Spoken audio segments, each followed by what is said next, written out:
Chapter 686. The 10,009th year of the divine prefecture calendar was fated to be tumultuous. The barren state appeared to not have the same end-of-year atmosphere as the previous year. The 10,009th year of the divine prefecture calendar was fated to be tumultuous. The barren state appeared to not have the same end-of-year atmosphere as the previous year. The barren state would welcome a storm. However, the White Cloud City Lord office was still in a festive mood. The White Cloud City Lord was the fourth on the Barren Sky ranking and one of the most influential figures in the entire Barren State. No matter what happened outside, the place where his clan resided could handle the situation calmly. This was the authority and status brought to them by power. The City Lord office would not have any sense of crisis. After all, who would dare touch the White Cloud City? As such, even though an ear-splitting sound could be heard outside the City Lord office, as though the earth was shaking, they still did not realize what had happened. Many people ordered their subordinates to have a look. When the group of people flew into the air and looked into the distance, their gazes froze and they started shivering. It was the demonic beasts from Taihang Mountain. They naturally knew that the demonic beasts from Taihang Mountain had already come a few months ago. The White Cloud City Lord, by Gu, had stopped them from eradicating the Gongsun clan, but now, the demonic beasts from Taihang Mountain had descended once again. What did this mean? Moreover, they were headed straight for the City Lord office. Soon, the influential figures in the City Lord office felt that something was off. They started flying into the air, and the sight that awaited them was the golden apes landing from the sky in the air above White Cloud City. A group of figures with strong auras moved towards them. They were the White Cloud City's experts and had extraordinary strength. What is Taihang Mountain doing in our White Cloud City Lord office? Someone looked at Yuan Hong and asked. Go in, Futian said. Yuan Hong stepped forward into the City Lord office. With a deafening crash, the gate to the City Lord office was smashed to smithereens and cracks appeared in the ground. You impudent, someone shouted, and Yuan Hong looked at the person, his golden eyes filled with demonic qi, causing the other party to shudder. Yuan Hong, Yunhao followed him all the way and looked at Yuan Hong, saying, White Cloud City has no enmity towards Taihang Mountain. You're not afraid that the City Lord will assault Taihang Mountain if you invade the City Lord office? You're still here? Yi Futian looked at Yunhao and asked. Yunhao's gaze moved towards the teen on Yuan Hong's back. He appeared to just realize that what Taihang Mountain was doing was this teen's will. He was the deciding figure. Still not going to Xuanwu City? Yi Futian smiled coldly and said, Help me to tell the White Cloud City Lord that I'll be here for a few days. If a hair falls from my third brother or second sister's head, as long as he has participated, I will make sure that the White Cloud City Lord office is destroyed. Yunhao stared at Yi Futian. A noble plain cultivator actually dared to claim that he would destroy the White Cloud City Lord office.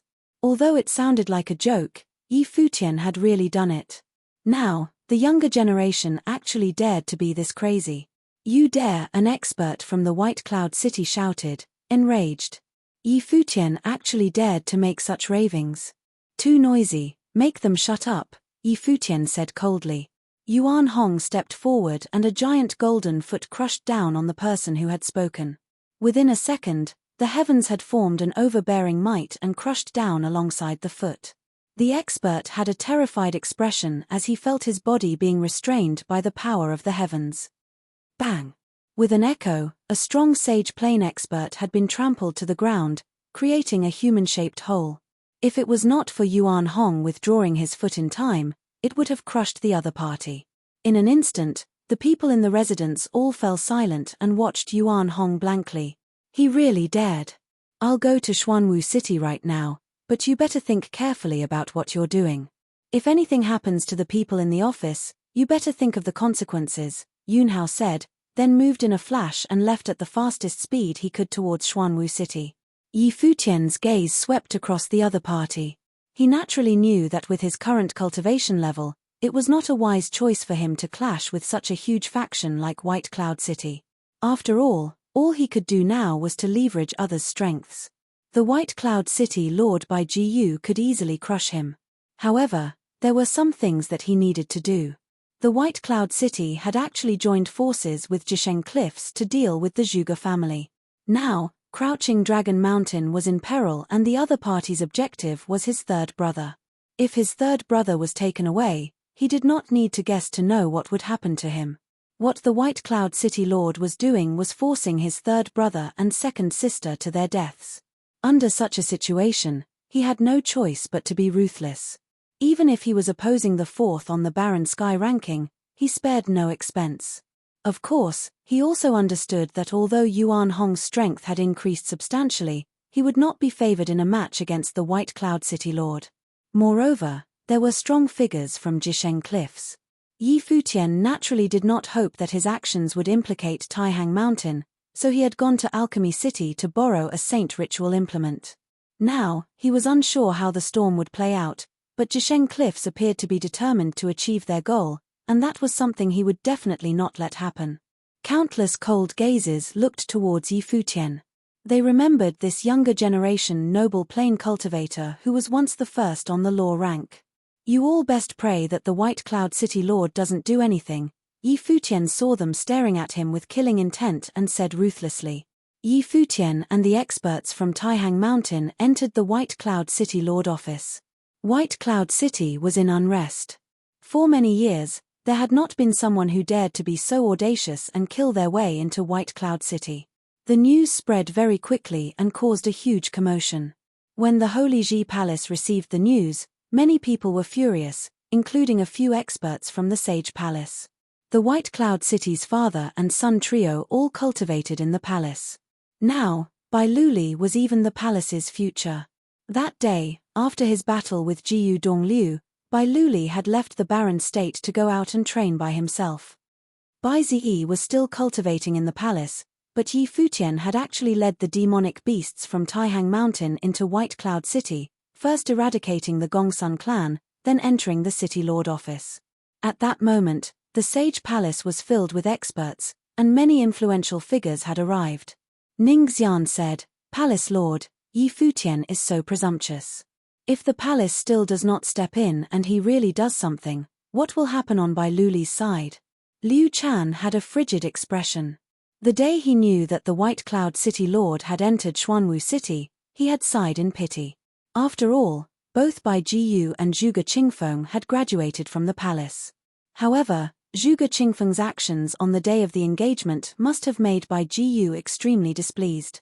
Moreover, because of the saint item, Bai Jiyu completely broke off ties with Zhuge Qingfeng, but he had not done anything too out of line yet and had only asked the Zhuge family to hand over Jiyu Dongliu. However, Yi Futian's actions were going to light the entire barren state on fire. The reason the palace had such a huge reaction was naturally because of Bai Luli. They felt that the White Cloud City Lord had not done anything too out of line. However, it was different when standing in Yi Futian's position. His third brother's position in his heart was similar to Bai Luli's position in the hearts of the palace's influential figures.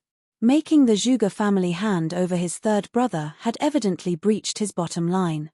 If someone asked the palace to hand over Bai Luli, what would the palace do? Bai Jiyu headed to Xuanwu City. Since the palace did not interfere, we have let the storm brew. Now, why are we interfering with Yi Futian? Isn't this helping Bai Jiyu deal with the Zhuge family? Sage Dozhan said, could it be, Zhuge Qingfeng is not a disciple of the palace? Zhuge Qingfeng's actions on the day of the engagement were already not in line with the palace's will, Ning Xian said. That was because the palace stood in Bai Luli's position and wanted the Zhuge family to make a sacrifice. White Cloud City was naturally willing, Sage Dozhan replied coldly. In this matter, since the palace did not interfere from the start, we should not interfere at all. Liu Chan frowned. He turned towards Sage Wanxiang and asked, what do you think? Sage Wanxiang maintained his silence. He had did a divination for the palace the other day. It was a divination of crisis, the palace's crisis. It was probably very hard for them to avoid it, but he was unsure where the crisis would come from. However, as of now, it seemed that the highest possibility was that the crisis came from Jisheng Cliffs.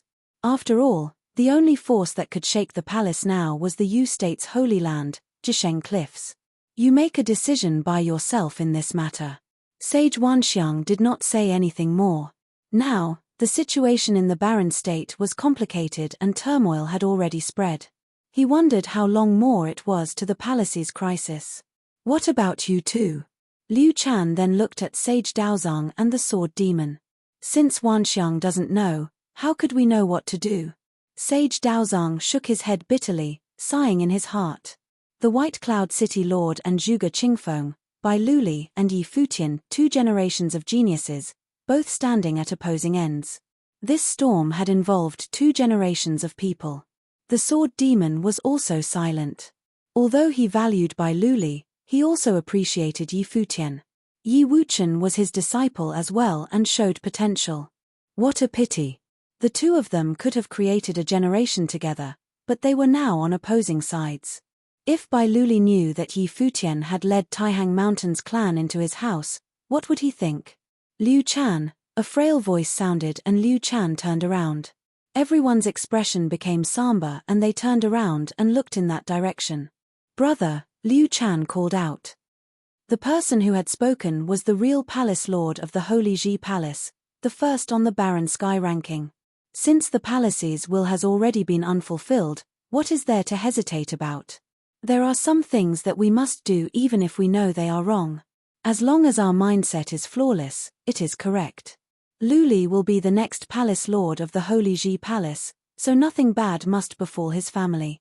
I hope that I can witness a saint being born in the barren state before I die. The voice sounded gradually. It was heavy yet solemn, but there was an undoubtedly firm will behind it. The barren state having a saint, that was his desire. Even as the first on the barren sky ranking, he had experienced danger on the divine path. He did not wish that the palace would become a thing of the past after he died. If that was so, he would be letting his master down. Yes, brother. Liu Chan bowed slightly, coming to a decision in his mind. His brother was right. Since he had already made up his decision a long time ago, what was he hesitating about? Tianxing, sword demon, bring a few people from your palaces to White Cloud City and get Yi Futian to leave White Cloud City. Try your best not to injure him, Liu Chan said. Yes. Sage Tianxing nodded. The sword demon was helpless. Why him? He did not want to see this kind of situation. Dozhan, don't interfere with this. I've already told them not to injure Yi Futian, Liu Chan said and looked towards Sage Dozhan. Sage Dozhan looked profoundly at Liu Chan but eventually did not say anything. Although they would not injure Yi Futian, the palace's stand was equivalent to pushing Yi Futian to the opposite side. Chapter 687, Xuanwu City, outside Crouching Dragon Mountain. Xuanwu City, outside Crouching Dragon Mountain. A group of people stood in the air, looking down upon the Zhuge family on Crouching Dragon Mountain. The 2 teens at the front were 2 of the 9 sons of Jisheng Cliffs, Qin Zhong and Zhon Xiao. Brother, this time, Uncle Master has joined forces with White Cloud City Lord. They should be able to take down Crouching Dragon Mountain. Zhon Xiao looked at the 2 figures who had stepped towards the Crouching Dragon Mountain and let out a faint smile. White Cloud City Lord was rather interesting. That day, he had gone to White Cloud City to discuss some terms. If White Cloud City Lord was willing to offer a helping hand, his Uncle Master Kong Yarrow would help out his son Bai Luli when he was trying to attain the level of a saint. Evidently, Bai Jiyu had been tempted by that. Everyone in the 9 states knew how dangerous the divine path was and how many elite geniuses would be there. His Uncle Master was an elite figure, the 9th on the sage ranking. Coupled with Jisheng Cliff's power, if he promised to take care of Bai Luli, it would be equivalent to another safeguard for Bai Luli. However, White Cloud City Lord had claimed that he would come to Xuanwu City to apply pressure on Zhuge Qingfeng. If they could cause the Zhuge family to concede without a fight and hand over Jiyu Dongliu, he would agree. Otherwise, if a fight broke out, he wanted the saint instrument in Zhuge Qingfeng's hands. If it did not become an all-out fight, they would not have completely fallen out, so he could accept the first condition. The White Cloud City Lord evidently knew what it meant, so once war broke out, he would immediately try to take Zhuge Qingfeng out. He would then snatch the saint instrument. It seemed like he had everything thought out. Although the treasure in the White Cloud City Lord's hands is not a saint-level one, It also falls into the classification of a saint instrument. Adding on his uncle master's strength, the battle was originally unfair, so there will be no tension. Qin Zhong opened his mouth and said. On Crouching Dragon Mountain, 2 experts had already descended and countless people were watching with astonishment. Would the Zhuge family be wiped out in this storm? Younger brother, I'll try to persuade you once again. Jiyu Dongliu robbed the Yu state's holy item and ruined Luli's marriage. You should know what kind of person he is. It's still not too late to regret and hand him over. Do not continue your errors. The White Cloud City Lord stood in the air, looking down upon the Zhuge family. Zhuge Qingfeng stood there with an indifferent expression in his eyes. He had not expected the first person from the barren state to deal with him would be his brother. Everything was really unpredictable. Clan leader, let's hand him over, many people from the Zhuge family said as they looked at Zhuge Qingfeng. Zhuge Qingfeng, you can't be thinking of using the entire Zhuge family's future as a wager for one person. A figure from the older generation looked at Zhuge Qingfeng and asked. Evidently, they agreed with handing Jiyu Dongliu over. There is no way to obtain the best of both worlds. Since I have already decided, there is no need to persuade me, Zhuge Qingfeng said.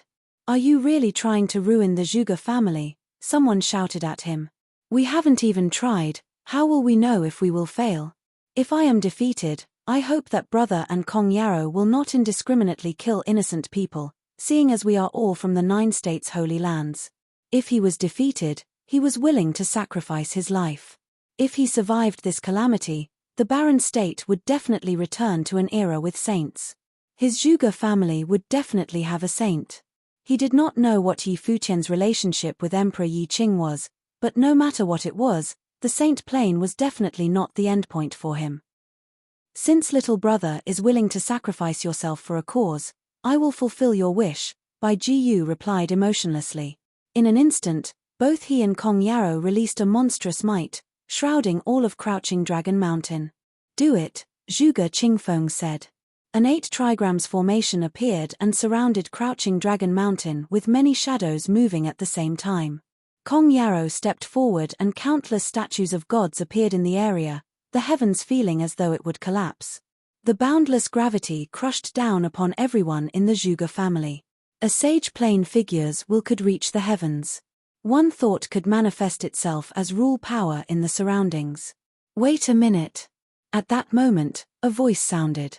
Kong Yarrow frowned and the White Cloud City Lord looked back and saw a figure descending rapidly. He frowned as well and asked, Yun Hao, why are you here? Yi Futian has brought Yuan Hong from Taihang Mountain and many other golden apes into White Cloud City, eradicating the Gongsun clan.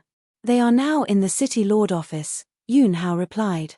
The White Cloud City turned around and his expression immediately became foreboding, his killing intent engulfing the area. You mean that Yi Futian and Yuan Hong are in my residence?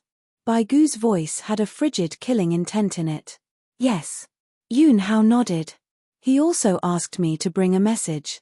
If anything happens to his brother and sister, as long as the City Lord has participated, he will make sure that the City Lord office is destroyed. Bai Jiyu raised his head and looked in the distance, a horrifying killing intent emanating from him and roaring in the skies. Nobody had ever dared to barge into White Cloud City. Apart from the Holy Ji Palace and the Ice Temple, he, Bai Jiyu, had the highest rank on the Barren Sky ranking. Now, a kid in the Noble Plane dared to barge into his residence and threaten him, the 4th on the Barren Sky ranking, with his family's lives. What a joke. Both he and Yuan Hong were courting death. Brother Kong, I can only temporarily give up on this matter. Bai Jiyu turned to Kong Yarrow and said, I'll be back after I kill that bastard. Kong Yarrow frowned. They were already preparing to strike, but such an interference appeared suddenly. Who was it that dared touch White Cloud City? Who was Yi Futian? Why had he never heard of such a person? Shouldn't he be an expert on the Barren Sky ranking? Moreover, who were his brother and sister? Bai Jiyu turned around and left, leaving after images in the sky and heinous killing intent. Everyone could see how infuriated the White Cloud City Lord was. In the Zhuge family, Zhuge Qingfeng also had a shocked expression. He had not expected the little fellow to strike White Cloud City now. It had temporarily alleviated the situation here. However, Yuan Hong would find it very hard to deal with by Ji. Wasn't this putting himself in danger? Ji Dongliu and Zhuge Mingyu looked at each other. Little brother had actually gone to White Cloud City. They were very worried about him. This incident started because of me. Ji Dongliu sighed. If it really reached the worst-case scenario, he would resolve the matter himself. Don't overthink. Zhuge Mingyu held his hand and said, little brother knows his limits, he won't do something that is beyond him. Okay. Ji Dongliu nodded lightly. Although he was now a high-level sage, his cultivation level was still too low. Kong Yarrow looked at Zhuge Qingfeng, thinking how lucky the Zhuge family was. He stepped back and the pressure disappeared from the Zhuge family. Kong Yarrow walked to Zhon Xiao and asked, who is Yi Futian? Zhon Xiao had arrived in the barren state earlier than him, so he should know more than him. Zhon Xiao's expression became unnatural. Of course, he knew who Yi Futian was, but it was because he knew who he was that he found it strange. A noble plain cultivator had actually managed to turn the situation around and foil his plan. He is Ji Dongliu's little brother who used to cultivate in the Holy Ji Palace and was expelled by the palace because of Bai Luli and Ji Dongliu's enmity. According to many people in the barren state, he is the number one noble in the barren state, Zhon Xiao replied. However, a mere noble plain cultivator dares to interfere with our Jisheng Cliffs matters and threaten the White Cloud City Lord, how reckless. A noble plain cultivator? Kong Yarrow's expression became confused as well. It was ludicrous that a noble plain would be able to ruin their plans. The barren state's number one noble? Qin Zhong asked curiously. So that means that the palace's Shimen Hanjiang is not the strongest noble in the barren state. Previously, when he dominated Shimen Hanjiang, he had asked if the palace's disciples could represent the barren state's highest standards, but Liu Chan had not given him a straightforward reply, and the palace's disciples did not acknowledge him either. Before Shimen Hanjiang, the first on the law rank was Yi Futian. Shimen Hanjiang's first on the law rank was replaced by him. It was rumored that the difference in potential between Shimen Hanjiang and Yi Futian was huge and could not even be compared. Zhon Xiao continued, of course, no matter how outstanding he is, he cannot compare with little brother. Why care about the barren state's nobles? It's not that I care, Qin Zhong shook his head and replied. The number one noble in the barren state, her. He wanted to experience it, although he did not feel that there was any noble in the barren state who could be stronger than him. Yi Futian must have had exceptional combat ability to be titled the first in the barren state. Let's wait for Bai Jiyu to settle matters on his end, Kong Yarrow said impatiently. He had originally wanted to settle the barren state issue quickly, but he had not expected so many hiccups to appear. In White Cloud City, Bai Jiyu had not arrived, but the people from the Holy Ji Palace had. In the empty area above the City Lord office, Sage Tianxing and the Sword Demon had led many of their palace's experts there, and the people from the Bai clan were delighted to see them. On the other hand, when Yi Futian saw the figures appearing in the air, his heart went cold. He stood on the ground, watching the experts arriving in the air without saying anything. He looked calm that day. In the Zhuge family, he had already said that he would not be enemies with the palace if they let the matter rest. However, now that two of the palace's palace lords had descended on White Cloud City, he naturally knew that they were not here to help him. He was very clear what the appearance of the two palace lords meant. It meant that they could forsake the Zhuge family, but he could not touch the Bai clan. The Sword Demon saw the teen looking calmly at them and was speechless. The palace's stance shifting was the truth, however, since it was a decision made by the two palace lords of the Holy Ji Palace, he was powerless to change it. The main palace lord had suffered injuries he could not recover from, and nobody knew how many years he could live. He wished to see a saint in the barren state while he was still alive. It was also the wish of many in the palace. Yi Futian, the things that you have been doing recently are too audacious. Leave White Cloud City immediately and the palace will treat this matter like it never happened. Sage Tianxing looked at Yi Futian and said. He was in charge of punishments in the palace, so he naturally had an authoritative aura. When have I been audacious? Yi Futian looked at Sage Tianxing and questioned. This time, he did not salute or bow, but questioned him directly. eradicating the Ning clan and Gongsun clan, then allowing Taihang Mountain to barge into White Cloud City and causing unrest in the barren state, Sage Qianxing replied. According to you, I should have allowed the Ning clan and Gongsun clan to kill me. The Zhuge family should be eradicated by the White Cloud City Lord, then there will not be unrest in the barren state? Yi Futian looked at Sage Qianxing and asked. Senior handles punishment in the palace and the palace has a reverent position in the barren state. However, the palace is not restricting the ones who started the dispute, but have come to look for me. Why is this so? You are getting more and more impudent. The assistant palace lord has asked me not to injure you on account that you were once a disciple of the palace. We have already shown mercy, Sage Qianxing replied. I have entered White Cloud City. The Holy Ji Palace may not harm me, but what about the White Cloud City Lord? Yi Futian smiled and asked. Is the palace going to shield me from the White Cloud City Lord's anger? Sage Qianxing did not reply.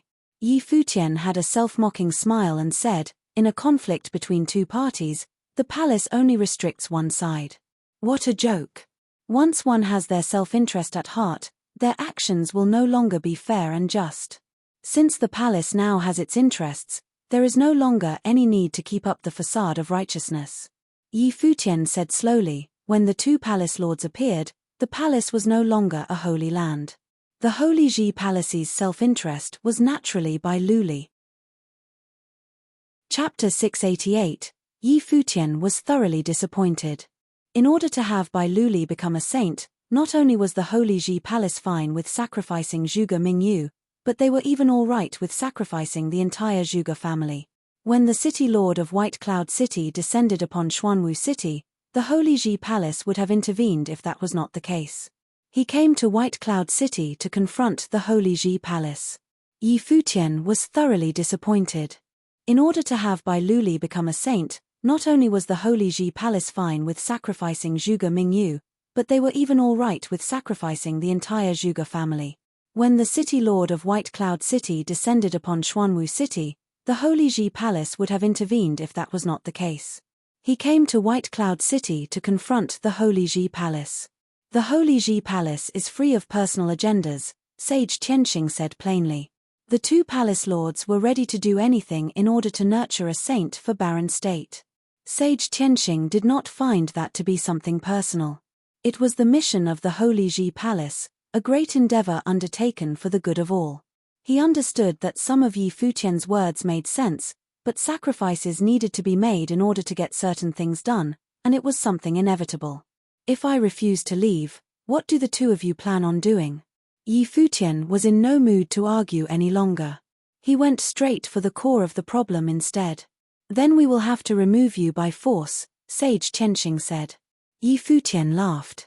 He looked at the two palace lords of the Holy Ji Palace and said, if that is the case, please, after you. Yi Futian, while Yuan Hong ranks 18th on the Barren Sky ranking, the Sword Demon and I are also mighty ones ranked on the Barren Sky ranking. We are both not that far in rank compared to him.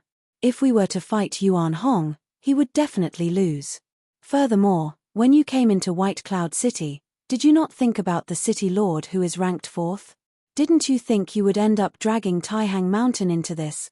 The Lord of Qianxing Pavilion said. Yi Futian, I advise you to give up now. If you were to really become a saint in the future, you would be able to reclaim everything you've lost, the Sword Demon said, looking at Yi Futian. He was speaking genuinely from his heart, as he did not wish for Yi Futian to be embroiled in this maelstrom. The circumstances worsened by the second, and he was concerned that there was no way for Yi Futian to back away if the young man insisted on getting himself into it. It would be a pity for him to die as a noble. If I become a saint in the future, what is lost will remain lost. There will be no point to any of it by then.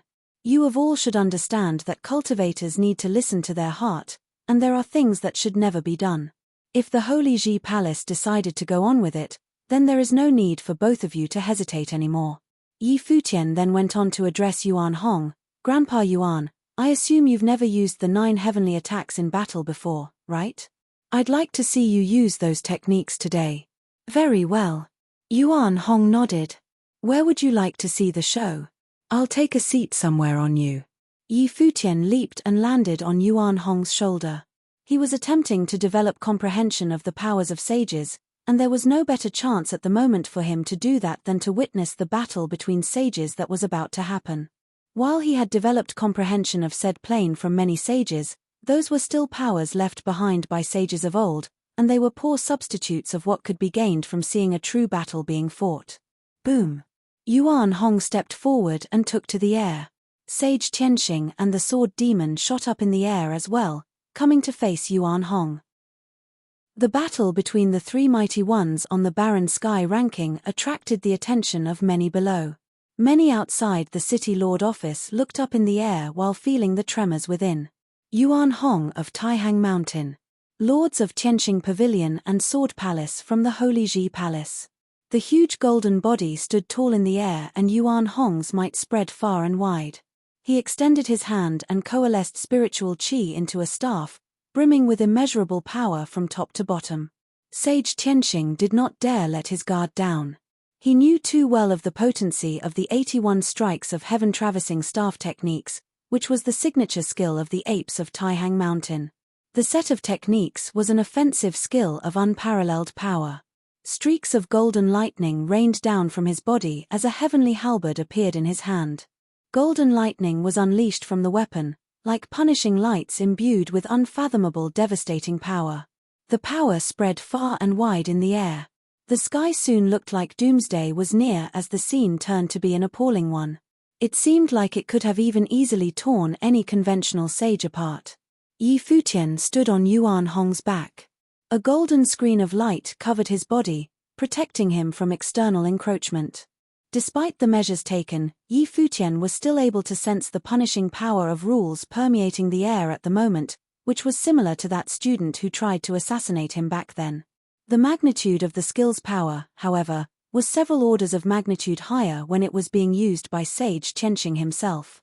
He had no doubt that if he dared to even take a step outside, a flash of light would have rained down on him right there and then, reducing him to ash. "Punish," Sage Qianxing said with a cold voice. Endless light of punishment rained down like crosses of light, enabling no place for escape. Such overpowering spells could have only been fended off by sheer defensive powers. Futian took a look at the light of punishment raining down on them. It was a terrible spell of rules which was capable of wiping out a whole army effortlessly. It was also a testament to the sheer ferocity of top-class mighty ones.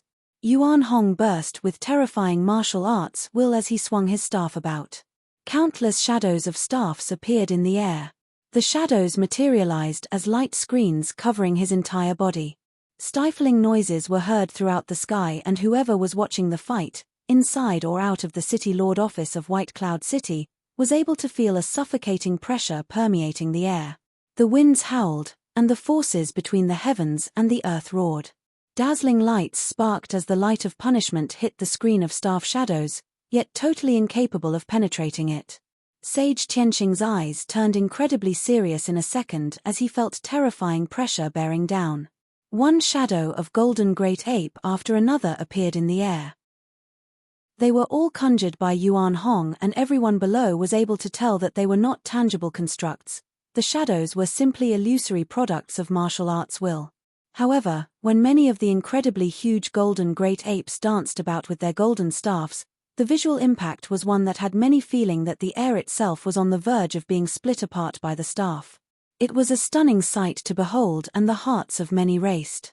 Yuan Hong is more powerful than he once was. The expressions of Sage Qianxing and the sword demon turned solemn. More terrifying light of punishment rained down on them as the shadows filled the air. Sage Qianxing held tightly onto his halberd. Endless light of punishment fell onto the halberd, and terrifying lights penetrated the air, as his might grew increasingly strong. "Sword demon, I might need your help in this," Sage Qianxing said. The sword demon nodded. He was able to feel that the aura bursting from Yuan Hong was a little too fearsome. Storms of blades whipped about in the air all of a sudden. They danced in a crazed manner in the air, yet were unable to penetrate the staff shadows filling the air. "We can't wait any longer," Sage Qianxing said. His body vanished right as he spoke. The sword demon's body seemed to have moved with him, as they went catching Yuan Hong in a pincer attack. At that very moment, the thousands of staff shadows coalesced into one staff. The overwhelming force encased everything in its vicinity as if the air was about to burst. Light from the heavenly halberd pierced the air, and the sword of the sword demon lashed out with ferocious force. Endless sword aura swirled in the air as it cut apart anything in its path. When their attacks met that one staff, everyone was able to feel the intensity with the attacks. The boundless force from the staff threw both of them off. That is so powerful, Futian mumbled to himself. While Yuan Hong's experience with the 9 heavenly attacks was far less than his, the ape's high plane level and understanding of the martial arts was not something Futian could have compared with. Furthermore, the 9 heavenly attacks evolved from the 81 strikes of heaven-traversing staff techniques. Yuan Hong had been steeped in that signature technique of his people enough to be able to easily grasp their evolved form. What Yuan Hong demonstrated right there and then was bringing the attacks of the 81 strikes of heaven-traversing staff techniques to new heights, and the force packed within was even more fearsome. Sage Qianxing's arm went somewhat numb. He knew how powerful his halberd techniques were, but the halberd of punishment, known for its devastating power of destruction, was utterly incapable of breaking the attack of that staff technique. They later found that Yuan Hong never stopped attacking. The ape took a step in the air, coalescing an even more powerful storm of martial arts will with the residual raging force. The air felt even more unbearable right there and then. It was yet another whip with the staff. The myriad of staff shadows went straight for Sage Qianxing. His expression turned incredibly serious as he burst with blinding light from his body, heading for Yuan Hong. He brought his halberd to bear once again, like a rainbow shooting up at the sky, penetrating everything in its path. The sword demon stopped attacking and stared at Yuan Hong. The aura permeating the ape's body had not dissipated yet, but the pressure grew increasingly strong. Boom! Yuan Hong headed straight for him. Devastating sword aura appeared in the surroundings of the sword demon's body. Countless black mirages appeared in the sky at the very next moment. Streaks of black sword shadows appeared as they cut through the air, encasing Yuan Hong within. Yuan Hong swept away with his staff. The staff shadows in the air covered every angle around him, shattering all incoming sword aura. Yuan Hong stepped forward once more. When Sage Qianxing made his way back, he felt the might around Yuan Hong to have grown to a critical point. Yuan Hong danced about with his staff, encasing everything in the space, all of them occupied with the shadows of his staff. At that very moment, both Sage Qianxing and the sword demon felt covered by the will of the staff. Bam! A stifling sound was heard as Yuan Hong's 5th attack hit the air. Both of them felt the endless staff shadows hit them squarely before the attack even connected. They burst forth with their full power, attacking the shadows of the staff as if they were real. Both felt irresistible force being brought down onto them. A thunderous rumble was heard as their bodies ended up being thrown far away. They grunted and blood was seen at the corner of their mouths. Their internal organs felt rattled as they struggled to quiet their breaths. The thousands of techniques were helpless before sheer overwhelming power. Despite them having many tricks and tactics up their sleeves, they were nothing before Yuan Hong's overwhelming staff techniques. They did not even get to use the tricks they had with them. If both of you want for me to leave White Cloud City, then I'm sorry, but I cannot comply with that, Futian said, looking at Sage Qianxing and the sword demon, who were both thrown off. They looked incredibly serious. Yuan Hong's prowess had them feel that this power was not something coming from someone ranked 18th on the Barren Sky ranking. The people of the City Lord office of White Cloud City were utterly startled. Despite having 2 lords from the palace and pavilions from the Holy Ji Palace on their side, they were still incapable of kicking Futian out from White Cloud City. People who watched the battle from outside the City Lord office were utterly stunned. To many, it was an incredibly rare opportunity to see mighty ones ranked on the Barren Sky ranking battling it out. They got what they came for, and they witnessed Yuan Hong throwing off 2 major lords of the Holy Ji Palace through sheer, overwhelming force. They would have probably needed the City Lord to return before they had a chance of stopping Yuan Hong. Chapter 689, Fighting against City Lord of White Cloud City. Chapter 689. Fighting against City Lord of White Cloud City Yuan Hong was still facing off against Sage Qianxing and the Sword Demon the Air. Yi Futian stood on the shoulder of Yuan Hong and cast his eyes on the two lords from the Holy Ji Palace. Sage Qianxing and the Sword Demon came to realize that they were utterly incapable of doing anything against Yuan Hong. It was simply impossible to have Yi Futian and Yuan Hong leave White Cloud City by force. Yi Futian, you are being too stubborn. If you get embroiled in all of this as a noble, you will probably never get a chance to back away, Sage Qianxing said, looking at Yi Futian. The conflict at hand was such that even sages found themselves incapable to interfere, as only the top-notch figures on the barren sky ranking were capable of doing anything about the current situation. Jisheng Cliffs, the Holy Ji Palace, White Cloud City, and the Zhuge family were all caught in it. Despite being a former student of the Holy Ji Palace, Yi Futian's plane was too low. If he did not have help from Yuan Hong from Taihang Mountain, he would not have even gotten a chance to speak about anything. It is my choice. Even if said choice leads me to hell, I will not regret it. Yi Futian continued, I'm rather concerned for the Holy Ji Palace. If the day comes that the beliefs you all held dear turn out to be little more than lies you keep telling yourselves, what will actually happen when such beliefs crumble? The beliefs of the Holy Ji Palace are more adamant than you give them credit for.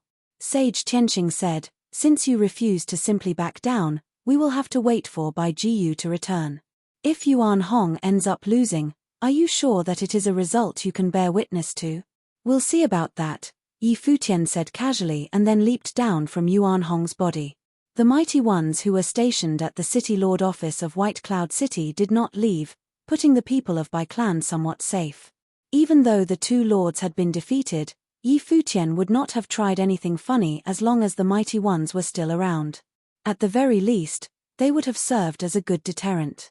Right there and then, they only had to wait for the City Lord to return, then go about killing Yuan Hong and Yi Futian, before going up to slaughter the forces of Taihang Mountain. Time passed and White Cloud City was still in madness. Many descended near the City Lord office, looking at the regal, imposing estate. They never thought someone would have come messing around with the Bai clan, the clan with figures ranked 4th and 10th on the barren sky ranking. Furthermore, the person who did so was none other than a youth in the noble plane. It was craziness like no other, yet Yi Futian went through with it nonetheless. A terrifying rumble with the clouds came from far above the airspace of White Cloud City, coming all the way to the Bai clan estate like a terrifying wave in the air. Many turned to look where the fearsome torrent eventually ended. The rumbling noise was heard and the torrent finally stopped. The City Lord was found standing imposingly in the air. His grey eyes gazed at the ground below, filled with murderous intent as cold as ice. The City Lord is here. The people of White Cloud City were shaken. They never saw the City Lord so angry before. It was anyone's guess how angry he actually was, knowing that someone invaded the Bai clan estate. A grey eye appeared in the air, and it was none other than the Eye of Devastation. The eye stared at where Yuan Hong and Yi Futian stood, and the space they occupied seemed to have been put under lockdown all of a sudden.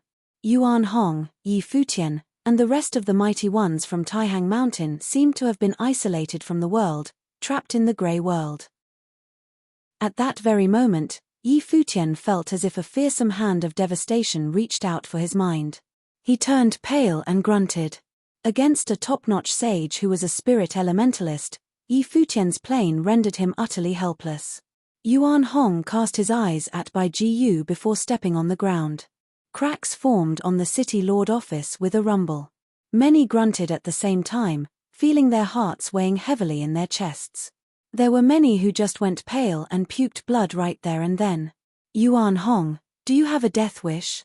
Bai Jiyu finally opened his mouth, his voice filled to the brim with murderous intent. Come at him one more time and I'll end your Bai clan right here, right now, Yuan Hong said as his golden eyes locked onto Bai Jiyu. Bai Gu's murderous eyes glanced at Yi Futian.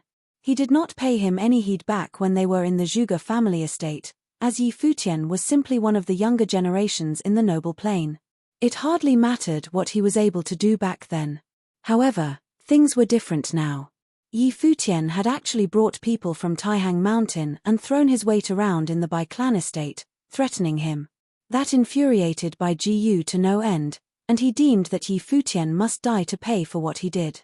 As such, he had no hesitations in killing Yi Futian, just like how a human would step on an ant. But it was apparent that Yuan Hong intended to cover Yi Futian. If Bai Jiyu moved against Yi Futian, Yuan Hong would move against the Bai clan. If that is the case, I will simply go about killing you first, Bai Jiyu said coldly.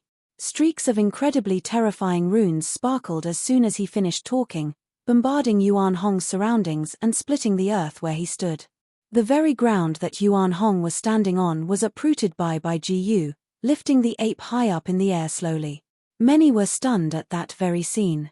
It spoke volumes about the wrath of the city lord of White Cloud City. Wait for me down there, Yuan Hong said to Yi Futian. Yi Futian nodded and jumped from the body of the ape. The other golden great apes had him surrounded, but it was actually unnecessary, as no one would have dared move against him before Bai Jiyu defeated Yuan Hong. The piece of land Yuan Hong stood on continued being moving in the air like a lone island. It was uprooted from the ground and forcefully taken away from the Bai clan by Bai Jiyu. It was apparent that Bai Jiyu did not wish for his family to be caught in this. The Eye of Devastation controlled the flow of spiritual qi, locking down the worldly power around Yuan Hong. At the very same time, shadows of extremely terrifying ancient gods of darkness appeared in the air, all of them coursing with devastating power all over their bodies. Bai Jiyu was Bai Luli's father, and he stepped foot into the sage hall as well, studying under the palace lord of the Holy Ji Palace. As such, the powers that both father and son studied were rather similar in nature. Yuan Hong, what you did today will cause the apes to disappear from the barren state altogether, Bai Jiyu said coldly as his rage boiled inside. The shadows of the ancient gods of darkness went straight for Yuan Hong. Worse still, Yuan Hong's spiritual will seemed to be assailed by formless hands of darkness. Boom! Yuan Hong took one step forward. The huge rocks under his feet were turned to dust right there and then as extremely raging demonic aura swirled in the air, pressuring the air they occupied. Golden lights burst from his body, and with a roar of the ape, formless will attack raged. The ears of anyone below within earshot trembled. Many were so rattled that they spat up blood right there and then. Even Yi Futian grunted and blood was seen from the corner of his mouth. The roar of the ape was simply appalling. Golden spears pierced the air and tore at Yuan Hong. The polearm of divine destruction was held in his hand as it grew to more than 100 meters long. The 100,000 jin, staff looked even more intimidating in the hands of the great golden ape. Boom, boom, boom. Yuan Hong's huge body ran in the air as if it was treading on flat land. Every single step caused a rumble, and a heaven-shattering force gathered about him as he ran. His incredibly huge body leaped into the air and shadows of staffs were conjured from the polearm of divine devastation in an instant. He then went straight for one of the great ancient gods around. The body of the ancient god crumbled with a rumble as Yuan Hong whacked it with his staff. Bai Jiyu glared at Yuan Hong with cold eyes. He knew from the fight he had with Yuan Hong several months ago that the ape's power had grown considerably. The second life spirit was unleashed, a huge spell scroll, emanating terrifying aura from within as if a painting was being drawn right there and then. There was another treasure melded within the life spirit, treasure of saints. Dazzling lights burst, covering the air around it as if endless runes emerged in the sky. Lock, Bai Jiyu uttered with an ice-cold voice. The spell scroll burst forth, locking the air around, forming a spell barrier with Yuan Hong at the center. Yuan Hong stepped on the air again with yet another roar. Countless shadows of golden great apes appeared around him. They all lashed out with a staff attack in the air. A stifling rumble was heard as the barrier was shattered. However, things were far from over. Yet another huge skyscraping spell scroll went for Yuan Hong, with every rune inscribed in it imbued with extreme power of destruction. Bai Jiyu clenched his fist. Many spell scrolls exploded in an instant. The space they occupied seemed to have been torn apart right there and then. Dark cracks formed in the air, emanating bone-chilling, horrifying, devastating might from within the cracks. What is that? Yi Futian looked at the air above him. The city lord was indeed a figure ranked fourth on the barren sky ranking. The spells of rules attacks he commanded were frightening. Yuan Hong, however, swung the polearm of divine devastation about in that space of destruction. Thunderous rumbles were continuously heard from the sky. Terrifying power of destruction blocked out the sight of many, and only a dazzling form of a golden ape could be vaguely seen. They then saw the incredibly huge body of that golden ape going out against Bai Jiyu, bringing with him a staff attack meant for killing a god. Bai Jiyu stood where he was, looking at Yuan Hong with cold eyes. The painting of the spell scroll behind him unleashed blinding beams of light, conjuring many other scrolls of the same kind. Boundless spiritual chi of rules descended upon them. Bai Gu's eye was in total control of all powers within that space, revving to the extreme. Great summoning spell, Bai Jiyu said. A shadow of an ancient god appeared before every spell scroll painting. In that instant, all the ancient gods became filled with raging power, heading straight for Yuan Hong. Shadows of ancient gods were seen in Bai Gu's eyes as he looked forward and said, "Yuan Hong, now experience the newest power I have come to develop, the Heaven Destruction Print." As soon as he finished, many of the ancient gods' immensely huge bodies went charging at Yuan Hong and lashed out with enormous palm prints. The prints resonated, making the air around them vibrate. Many looked at the scene and thought that the City Lord was indeed a figure ranked 4th on the barren sky ranking. He was near invincible at his current plane. Yuan Hong swung the polearm of divine devastation about, bringing shadows of staffs to block out the sky, lashing out from the air. A rumble was heard in the air, but it was not the end of things. He seemed to be training with his staff techniques in the air. Golden storms whipped about and a build-up of incredible force about to tear everything apart was felt. When the 6th attack of the 9 heavenly attacks was unleashed, a beam of light cut through the air. Yuan Hong held onto the polearm of divine devastation and swept before him. The staff shadows cleaved right through those terrifying ancient god prints in the middle, before lashing out at the shadows of the ancient gods themselves. The bodies of the summoned ancient gods continued to crumble from the blinding golden light conjured. Terrifying force went straight for Bai Jiyu himself. The air rumbled for a bit as Bai Jiyu was sent flying. The eyes of many stared at Yuan Hong. He was like an immutable golden demonic god standing there. On that day, he defeated the City Lord who ranked 4th on the barren sky ranking. 1. Jin, an old Chinese measurement unit. Chapter 690. Sage Tianxing and the Sword Demon stared at the battlefield in the air. The Sword Demon had been there to see Yi Futian in action back when he was entering the Holy Ji Palace 4 years ago. He knew that the staff technique that Yuan Hong used was the same as the one used by Yi Futian back then. That was probably where they were connected. That staff technique was naturally suitable for the apes, and the evolution of the 81 strikes of heaven-traversing staff techniques was also apparent. Sage Tianxing and the Sword Demon stared at the battlefield in the air. The Sword Demon had been there to see Yi Futian in action back when he was entering the Holy Ji Palace 4 years ago. He knew that the staff technique that Yuan Hong used was the same as the one used by Yi Futian back then. That was probably where they were connected. That staff technique was naturally suitable for the apes, and the evolution of the 81 strikes of heaven-traversing staff techniques was also apparent. Did Yuan Hong see Yi Futian's immense potential and as such, pass down the staff techniques to him? Is Taihang Mountain trying to create a saint as well? The aura in the air was terrifying. Many were shocked to their cause. Yuan Hong, who was ranked 18th on barren sky ranking, defeated the one who ranked 4th on the same ranking. It was impossible for anyone to not find it shocking. It was no surprise why Yuan Hong and Yi Futian dared throw their weight around in White Cloud City. Both of them came prepared. The City Lord of White Cloud City lifted his head. The murderous intent in his cold eyes grew even more terrifying as he glared at that golden monster. It was totally unexpected for him to be beaten by a beast. He ranked 4th on barren sky ranking, and his renown as the City Lord of White Cloud City brought him immense prestige throughout the entire barren state. There was no one who did not know him. He went on to fight yet another mighty one ranked on the barren sky ranking after many years. The entire barren state was watching. It was one fight he could not afford to lose. Black devastating storms hung high in the sky. The entire space turned grey. The light of the spell scroll glittered. One painting after another was arranged in a stack, and a shadow emerged from the last one on the stack. The shadows that subsequently emerged were all that of the city lord himself. A pair of huge grey eyes appeared in the sky, devouring all powers in the vicinity, and turned the space into a world of eye-sorcery.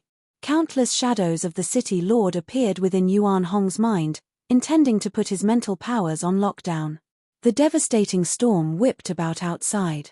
Yuan Hong felt his spiritual will faltering, yet another storm of an even more terrifying nature coursed throughout his body. He stood while countless shadows of golden great apes appeared around him, dancing about, wielding the staff techniques. Irresistible powers emanated from the techniques, and Yuan Hong's body seemed to have resonated with the entire space around him. He lifted his head and let out a roar of the apes. Rumbling noises were heard as the countless shadows of golden great apes roared as well. Yuan Hong's body grew even larger, turning into something like a true golden ancient god. As he stood proud in the air, the powers of the world that were placed under lockdown seemed to be free of their shackles. Kill. The city lord conjured a shadow, and boundless spiritual will went assaulting Yuan Hong's mind. Kill. Yuan Hong uttered the same word with a roar. The polearm of divine devastation was brought down upon the city lord. Many felt themselves trembling within.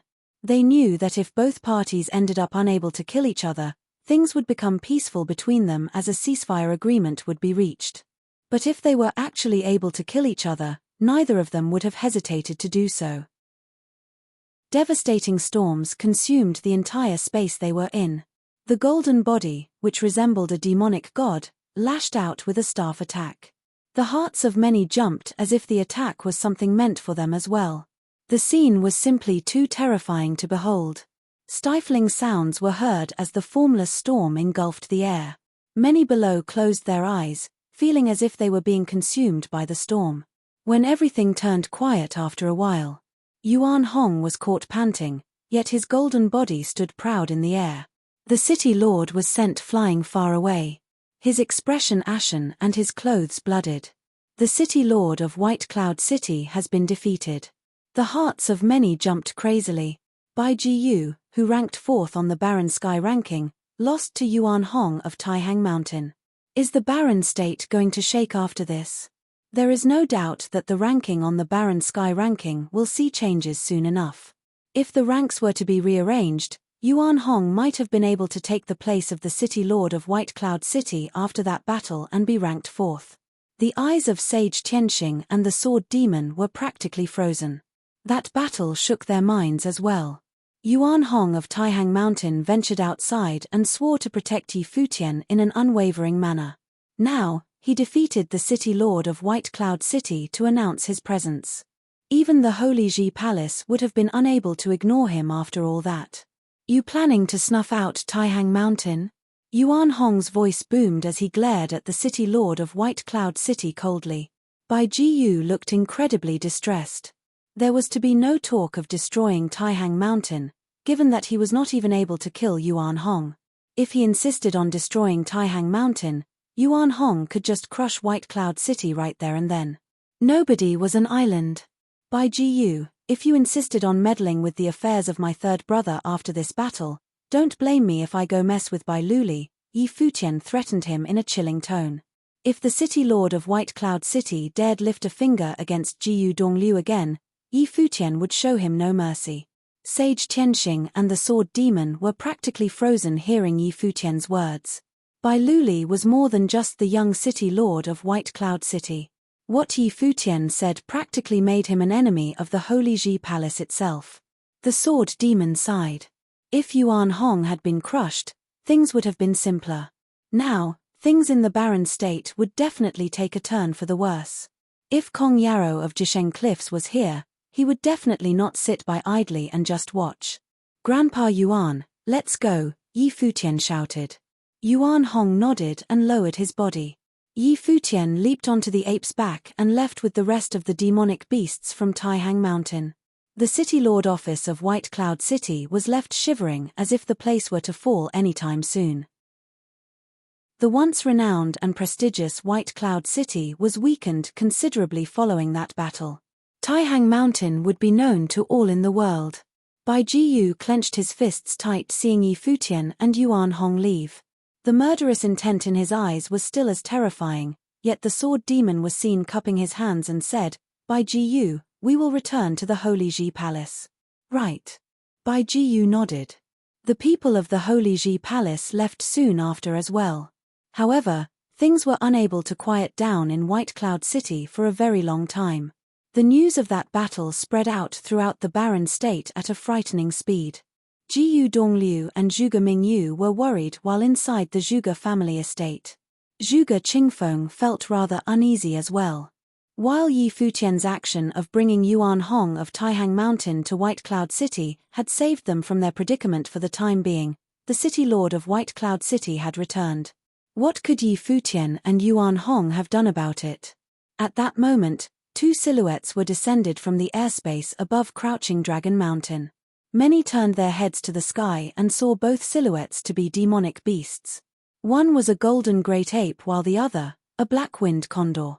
"Are they from Taihang Mountain?" someone from the Zhuge family asked as the golden great ape was a symbol of Taihang Mountain.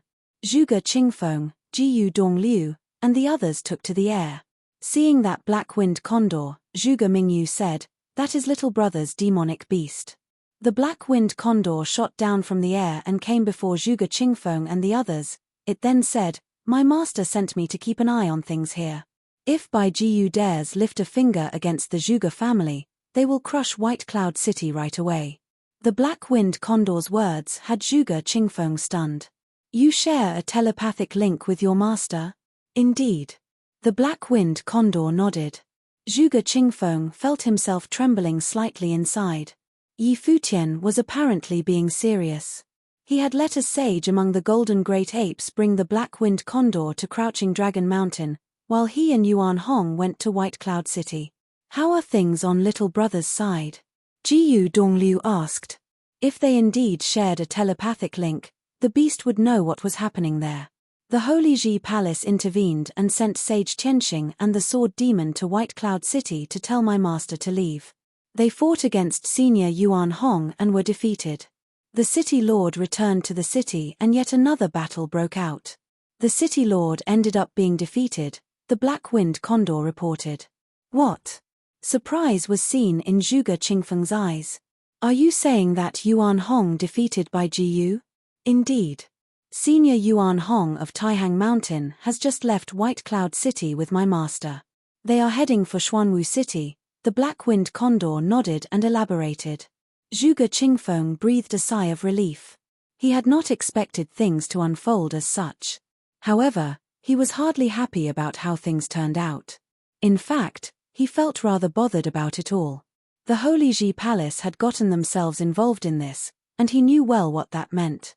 The Holy Ji Palace's participation saddened him. Little brother loved creating miracles, Zhuge Mingyu said with a smile. With the city lord of White Cloud City defeated, he would probably never show up in the Zhuge family estate again.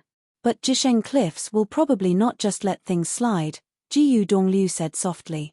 He felt heavy inside as well. He did not wish for anyone to get involved in this. Yet, what Yi Futian did for him had officially gotten him tangled up in the mess. Jisheng Cliffs would probably hate him for it. What happened in White Cloud City would take some time to reach Xuanwu City. Yuan Hong and Yi Futian got there at blinding speed. Zhuge Qingfeng went to greet him personally after they arrived at Crouching Dragon Mountain. His eyes looked rather peculiar seeing Yi Futian standing on the back of Yuan Hong. Yuan Hong had just defeated a figure ranked 4th on the Barren Sky ranking. His name would have been known throughout the Barren State soon enough. "Little brother, you shouldn't have gotten yourself involved in this," Jiyu Dongliu said to Yi Futian. The storm would throw Yi Futian into the vortex. No one knew what lied ahead for him. Third brother, Yi Futian looked at Jiyu Dongliu and said with a smile, "The students of the cottage will always stand together. No one is allowed to mess with any of us."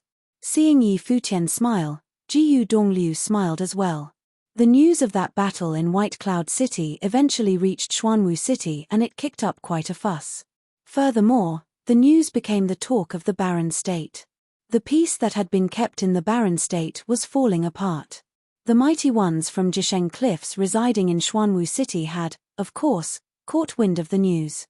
Kong Yarrow had not anticipated that Yuan Hong, who ranked 18th on the Barren Sky ranking, was actually able to defeat Bai Jiyu. Their plans had obviously failed. Now, with Yuan Hong siding with the Zhuge family, it became unthinkable for him to move them. "I never thought a noble would have screwed up our plans," Zhon Xiao said with a cold tone. The source of the whole mess was Yi Futian, the one said to have been expelled from the Holy Ji Palace. "Zhon Xiao, you have any thoughts about this?" Kong Yarrow asked. Zhon Xiao smiled and said, "Uncle, it is not something difficult to settle. With the barren state being at peace for so many years, all of the forces have grown to harbor their personal agendas. Yi Futian had offended quite a number of them. Since he insists on getting involved in this, we will simply proceed to make a bigger mess out of the barren state and have the forces of barren state move against the Zhuge family." Chapter 691. The news of the battle at White Cloud City spread all over the barren state. More news followed right afterward. Kong Yarrow of Jisheng Cliffs had invited all the top forces in the barren state to gather at Xuanwu City in order to find ways to create a saint. That piece of news soon became the talk everywhere. There was no one who did not know that Jisheng Cliffs intended to clash with the Zhuge family. There was no one who was able to fathom the meaning of the people of Jisheng Cliffs inviting mighty ones from all over the barren state to gather at Xuanwu City at a time like this. The news of the battle at White Cloud City spread all over the barren state. More news followed right afterward. Kong Yarrow of Jisheng Cliffs had invited all the top forces in the barren state to gather at Xuanwu City in order to find ways to create a saint. That piece of news soon became the talk everywhere. There was no one who did not know that Jisheng Cliffs intended to clash with the Zhuge family. There was no one who was able to fathom the meaning of the people of Jisheng Cliffs inviting mighty ones from all over the barren state to gather at Xuanwu City at a time like this. The news that the people of Jisheng Cliffs released was reserved, with the only notable thing being the intention of the search of divine paths. However, no one outside of the Zhuge family knew what lied behind such an event, but Kong Yarrow of Jisheng Cliffs knew that those ranked on the Barren Sky ranking knew what he meant. The end of year 10009 of the Divine Prefecture calendar was an unsettling time. Many in the Barren State felt they were at the precipice of an epoch, witnessing the arrival of chaotic times. When year 10010 of the Divine Prefecture calendar finally arrived, Yi Futian was training in Moon Tower at Crouching Dragon Mountain. It was the day before was the very last day of the year 10009, yet there was no banquet to celebrate the arrival of the new year. The place was not lively and was completely devoid of any festive mood. Yi Futian sat silently, sensing the spiritual qi around him. Other than training his spiritual powers, he was also trying to develop a comprehension of the sage will. Ever since he came to the barren state, he had been visiting many ruins to experience the power of the sage's past. He had even stood on Yuan Hong's back just a while ago, experiencing how sages fought firsthand. He became very knowledgeable of what kind of powers sages possessed. However, knowing was one thing, and comprehending it was another thing altogether. Jiyu Dongliu and Zhuge Mingyu walked up to him quietly from behind. They had no intentions of interrupting Yi Futian's training, yet he opened his eyes and turned to face both of them. He then smiled and greeted them, "Second sister, third brother. Little brother, are you trying to comprehend the will of the sage here?" Jiyu Dongliu asked. "Yeah," Yi Futian nodded, "I seem to have grown to understand something, but I can't pinpoint what it is yet." "That's normal." Jiyu Dongliu nodded and continued, "You're only a grade 2 noble. While your highly exceptional intellectual capacity allowed you to sense a sliver of the sage will, you're still unable to get to it just yet. That is because when nobles advance to become sages, the very nature of the plane changes. In all the cultivation stages before reaching sage plane, it can be said that you see mountains when you see mountains and water when you see water. Yet when you reach the sage plane, you don't see mountains when you see mountains, and you don't see water when you see water. Third brother, I think you're making it a little too deep for me," Yi Futian smiled and commented. Jiyu Dongliu looked forward. He activated his will and a leaf fell before them. He then asked, "What powers do you feel when you see the leaf fall?" "I feel the will of the wind," Futian answered. Jiyu Dongliu did not respond to his answer. His eyes remained on that very leaf, tracking it as it kept falling, finally ending up on a rock.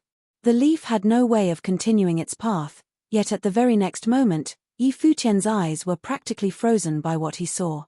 That seemingly light, helpless leaf went on to break the rock open. The very weak, powerless leaf had surprisingly functioned like a very sharp knife, cutting the rock it landed on. What? Futian felt touched somewhat. This is what you'd call will. The will melds with the heavens and the earth, and the will of sages is the very will of the heavens and the earth. When you have finally developed comprehension of that rule, you will find your will to be everywhere, turning into rules. That leaf you saw was infused with my will, and with that, it came to possess the power of rules of the sword, Jiyu Dongliu elaborated. I understand now. Futian nodded, feeling himself having touched something, yet it slipped through his fingers before he could grab it. All the elemental spiritual chi of the world can be used to bolster the power of rules. But some more powerful rules were born from the elements themselves, yet they cast off the nature of elemental powers. You have begun to grasp this very level. When you were using the powers of noble will, that will itself was a fusion that gave birth to all new will powers, Jiyu Dongliu continued. Right, I know about that, Futian said while nodding. His teacher back in the cottage all those years ago guided him to practice fusion spells to serve as a backing for future training. You're versed in powers of all elements. The way with cultivation dictates that the higher your plane level, the more apparent your elemental advantage becomes. Sorcerers who train with a single element will develop comprehension of rules that aren't all that different from others doing other elements. Yet, at the sage plane, the difference between one individual to another can be frighteningly huge. It goes without saying that it works the same with saints. As such, there is the sage and saint ranking of the 9 states all across the 9 states. Any from the barren sky ranking who are able to make it onto that ranking would definitely be the stuff of legends, Jiyu Dongliu elaborated further. If the barren sky ranking was to be rearranged, you'd definitely be able to get ranked on there, Futian said with a smile. Of course, his third brother definitely had no interest in the barren sky ranking. These things hardly matter. Jiyu Dongliu shook his head. Fame and fortune were little more than fleeting clouds to him. I'm going to go train with the staff for a bit, Futian said. From the 6th strike of the 9 heavenly attacks, he became able to touch some of the powers of the sage. Right. Jiyu Dongliu and Zhuge Mingyu nodded and they both left soon after. Is Jiyu still on Taihang Mountain? Jiyu Dongliu asked Zhuge Mingyu. Our little brother is naturally concerned for her. With things being so shaky all over the barren state, and Crouching Dragon Mountain being the center of this whirlpool, there is a risk of the odds stacking against us. He won't let her come here, and that is for her own good. It was only natural for Zhuge Mingyu to understand what Futian's thought. But that kid won't be able to fool Jiyu for long. Zhuge Mingyu sighed. It was impossible for Futian to bring Hua Jiyu along when he went to White Cloud City back then. He also came to Crouching Dragon Mountain instead of returning to Taihang Mountain, leaving her there instead. If Hua Jiyu knew what he intended to do back then, she would have followed him to White Cloud City as there was no way she would have let him leave her behind. The apes of Taihang Mountain listened to Futian, and that meant it would have been difficult for Hua Jiyu to come to Crouching Dragon Mountain alone. Jiyu Dongliu did not say anything. Xuanwu City gradually turned more lively over the next few days as mighty ones from faraway lands came. Many masters and leaders of top forces arrived one after another. There were even some mighty ones ranked on the barren sky ranking that were hardly seen anywhere. Xuanwu had never been so busy. Many were unable to fathom why Kong Yaro's words carried such weight, being able to call such an impressive crowd. Are these forces that show up here really going to ally with Kong Yarrow of Jisheng Cliffs to take out the Zhuge family? They wondered. The Zhuge family estate on Crouching Dragon Mountain was seen to be a city in crisis at the moment, one that could collapse any moment. Mighty Ones of Jisheng Cliffs released more news that they would be meeting the Mighty Ones of the Barren State at the center of Xuanwu City, Xuanwu Tower. Mighty Ones of the sovereign family of Zhengzhou City stayed in one of the palaces of Xuanwu City. Huang Shi of the sovereign family came personally. Huang Shi was training with his eyes closed in one of the compounds of the palace. A young man was seen there, and it was none other than Huang Zhouge. Jisheng Cliffs is obviously trying to do something against the Zhuge family, with the meeting of the Mighty Ones from all over the Barren State set up at Xuanwu Tower and all. Why do we even need to be here? Huang Zhouge asked. No harm in coming to see the event. Huang Shi opened his eyes to look at Huang Zhouge and said, furthermore, 2 of the 9 warriors of Jisheng Cliffs are here. One of them is Qin Zhong, who is known to be the number 1 among the nobles of Jisheng Cliffs.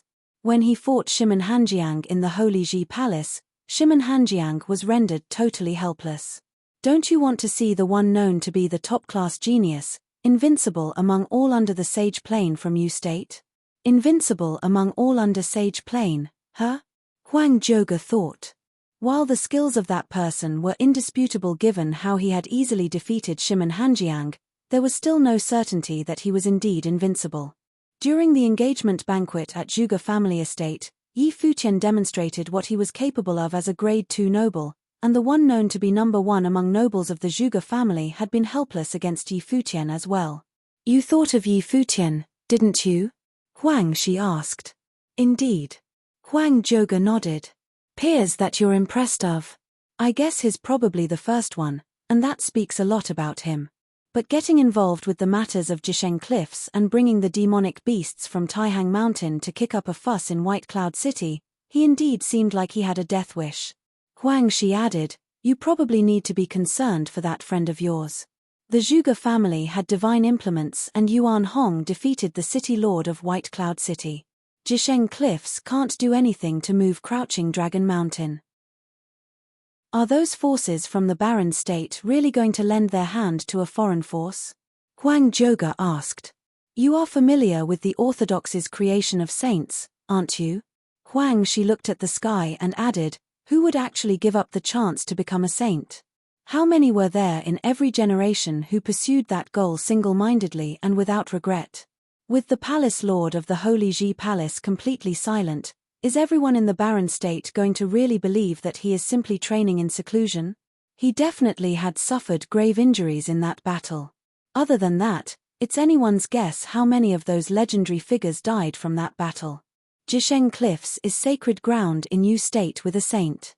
Even with the saint taken out of the picture, the power that Jisheng Cliffs have under their control is also been incredibly frightening.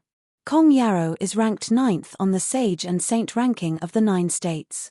Those people also understand that the Mighty Ones from Jisheng Cliffs are also after the same goal of creating a saint, and they aren't helping the foreign force for real. But if such efforts gain Jisheng Cliffs' favor and they are able to form good relations with each other, there will be more hope for them all. When it comes to the matter of saints, even such slivers of hope would prove tempting.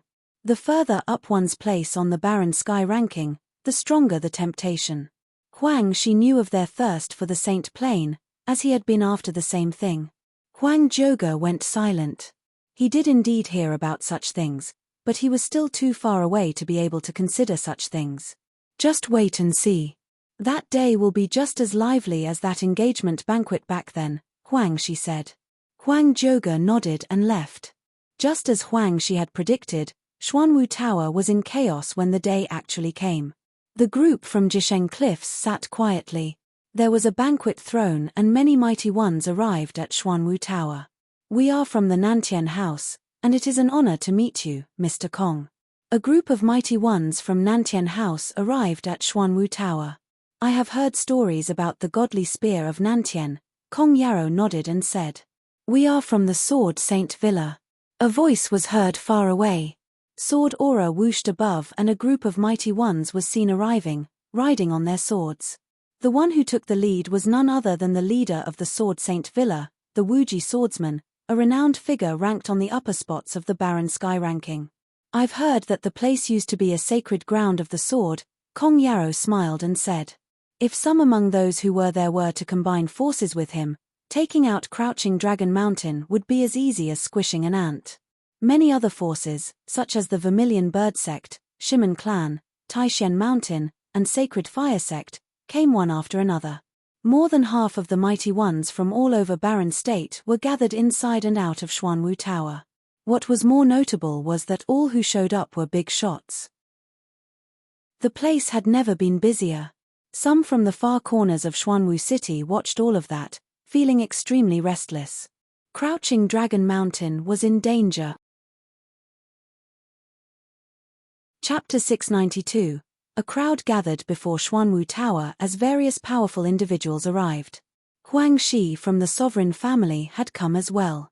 A crowd gathered before Xuanwu Tower as various powerful individuals arrived. Huang Shi from the sovereign family had come as well. Sitting down, Huang Shi looked towards a figure standing a short distance away.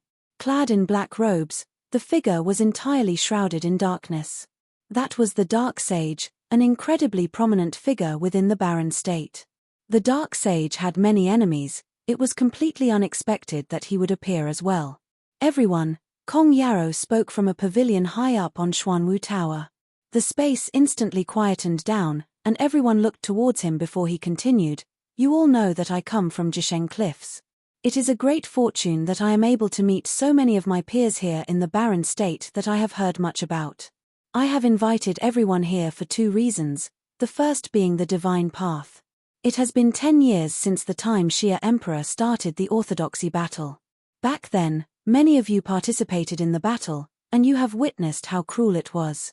Yet how many people actually managed to enter the Saint Plain? At Kong Yarrow's words, many people began to remember that battle 10 years ago. Indeed, it had been a ruthless fight. Those at the top of the Barren Sky ranking were all already at the peak of the Sage Plain. But even so, the path to attaining the Saint Plain was built upon the bones of many. Many amongst these people had even been afraid to participate in this most vicious of battles. There had been many before them who had lost their lives there. This had been the case for generation after generation, where countless battled to their deaths without regret. Even the palace lord of the Holy Ji Palace had not left the palace after so many years, and everyone present had a vague idea why. Kong Yarrow said, I know the Barren State has not had a person of the Saint Plain in many years. Is it simply a lack of ability on the part of the people here? Most of you here are incredibly talented, and for you to have been able to reach this stage, who would call themselves weak? An opportunity is what you all need. In every orthodoxy battle, the Holy Ji Palace is the one leading armies into the fight. But compared to the other powers in the 9 states, the Barren State has historically been the state with the weakest overall capabilities. I'm not saying this to belittle you, I'm merely stating the truth. This is why people from the Barren State have not stood a chance at the orthodoxy battle. He then continued, the divine path is an incredibly difficult one to take. Death is a constant threat, not just to everyone here, but to me as well. If you all are willing, join me at the next orthodoxy battle.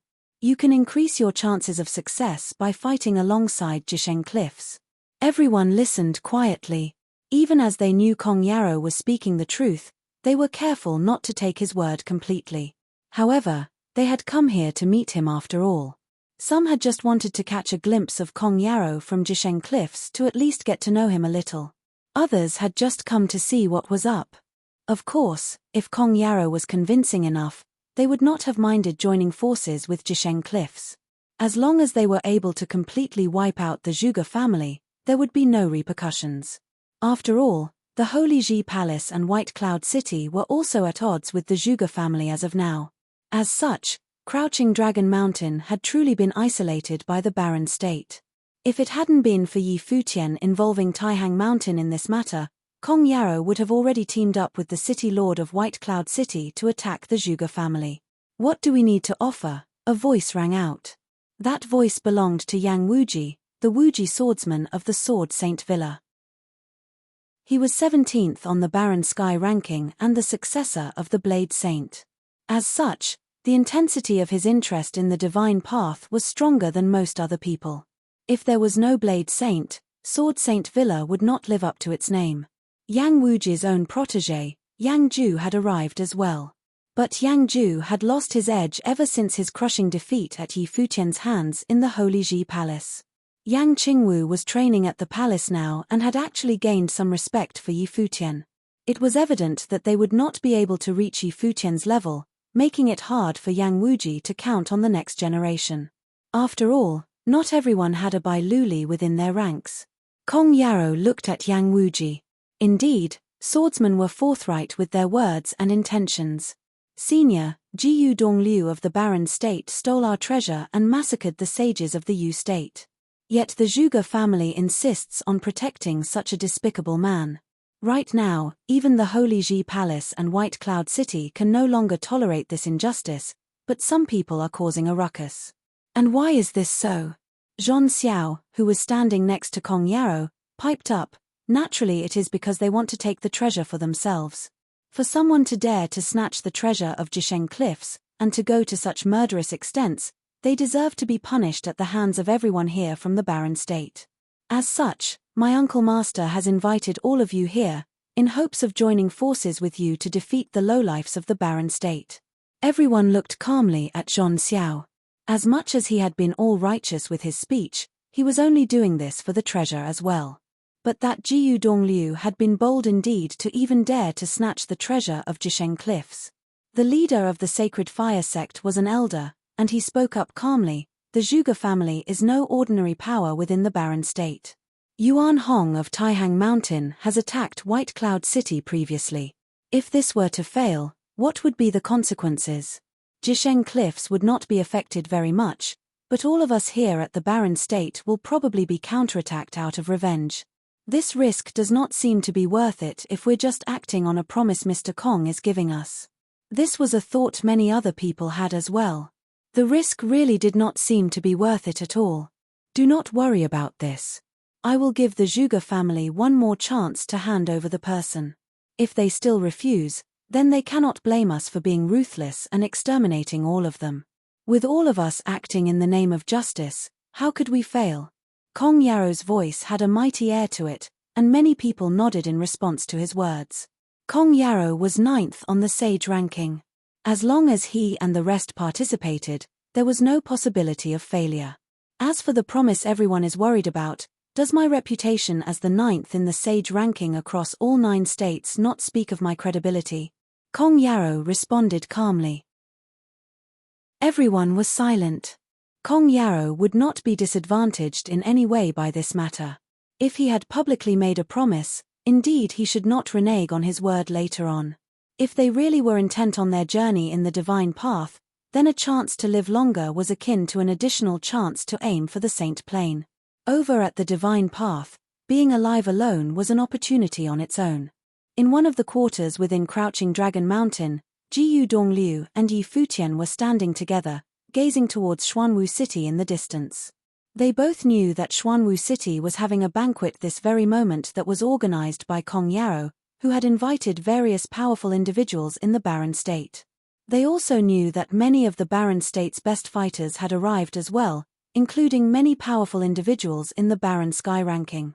By now, Yi Futian knew the reasons behind the bad blood between Jiyu Dongliu and Zhon Xiao and understood why Zhon Xiao didn't just want the treasure, but also to take his third older brother away as well. Youngest brother, do you still remember what I said to you before? In this world, reason is undeniable, Jiyu Dongliu said calmly. Yes, I remember. You told me that was what teacher said, though reason may be undeniable, fists are even more powerful than reason. So oftentimes, it's more effective to talk using fists than with reason. Yi Futian nodded. Exactly. That's why reason right now seems insignificant, because Jisheng Cliffs packs a great punch. Jiyu Dongliu spoke slowly. Once a person has something they want to protect, they become wary and afraid of many things. From then on, they become cowardly as well. Third older brother isn't afraid for his own safety, of course, Yi Futian responded.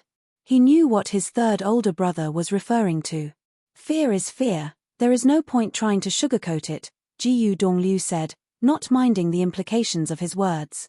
At the same time, it is exactly because one has something to protect, that sometimes fear turns into courage as well. When one truly reaches that point, they'll be able to let go of everything. Yi Futian remained silent as he looked at his third older brother. I may be sorry about certain things in my life, but I don't regret anything. Jiyu Dongliu began to float up slowly. Third older brother, Yi Futian replied, his gaze hardening. If I could relive this life, I wouldn't change a thing, Jiyu Dongliu said, before turning into a flash of lightning and disappearing from where he was in a flash, charging out of Crouching Dragon Mountain. A brilliant streak of light shot through the sky, almost like a comet. Yi Futian's heart seized up and he leaped into the sky, shouting, "Grandfather Ape!" Thump! At the bottom of the Zhuge house, a crack of thunder was heard and Yuan Hong leaped into the air as well. Yi Futian landed on Yuan Hong's shoulders in a flash, and said, "Let's go." Third older brother was right. If one thought what they were doing was right, then there was nothing to be regretful about. Now that things had come to this, there was nothing left to fear. Since those people wanted to massacre the Zhuge family and take third older brother away, why should they wait at Crouching Dragon Mountain for their arrival? Thud! Yuan Hong stepped through the sky, causing it to shake. Everyone at the Zhuge house looked up towards the sky to see Yuan Hong leaving Crouching Dragon Mountain in just a few steps. Afterward, a greater thundering sound was heard as the demon ape of Taihang Mountain chased after Jiyu Dongliu. Many figures began leaping into the sky. There was no sadness in Zhuge Mingyue's eyes. On the contrary, she was absolutely calm, a radiant smile on her face. When he had appeared that day at the wedding, she had already prepared herself. Whether she lived or died didn't matter anymore. He had not been wrong, and he would not have any regrets at the end of it. In a flash, she too turned into lightning and chased after him into the distance. Zhuge Qingfeng looked at Zhuge Mingyu and spoke up, "Everyone, listen up." Countless people in the house looked up towards Zhuge Qingfeng. Could it be that the head of the family was really going to launch an attack first? All of you, stay here at Crouching Dragon Mountain. You are not to go out and join in this tussle, Zhuge Qingfeng ordered, before catching up to Zhuge Mingyu. Everyone at Crouching Dragon Mountain looked at Zhuge Qingfeng's disappearing figure and felt a sense of bleakness. This was the strength of one who was head of the family. He took on everything upon himself. Before Xuanwu Tower, many people had gathered, and the powerful figures from Jisheng Cliffs were mingling and chatting. It was a lively atmosphere. But then, the ground began to rumble, and Kong Yarrow, who was seated within the Jisheng Cliffs pavilion, frowned. He gazed towards the distance before his expression changed. Could it be that those people were coming down from the mountain on their own? Everyone looked towards the distance as well. Very quickly, they saw a handsome scholar in a white shirt moving through the sky towards them. It was Jiyu Dongliu. Jiyu Dongliu, Zhon Xiao stared at him, and laughed coldly. "You finally have the guts to face us yourself. Zhon Xiao, you only know how to hide behind the power of your sect. Though you have the reputation of being one of the 9 warriors of Jisheng Cliffs, you are nothing but a despicable fellow. I, Jiyu Dongliu, am humiliated to be associated with you." Jiyu Dongliu shot Zhon Xiao a cool gaze, before turning to Kong Yarrow. "When I was training in the Yu State, I often heard of the sacred grounds, the Jisheng Cliffs, as well as your name. It's better to see for myself than to just listen to hearsay, and what I have seen of the people from Jisheng Cliffs so far does not live up to the prestige of those sacred ground." Chapter 693. At Jiyu Dongliu's words, countless eyes fell on him. Back then at Bai Luli and Zhuge Mingyue's engagement banquet, Jiyu Dongliu had made a solitary appearance on Crouching Dragon Mountain to announce to the whole world that Zhuge Mingyu was the woman he wanted. In the battle with Bai Luli that followed, Jiyu Dongliu had then shown himself to possess incredible talent that was in no way inferior to Bai Luli's. At Jiyu Dongliu's words, countless eyes fell on him.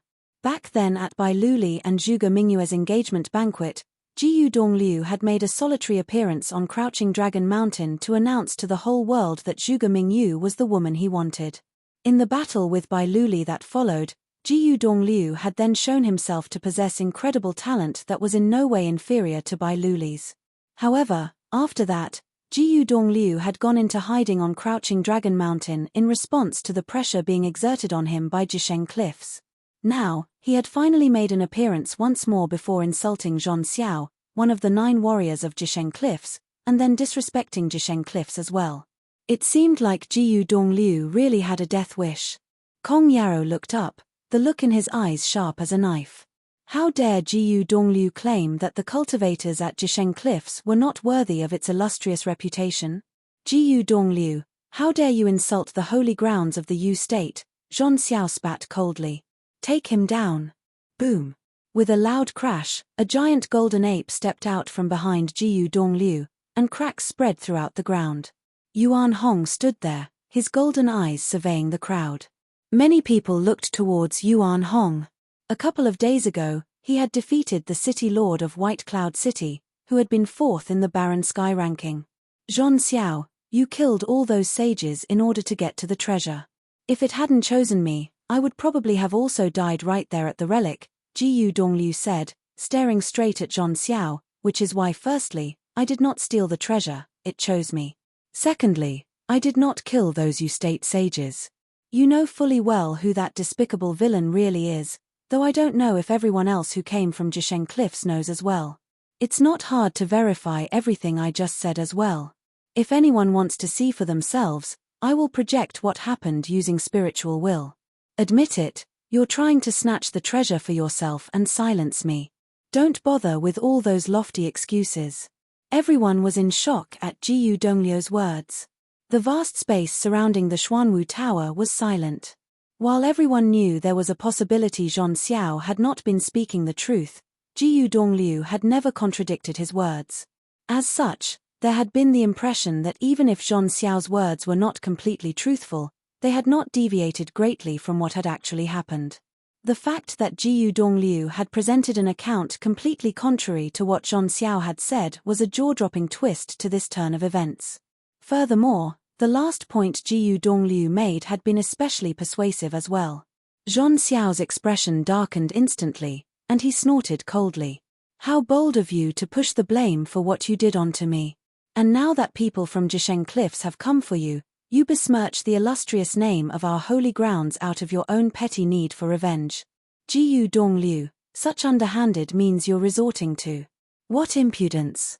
Kong Yarrow stood up, and a terrifying pressure descended upon the vast space. Though he did not completely trust Zhong Xiao's account, he did not want to believe that what Jiyu Dongliu said could be true. After all, Zhong Xiao was one of the 9 warriors of Jisheng Cliffs. If Jiyu Dongliu really was speaking the truth, then Zhong Xiao truly was a disappointment. It wasn't so much that he had killed those sages in order to get to the treasure, but that the treasure had chosen Jiyu Dongliu over him, despite him being one of the 9 warriors of Jisheng Cliffs. Jiyu Dongliu had even managed to get away from him. All this was contrary to what Zhong Xiao had told Kong Yarrow. But it didn't matter what the truth was. The moment Jiyu Dongliu had blurted out everything the way he did, he deserved to die already. The issues with Zhong Xiao would be dealt with once they got back to Jisheng Cliffs. It makes no difference whether or not I was impudent, Jiyu Dongliu said calmly. Previously, I was willing to hand over the treasure, even if that meant taking on a bad reputation for being despicable. But since all of you from this supposed holy ground were not willing to let me off, then I no longer had any room to be civil. Zhong Xiao, if you're going to boast about being from holy grounds, then fight me in battle. If I lose, you're free to take me back with you, and I'll hand over the treasure. If you lose or are unwilling to even battle, then you may kill me. But don't think about getting your hands on the treasure so easily when previously you didn't even want it in the first place. We'll know everything for sure once we take you back to Jisheng Cliffs. The treasure will still be ours no matter what, Kong Yarrow retorted strongly and stepped forward. The terrifying rule power of a divine elephant descended upon the space. The pressure of it was endlessly immense, and many people felt like they were being immobilized. Thump. Kong Yarrow stepped out again, and an incredibly heavy pressure began to press down on Jiyu Dongliu. At this point, both Jiyu Dongliu's body and spiritual will felt as though they were being subject to a stampede of many divine elephants, and he could not help but grunt at the sudden assault. However, his eyes remained lucid, and he stared straight at Kong Yarrow. Yuan Hong took a step forward, making the earth shake, and stood before Jiyu Dongliu. Explosive energy was contained within his golden body. This sheer power was the specialty of the golden apes. Even if demonic beasts were at some disadvantage compared to humans, they too had certain abilities they were born with. Kong Yarrow snorted coldly at the sight. He had heard of how Yuan Hong had defeated the City Lord of White Cloud City, who was 4th on the Barren Sky ranking. But it didn't matter to him. Even if the City Lord of White Cloud City was 4th in the Barren Sky ranking, it still could not compare to his own ranking as 9th on the Sage ranking. Each step Kong Yarrow took had everyone feeling as though divine elephants were stampeding across their bodies, and many of those who were on lower planes stood behind their seniors. This pressure was terrifyingly immense, causing Xuanwu Tower to shake and creak, seemingly at risk of collapsing any moment. Yuan Hong waved the divine destruction polearm in his hand, and many golden ape shadows appeared around him. As the golden apes twirled their polearms about at the same time, the surroundings began to change as well. At this, everyone at the banquet began to retreat quickly, finding refuge somewhere far away from there. The range of such a battle would be incredibly vast, and the power involved was immense. Anyone below the Sage Plane would probably be killed in the crossfire. Kong Yarrow stepped out towards Yuan Hong and swung a fist towards him. Despite seeming like a casual punch, Kong Yarrow's fist contained a power that could suppress all under heaven. Endless numbers of divine elephant shadows appeared and charged through the space, emanating overpowering energy that struck fear into everyone's hearts. In an instant, the golden apes around Yuan Hong were all reduced to nothing. Even then, Yuan Hong stood tall and unshakable still, continuing to twirl the polearm about.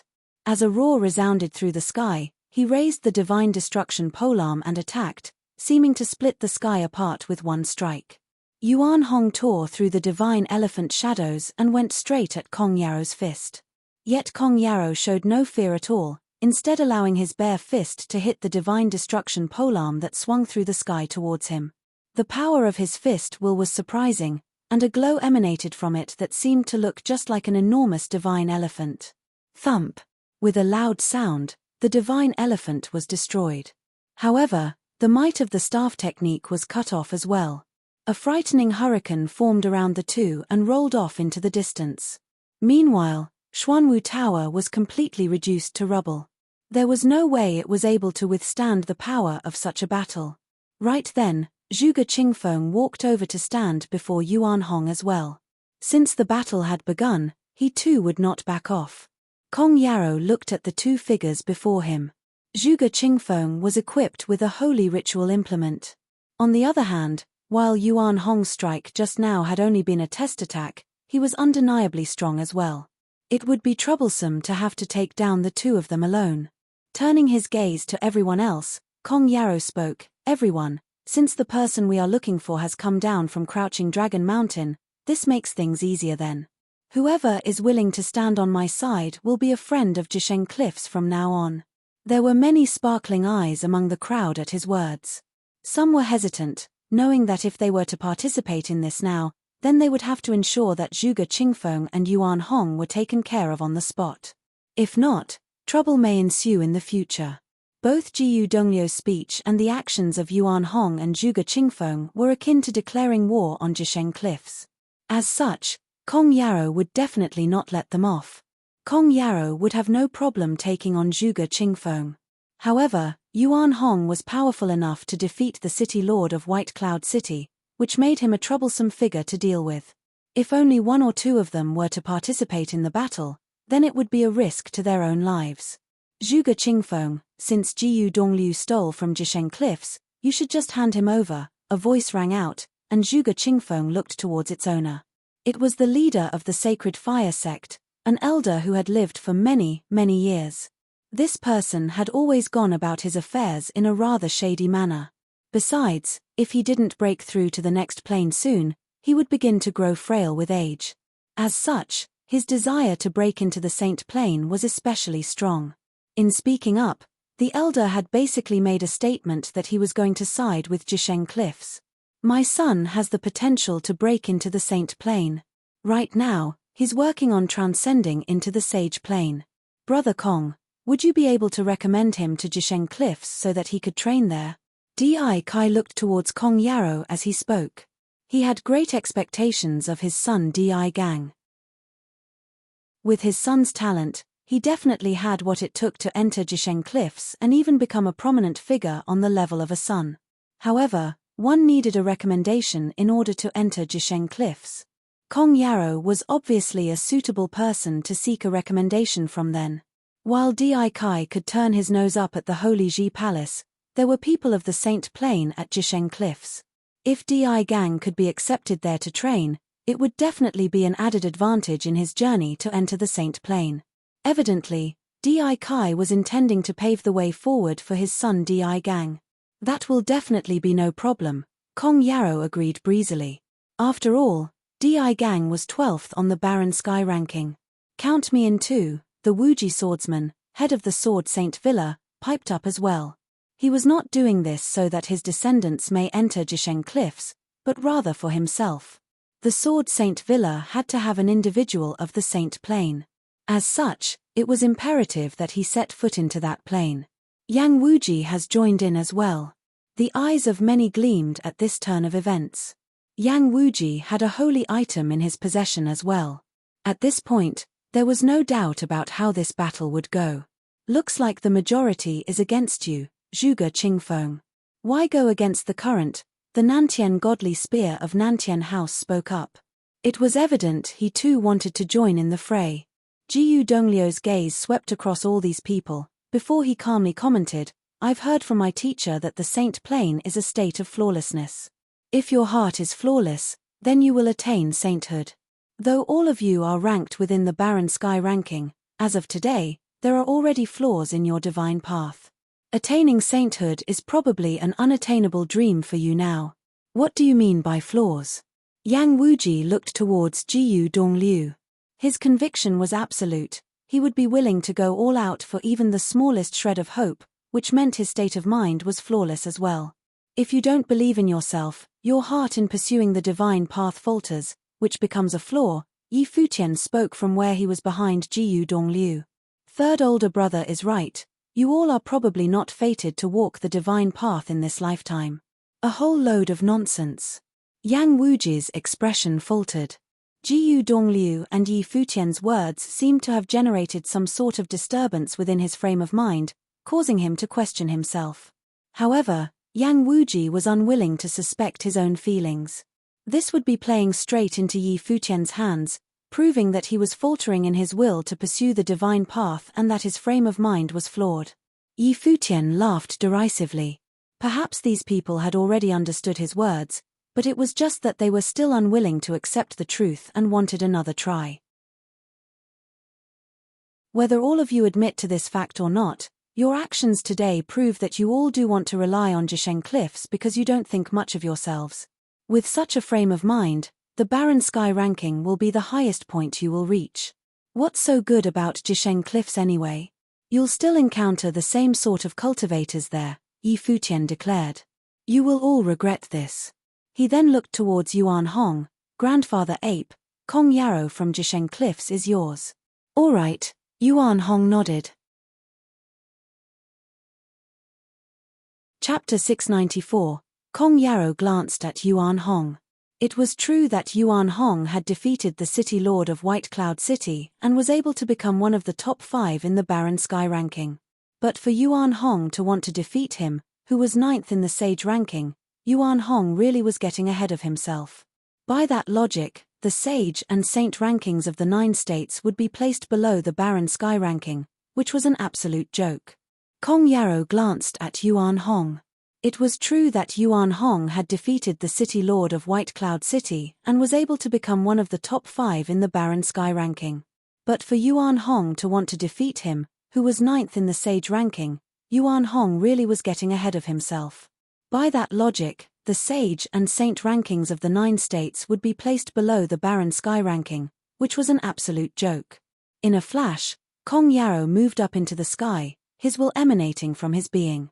Instantly, it seemed as though countless divine elephant shadows had appeared in the vast sky.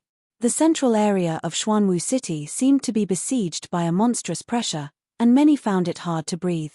Sage intent merged with heaven and earth to turn into rules.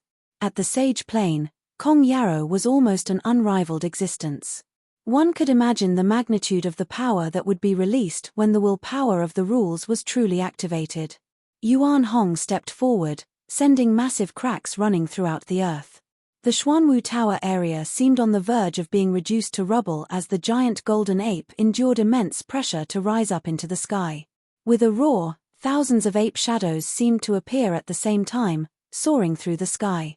Countless people looked up into the sky. Demon elephants and demon apes were both demonic beasts known for their sheer strength. Now that an actual golden ape was about to face off against divine elephants on their own turf, it was unimaginable just how frightening the clash would be. The power of Kong Yaro's divine elephants was no longer of the elemental kind. Instead, it had been transformed into the rule power of divine elephants. An enormous demon elephant shadow appeared behind Kong Yaro. Its height reached about 1,000 feet, and it was even wearing a demonic crown as if it were the king of demon elephants, the real divine elephant. The trumpet of an elephant sounded, and many people instinctively covered their ears with both their hands. However, it was no use. Their legs turned to jelly, and they fell to their knees. Despite moving to a great height in the sky, the pressure that emanated from Kong Yaro as he engaged in battle was still immensely overpowering. Zhuge Qingfeng lifted his head to look at Kong Yaro as well. 10 years ago, he had encountered Kong Yaro back at that place. Back then, he had used this unparalleled divine elephant rule power in order to kill many top-notch sages. Kong Yaro could even be said to have been absolutely undefeatable at that point. It had been a vicious battle, and Kong Yaro had performed majestically to the point of being unrivaled. He had polished his divine elephant rule power to the maximum, such that he held sway over everything. The divine elephant life spirit seemed to contain an endless rule power, which emanated a great pressure. Kong Yaro's gaze leaped to where Yuan Hong was as the latter continued to ascend through the sky, and he stomped downwards. While it seemed like a casual movement, an impressive sight appeared in the sky. A large number of elephants trumpeted together before tens of thousands of divine elephants led a stampede through the sky. The sky itself seemed to be on the verge of being flattened, and within the army of divine elephants, a humongous divine elephant stormed towards Yuan Hong and raised its leg to stomp on him, the attack seeming like it was descending from the heavens itself. Yuan Hong raised his head to look at the sky, and his golden pupils emitted a brilliant dazzle. With a loud roar, he shape-shifted into a golden demon god and twirled the divine destruction polearm in his hands about. Many golden ape shadows appeared at once as he struck out with the polearm, tearing through the sky with his attack. Deafening cracks were heard as countless divine elephant shadows were shattered into nothing by the attack. The humongous elephant foot that descended towards Yuan Hong was struck apart as well. Everyone was blinded by the dazzling golden rays of light, and with his magnificent stature, Yuan Hong looked just like a god of war. Humph! Kong Yaro let out a cold snort that sounded surprisingly sullen before he started walking towards Yuan Hong. Every step he took felt like a divine elephant was stomping directly on the hearts of everyone present. The scene in the sky was even more frightening.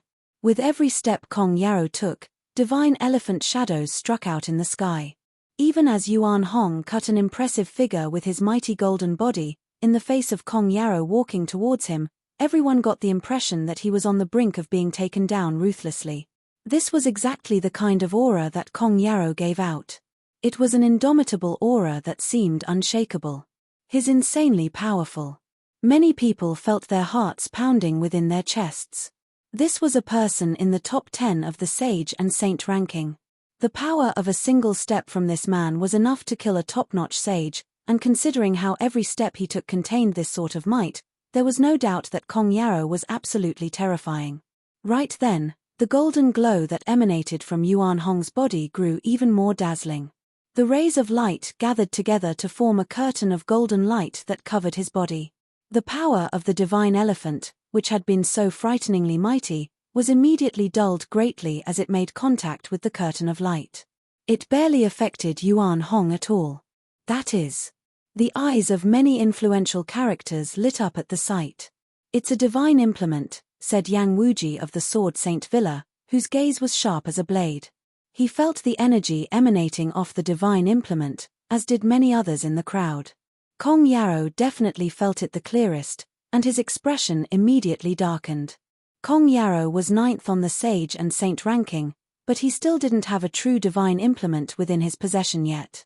Sage-level ritual implements were of little use to him. He was already at the peak of the Sage plane, and his attacks contained the maximum power a Sage could have. He would not be able to break through this limit even with the help of ritual implements. Only saints had the right to use divine implements at Jisheng Cliffs, and they were only entitled to borrow these divine implements while going on extremely important missions. Now that Kong Yarrow had come to the barren state and met 2 opponents one after the other, he had initially thought that he would be able to just kill them without any problem. However, his opponents had both revealed that they had divine implements on them, and it pissed him off to no end. Where did this ritual implement come from? Asked the head of Nantian House, who looked incredibly troubled. Could this be an heirloom passed down by the ancestors of the apes? Everyone knew that there had been an ape emperor who accompanied Emperor Yi Qing as he went about conquering the world. However, the golden apes had long been integrated into the barren state since then, and should not have any more connection to that ape emperor. Yet, where had they gotten that divine implement from? A single divine implement alone could potentially affect the outcome of this fight. If Zhuge Qingfeng had been the only one to possess a divine implement, then things could still be resolved easily. As long as Kong Yarrow managed to keep Zhuge Qingfeng in check, they would be able to kill Yuan Hong before helping Kong Yarrow to get rid of Zhuge Qingfeng. It would have been an easy win, which was why they had joined in the fight in the first place. However, now it seemed as though things would not go as planned. "Are you all not going to make your move?" Kong Yarrow spoke calmly from where he was in the sky. Yuan Hong's own power surpassed that of the White Cloud City Lords. With the addition of this defensive divine implement, Yuan Hong was enough of a threat to keep Kong Yarrow occupied. As such, Kong Yarrow could only let the rest join forces to kill Zhuge Qingfeng. A gleam shot through the eyes of Yang Wuji and the rest before they began to release mighty energy.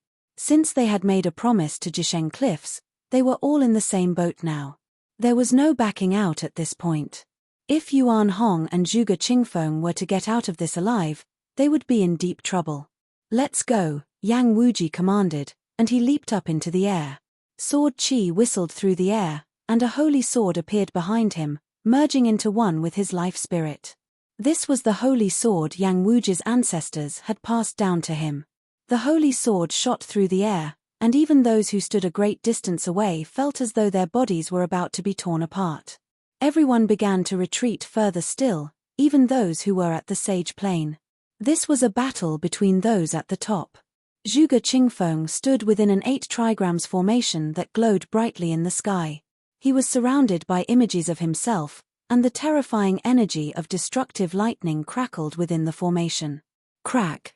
The holy sword landed on one of Zhuge Qingfeng's shadows. The other shadows around him seemed to become one, forming a dazzling formation before Zhuge Qingfeng that swallowed up the power of the holy sword bit by bit. The earth around Zhuge Qingfeng was torn apart relentlessly, and the buildings nearby were reduced to rubble as well, resulting in a scene of pure destruction.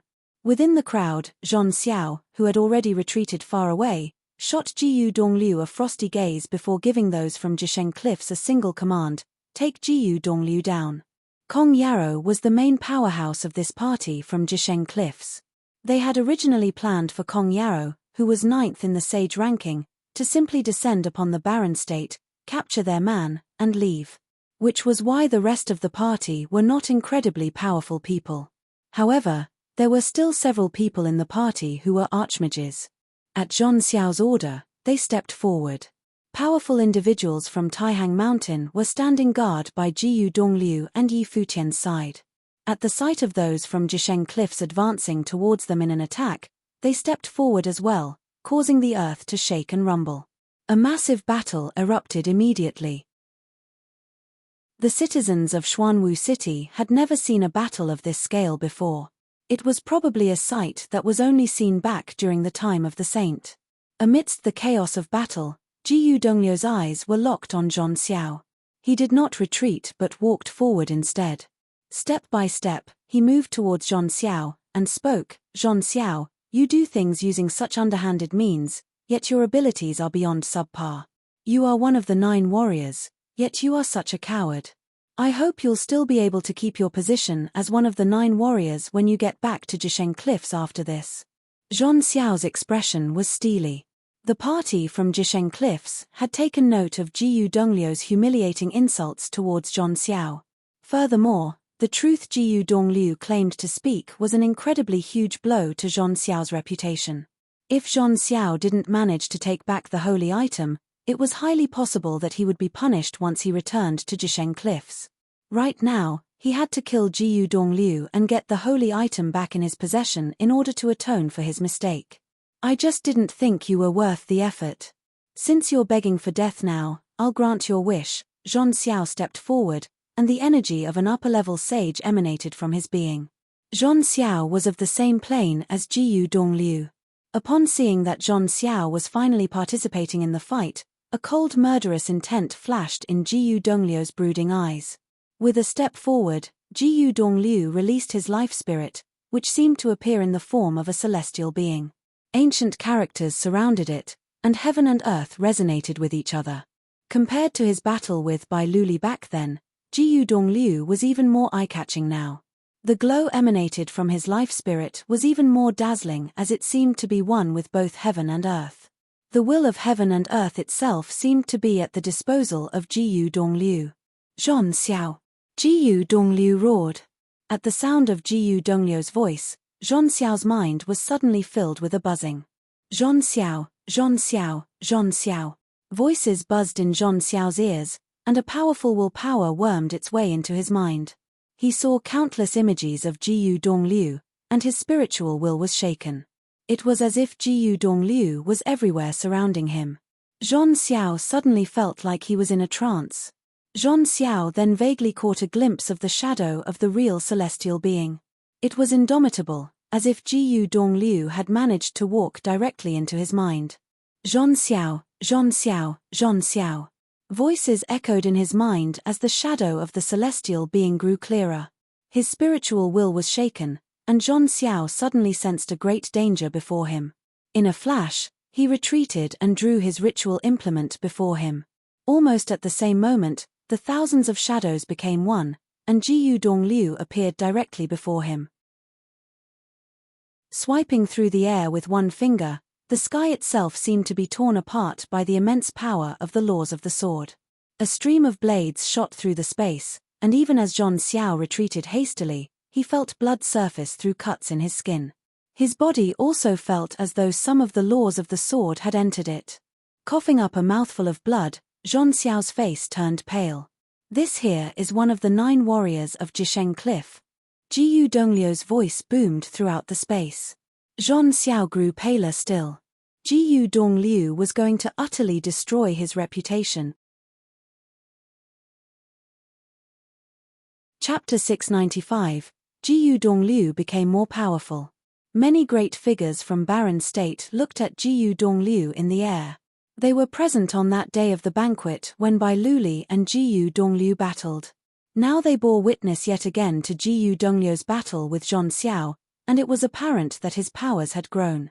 His life spirit seemed to have metamorphosed while the control of his spiritual will had with powers of rules advanced to yet another level. Jiyu Dongliu became more powerful. Many great figures from Barren State looked at Jiyu Dongliu in the air. They were present on that day of the banquet when Bai Luli and Jiyu Dongliu battled. Now they bore witness yet again to Jiyu Dongliu's battle with Zhang Xiao, and it was apparent that his powers had grown. His life spirit seemed to have metamorphosed while the control of his spiritual will had with powers of rules advanced to yet another level. Due to Zhang Xiao's skills as one of the 9 warriors of Jisheng Cliffs, his prowess was such that he would not have been simply taken out by Jiyu Dongliu with one move. Furthermore, both of them had fought each other before, which meant that Zhang Xiao had not anticipated Jiyu Dongliu's exponential increase in power, which was why he was injured by the move just then. Jiyu Dongliu continued walking forward. Zhang Xiao looked up at Jiyu Dongliu with a gloomy expression. The clash right there and then made him understand that he was no longer a match for Jiyu Dongliu. He retreated, choosing not to clash with Jiyu Dongliu head-on. Jiyu Dongliu's expression was cold. His body disappeared as soon as he took one step forward. At the very next moment, the celestial shadow appeared in Zhon Xiao's mind one more time, and it seemed that Jiyu Dongliu's shadows were everywhere. He knew the shadows to be little more than illusions, as he was simply under attack from Jiyu Dongliu's spiritual will. How did he grow to be so powerful? Zhon Xiao's face was ashen as he unleashed his life spirit, giving his all to the fight. On another battlefield elsewhere, the battle between Yuan Hong and Kong Yarrow raged on, shaking the heavens and the earth. They took their fight up into the clouds, finding divine elephants everywhere. Kong Yarrow was simply too powerful. However, Yuan Hong was armed with a divine implement, and that made him near unbeatable. He was able to simply dissolve any attacks that went at him, as he was, after all, still very powerful physically and possessed defensive capacities second to none. The stifling noises exploded all over the sky. Zhuge Qingfeng and the others were also fighting heaven-shaking battles. Several top-notch figures on the barren sky ranking surrounded Zhuge Qingfeng, but he was able to materialize countless shadows of his within the 8 trigrams matrix, enabling him to change attacks and locations at will, which in turn made him very difficult to tangle with. Even the likes of Yang Wuji and Di Kai, who were very, very powerful people, found it frustratingly hard to injure him. The fights among the younger generations, however, had been easy ones. The likes of Qin Zhong and Yi Futian simply watched the fights of the titans around, as their planes were such that they were unable to even do anything to help. But then again, none of those top-notch figures went against them. It was, after all, a showdown between the top-notch figures. It was the principle of winner takes all at play, with the nobles at the losing side waiting to be butchered when the dust settled. Before the victors were determined, it was only natural for them to not waste their energies on some small fries. Furthermore, no one dared move away from the opponents they were fighting respectively. If someone from Jisheng Cliffs or Sword Saint Villa ended up killing Yi Futian, the likes of Yuan Hong and Zhuge Qingfeng would have gone right after them. As such, there were actually only 2 battles that truly determined the fates of everyone there: the battle between Kong Yarrow and Yuan Hong, and that between Zhuge Qingfeng and the rest siding with Yang Wuji. Battles like the one between Jiyu Dongliu and Zhon Xiao were not of high priority. Yi Futian felt very tense as well. The battles at Xuanwu Tower that day would end up determining the fates of many. Losing would have dire consequences. The divine path is one littered with death traps. If one does not have the belief to see it through, one has no business walking the divine path, Yi Futian said softly. He looked at Jiyu Dongliu and added, Zhon Xiao is one of the 9 and hails from the sacred ground of Yu State. So what? He was defeated all the same. Who is to say that my third brother can't become a saint one day? His words were for everyone present. They were some mighty ones on the barren sky ranking that he was unfamiliar with, and there were elders whom he knew. However, he did not ask for any of them to interfere. The ones he wanted them to fight were the people of Jisheng Cliffs, and no one liked messing with the likes of Jisheng Cliffs. But at the very least, he did not hope to see any of those people against them. Or else. The eyes of many sparkled. Yang Wuji and the rest saw that Yuan Hong was armed with a holy ritual implement, and that was totally unanticipated on their part. There was simply no way out for Yang Wuji and those who sided with him.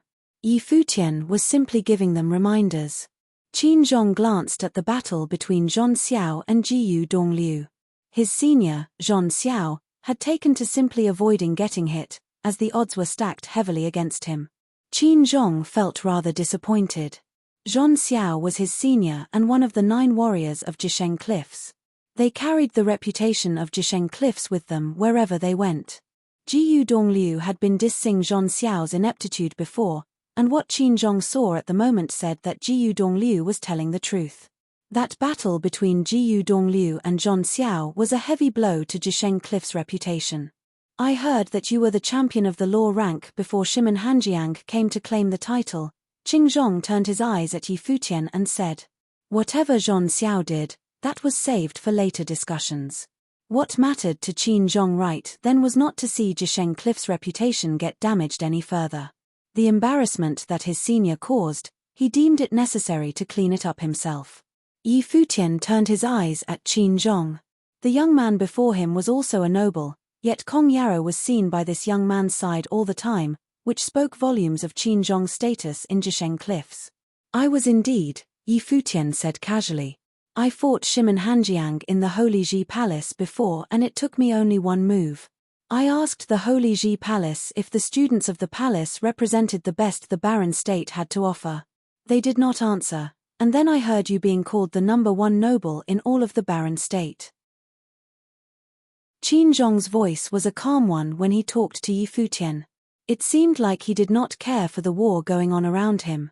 "It is a coincidence that I'm also known to be the #1 below the sages," Qin Zhong said slowly. His intention was apparent. He wanted to fight Yi Futian. Countless people of the younger generation turned their eyes at Qin Zhong and Yi Futian in an instant. They heard of what happened back in the Holy Ji Palace, that Shimen Hanjiang was unable to withstand one finger from Qin Zhong, and it was said that Qin Zhong was the most exceptional among the 9 warriors of Jisheng Cliffs. Yi Futian, on the other hand, also truly deserved being called the #1 noble in all of the barren state. The battle between them would not have been as spectacular as those around them, but many looked forward to it nonetheless. This was especially so for the youths, as the mighty ones of the previous generation ranked on the barren sky ranking were almost run over by Kong Yarrow alone. They had no choice but to rely on saint-level implements to fight him on equal footing. "What about our generation then?" they thought. Jiyu Dongliu had demonstrated his talents by crushing Zhon Xiao, but Yi Futian and Qin Zhong represented the future of their respective states. Qin Zhong might have been just like Bai Luli, as it was said in the barren state that he possessed the potential for sainthood. But Yi Futian had made himself a legend by crushing Di Gang and Shimen Hanjiang. Di Gang, Li Futu, Huang Zhouge, and the others were present, eyeing the two and wishing fervently for the battle. "You are right to say that you're only the #1 below the sages in Jisheng Cliffs," Yi Futian said while looking at Qin Zhong.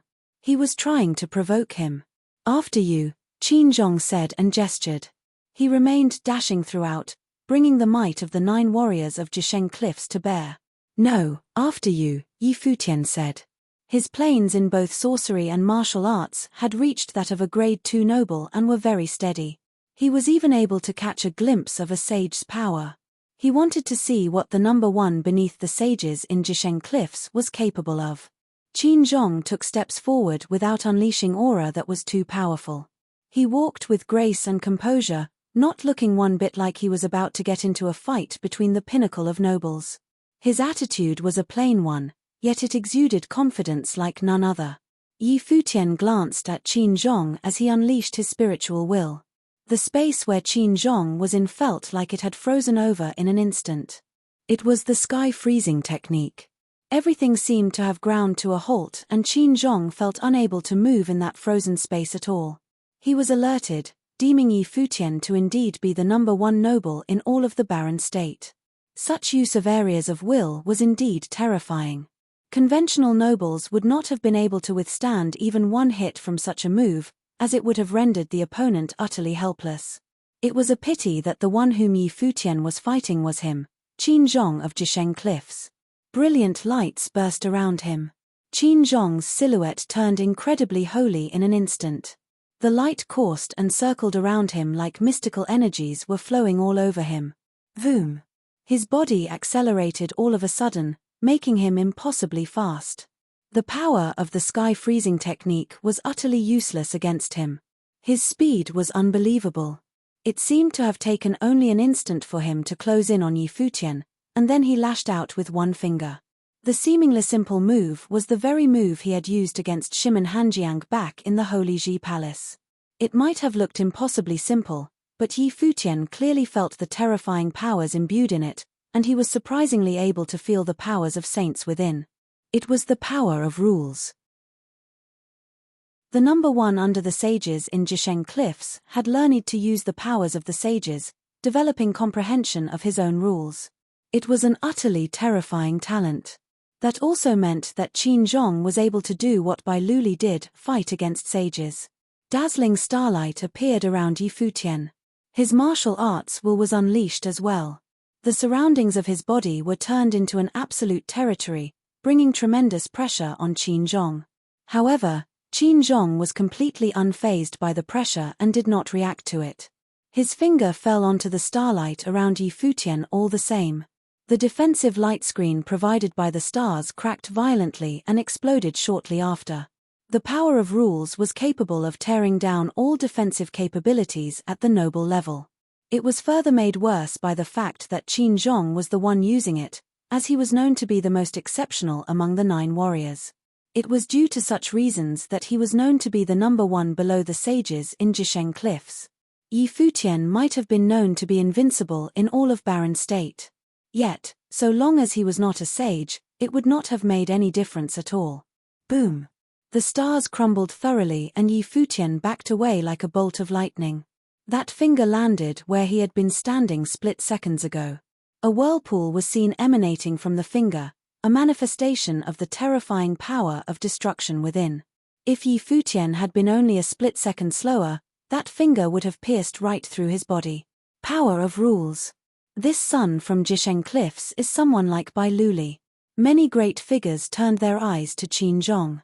Bai Luli had beaten a sage when he was still at the pinnacle of the noble plane back in the day, and that battle made him the renowned figure he was today. If one were to defeat sages, one needed to develop comprehension of the power of rules. Qin Zhong was a mighty one of such caliber, but Yi Futian was still just a grade 2 noble. Many turned their eyes at Yi Futian, who was backing away. The younger generations had come to see Yi Futian as a nigh undefeatable legend. Many exceptional geniuses present, including the likes of Di Gang and Li Futu, had all been defeated by Yi Futian before. And right there and then, the mighty one from Jisheng Cliffs demonstrated extremely fearsome combat capacity before all of the mighty ones in the Barren State. Qin Zhong might have been just like Bai Luli, someone who was capable of defeating sages. Yi Futian was fighting more than just another genius noble right there. If he was able to beat Qin Zhong, it would have proven that he also possessed the power to fight sages. However, at that moment, it was seen to be an impossible feat. Chapter 696. Yi Futian looked at Qin Zhong. He knew well that the very nature of power changed when one advanced from noble plane to sage plane. No powers at the noble level would be able to withstand the rules wielded by sages. Everything a noble was able to whip up would have been easily broken by sages. Regardless of how powerful his fusion will territory had been, it stood no chance against anything Qin Zhong was able to pull. Yi Futian looked at Qin Zhong. He knew well that the very nature of power changed when one advanced from noble plane to sage plane. No powers at the noble level would be able to withstand the rules wielded by sages. Everything a noble was able to whip up would have been easily broken by sages. Regardless of how powerful his fusion will territory had been, it stood no chance against anything Qin Zhong was able to pull. Despite not having become a sage just yet, Qin Zhong was halfway into the sage plane. He was literally half a sage at his current level, having developed matured rules and became the number 1 below the sages in Jisheng Cliffs because of it.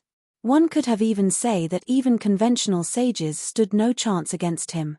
The wings of the rock appeared and Yi Futian was clad in divine ape form. His form was imposing and filled with boundless power. Dazzling lights were unleashed and it seemed as if there were countless beams penetrating his body. There were also beams shooting out from above the divine ape, opening up the 7-star acupoints. Yi Futian felt himself overflowing with boundless power in an instant. His eyes turned incredibly sharp, shooting out golden beams of light. He activated freedom meditation and it boosted his senses to the extreme. He was, after all, fighting the number 1 figure below sages from Jisheng Cliffs, and he deemed it necessary to experience all there was to experience from the fight. He was able to feel the terrifying torrent circling around Qin Zhong. Dazzling golden lights coursed about and flowed to both the heavens and earth. Every streak of the aura made Yi Futian feel incredibly overwhelming power of rules from Qin Zhong, powers that enabled one to easily destroy any type of defense. Yi Futian had also caught a glimpse of the formless torrent emanating from Qin Zhong's body that seemed to have transformed into a divine eagle, and it was the likes of which he had never seen before. It was probably a life spirit that Qin Zhong was able to unleash, yet somehow took form unintentionally through the use of the power of rules. Yi Futian sensed a pair of incredibly sharp eyes in the void, which he felt to be the eyes of the eagle. The eyes seemed to be capable of penetrating everything they saw, just like Qin Zhong's own sharp eyes.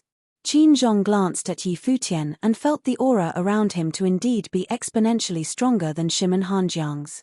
Nobles who were capable of reaching such levels were near invincible in the barren state. Yi Futian's massive spectral body lashed out with a punch, filling the air in an instant with thousands of fist will, which felt as if they were comets packed with extremely destructive power. The comet-like fist will in the air was capable of easily destroying everything in its path, and it was his most powerful attack, Comet Punch. Qin Zhong remained completely unfazed in the face of the tremendously massive fist before him. The formless torrent gushed about in the air and turned even more crazed. The shadow of the divine eagle seemed to be blinking in and out of existence. Beams of light punched through the fist heading for him, shattering it bit by bit. He then lashed out with one finger. The move felt as if the eagle swept through the sky as a beam of sparkling light streaked through the air. The comet punch that headed for him with impressive force was penetrated in an instant, blowing it up within moments. Yi Futian gazed at Qin Zhong. He had already figured out which rules Qin Zhong had been using. It was not just some rules belonging to any single element. Like Yi Futian, the rules Qin Zhong wielded were something new that he had comprehended entirely on his own, packing very destructive powers capable of dissolving the attacks and defenses of others easily. It was an overwhelming yet very simple move, as it only took Qin Zhong lashing out with one finger to completely destroy Yi Futian's incredibly overwhelming comet punch. Other than keeping their eyes on the battle between Kong Yarrow and Yuan Hong, the big shots of the barren state began to also take notice of the battle between Qin Zhong and Yi Futian. They sighed as they witnessed Qin Zhong's power firsthand, impressed at the fact that he was indeed a genius of the highest order. Qin Zhong had yet to truly become a sage and was only halfway in, but the powers of rules that he wielded were surprisingly mature. Furthermore, those powers were not derived from rules of just any single element. Such geniuses were truly one in a million. Even if he had actually become a sage, there was no doubt that he would have possessed the power to fight those of higher plane than him. True top-notch geniuses demonstrated excellence at very early stages. Qin Zhong, who was known to be the number one among all below the sages in Jisheng Cliffs, would have been invincible among his peers throughout Yu State. It was simply unthinkable to have any noble there capable of beating the most talented one among the 9 warriors of Jisheng Cliffs. Your attacks might be powerful, but they are still limited to being powers of the noble plane. They might be able to shake those who are newly made sages, but if that is all you got, there is simply no way for you to beat me, Qin Zhong said. His words were brimming with confidence, making it very clear that even those who had just broken through to the sage plane were nowhere near his caliber. Qin Zhong did not bother waiting for Yi Futian to reply. He took one step forward and golden mirages appeared throughout the air in the very next moment. Qin Zhong's body appeared right before Yi Futian.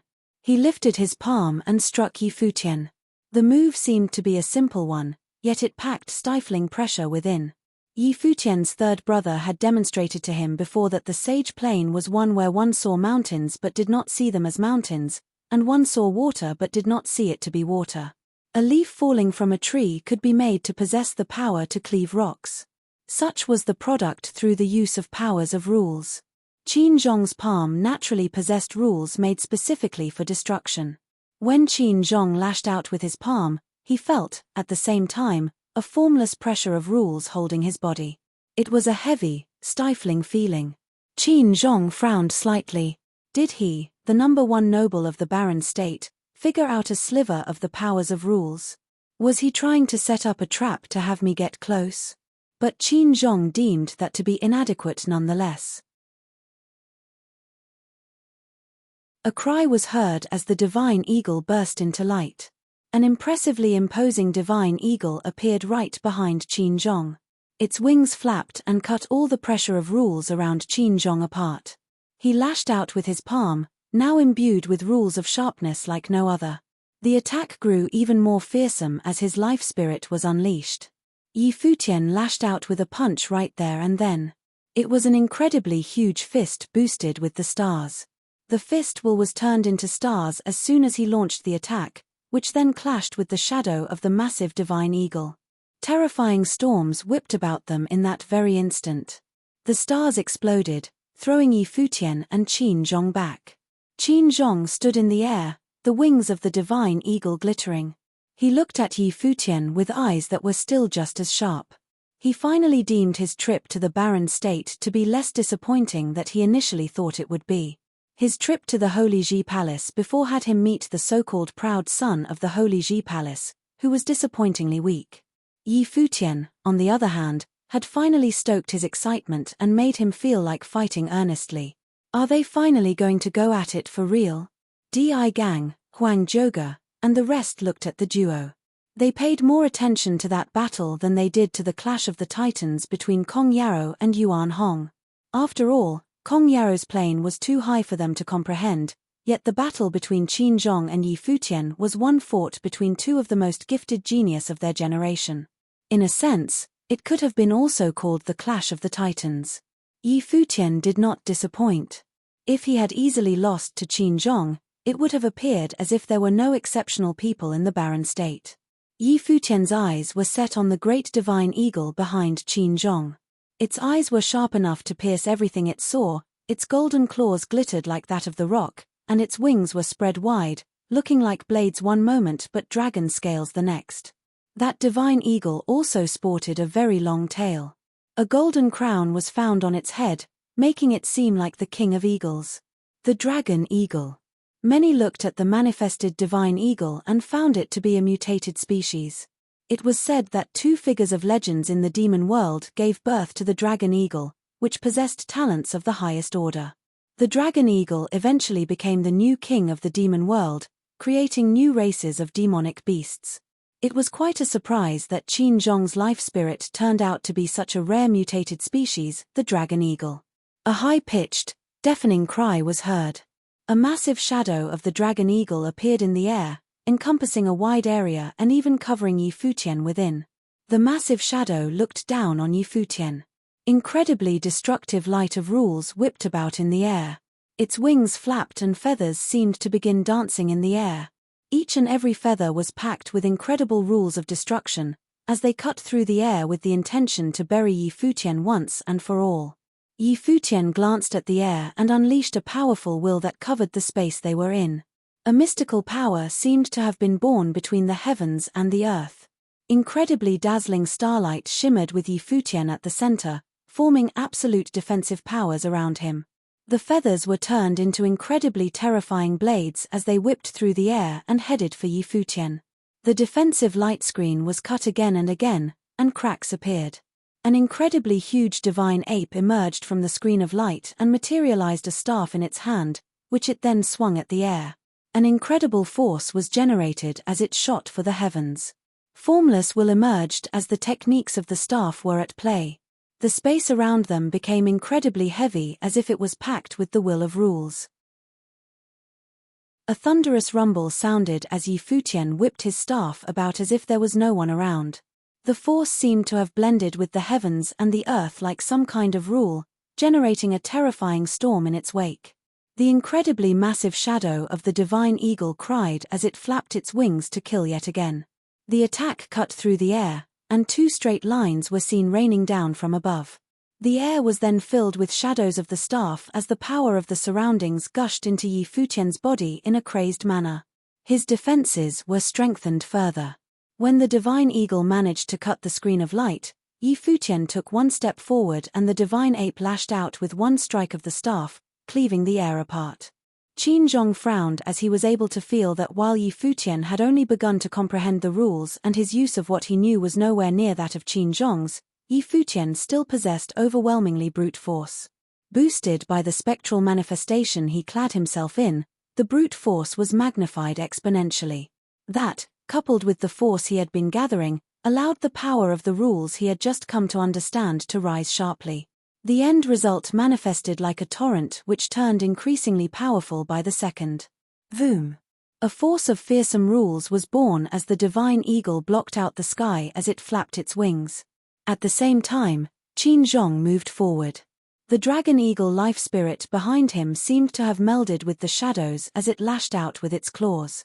The divine ape seemed incredibly miniature in comparison. Countless destructive rules appeared in the air as the claws were lashed out. The defensive light screen exploded maniacally. Yi Futian was completely exposed as Qin Zhong's attack went straight for him. However, Yi Futian seemed to have not noticed any of that as he went swinging his staff about. The fifth strike of the 9 heavenly attacks burst and the divine ape roared. Terrifying powers whipped in the air. The pair of terrifying claws met the staff head-on and grabbed onto it. The staff shattered bit by bit, but that pair of claws turned intangible. Countless shadows of the divine eagle appeared as its feathers cleaved through the air, heading for Yi Futian. Yi Futian's body moved like a bolt of lightning, as fearsome aura built up around him. His flying body continued to gather the force of the world, yet it was still unable to escape the feathers at his tail. The feathers seemed to be boundless as they kept cutting the divine ape, cracking the spectral manifestation Yi Futian clad himself in. However, Yi Futian did not seem to be in any bit of pain. The power he gathered became increasingly strong and the divine ape grew in size in response. A giant ape appeared in the sky. Voom! A flash of lightning streaked through the air. The giant ape lashed out with its arm from above, as if it had packed all the force of the 9 heavenly attacks into that one arm that it brought to bear. Qin Zhong looked up at the shadow bearing down on him. It was an overwhelming shadow which seemed to have descended in the mortal world like a god. Stars seemed to have emerged around that arm coming down on him. The rules had finally taken form, turning into overwhelming power. Qin Zhong extended his hand and lashed out at the hand that Yi Futian had coming down on him. The divine eagle let out a very long streak, melding with that arm he had lashed out in response. Many saw the divine ape that descended from above bombard the dragon eagle. The resulting destructive light was unbearably bright. The spectral manifestation began to crumble under the influence of the boundless rules. The very huge divine ape shadow that Yi Futian had been clad in exploded bit by bit and crumbled. However, that power seemed to have penetrated everything nonetheless. It continued to head for Qin Zhong. Yi Futian's training with Sage Dozhan enabled him to open 5 of the 7-star acupoints, allowing him to gather force using 9 heavenly attacks and bring the gathered force to bear, imbued with the highest power the rules were able to generate with his spectral being. There was no telling how powerful the end result of all that was. Qin Zhong was probably the only one capable of feeling it firsthand. Tremendously dazzling light encompassed Qin Zhong's body as the dragon eagle resisted the incoming force in his stead. The devastating light threw both combatants off. Yi Futian was thrown high into the sky. All the manifestations he was clad in were no more. Qin Zhong, however, stood somewhere below without moving an inch. While terrifying light still circled around his body, it was nowhere near as dazzling. Blood began to show at the corner of Qin Zhong's mouth as he grunted. His organs were severely rattled. The power of his offensive rules was tremendously powerful, yet he was no match for Yi Futian in sheer brute force. With such power coming down straight at him, even if he managed to destroy Yi Futian's manifestations, the recoil had him severely injured nonetheless. So that was what the number 1 below the sages in Jisheng Cliffs was capable of, Yi Futian said casually. Many looked at him and found themselves speechless. Chapter 697. Qin Zhong stood rooted to the ground as though the other battles around him had no relation to him. He only knew that he had been defeated. Qin Zhong stood rooted to the ground as though the other battles around him had no relation to him. He only knew that he had been defeated. He, who was undefeated in new state among his generation, had been defeated by Yi Futian today. The number 1 person under the sage plane in Jisheng Cliffs had been defeated by the barren state's most outstanding noble plane. Moreover, Yi Futian's cultivation level was lower than his. He raised his head and stared at Yi Futian. Yi Futian's physical strength and his explosive power in battle, the rule power that he had understood, were so strong. All this had caused him to be injured even though he had a deeper understanding of rule power. He would remember this battle. There were countless geniuses in the 9 states. Even though many people claimed that he was the person with the strongest potential among the 9 sons, he could not be too complacent. Now, in the barren state, he had been defeated and his brother Zhong Xiao had also been crushed by Jiyu Dongliu. Then, what about the geniuses from the other 7 states?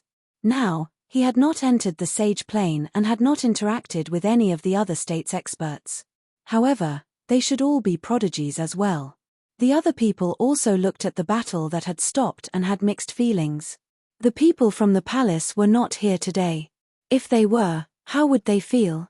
Previously, Qin Zhong had crushed Shimen Hanjiang in the palace and nobody could stand up to him. Today, Yi Futian, who had been expelled from the palace, continued his undefeated legacy. Even when he was up against a son from the Yu state, the person with the most outstanding potential among the 9 sons. Yi Futian defeated him as a grade 2 noble. All the influential figures in the Baron state knew what this battle meant. Huang Shi, Xu Shong, and the others all looked at Yi Futian, the handsome teen standing in the air. He did not have any expression of delight after his victory, because he knew that his battle could not impact the situation. It was merely a pointless battle. To Yi Futian, he had only proven that the Jisheng Cliffs cultivators were not as high and mighty as they had thought. Even the most outstanding person within the generation could be defeated, proving his previous point. Potential to enter the divine path, Huang Shi muttered to himself. It was rumored that Qin Zhong had the potential to become a sage and had the most outstanding potential among the Jisheng Cliffs' 9 sons. Then, now that Yi Futian had defeated Qin Zhong as a grade 2 noble, what did it mean? Yi Futian naturally also had the potential to become a saint. Not only that, but this battle had proven that Yi Futian could battle sage plane figures as a grade 2 noble. Although Qin Zhong was not a sage, he should not be weaker than someone who just entered the sage plane. Back then, Bai Luli had risen to fame in one battle. He had the divine teachings, and Sage Wanxiang had predicted that he had the potential to become a saint. The Holy Ji Palace had also sacrificed much for Bai Luli, even expelling Yi Futian from the palace. The battle in the White Cloud City proved their stand even further. However, Yi Futian had now proven that he was not weaker than Bai Luli. Although they were unable to tell who was more outstanding because of the difference in cultivation level, nobody would dare to say with certainty that Bai Luli could defeat Yi Futian. Then, was all that the Holy Ji Palace had done for Bai Luli really worth it? The palace could have had 2 disciples with the potential to become saints. Now, they were standing at opposing ends with no way back. Even the palace was at loggerheads with Yi Futian. Even outsiders like Huang Shi and Xu Shong felt pity and regret in their hearts. Although they were not from the palace, they still had the same lamentation. Huang Jiuge, Di Gang, Li Futu, Nan Hao, and many others from the younger generation also had mixed feelings. He had still not been defeated and was getting even stronger. Di Gang could already feel that if he battled with Yi Futian now, it would definitely not be like the battle a year ago. Now, Yi Futian could probably defeat him easily. His father Di Kai had high hopes for him to enter the divine path. Now, to enable him to enter the Jisheng Cliffs and be under the care of Kong Yarrow, his father did not hesitate to go to war against Zhuge Qingfeng. However, there was someone who he could never hope to outdo in the same generation in the Baron state. He raised his head and looked at the battlefield in the air. Each time Kong Yarrow and Yuan Hong clashed in the air, the impact would make people's hearts shudder. However, Kong Yarrow's mindset had been affected, not because of his own battle, but because of an insignificant battle on the ground. Qin Zhong, his teacher-nephew who cultivated in the same vein as him, was the most outstanding young generation in the vein. Not just that, but Qin Zhong was extremely outstanding and had once been pointed out by a saint, claiming that he had the potential to become a saint and would enter the divine path in the future.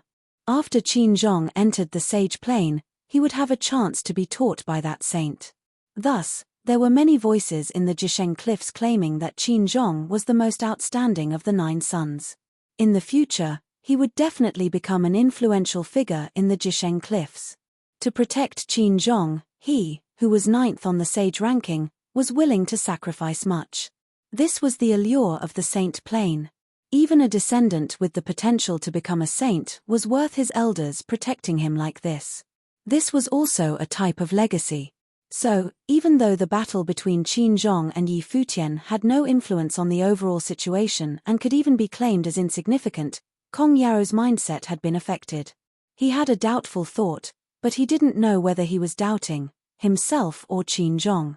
In the barren state, Qin Zhong, who was protected by his vein, had been defeated by a grade 2 noble.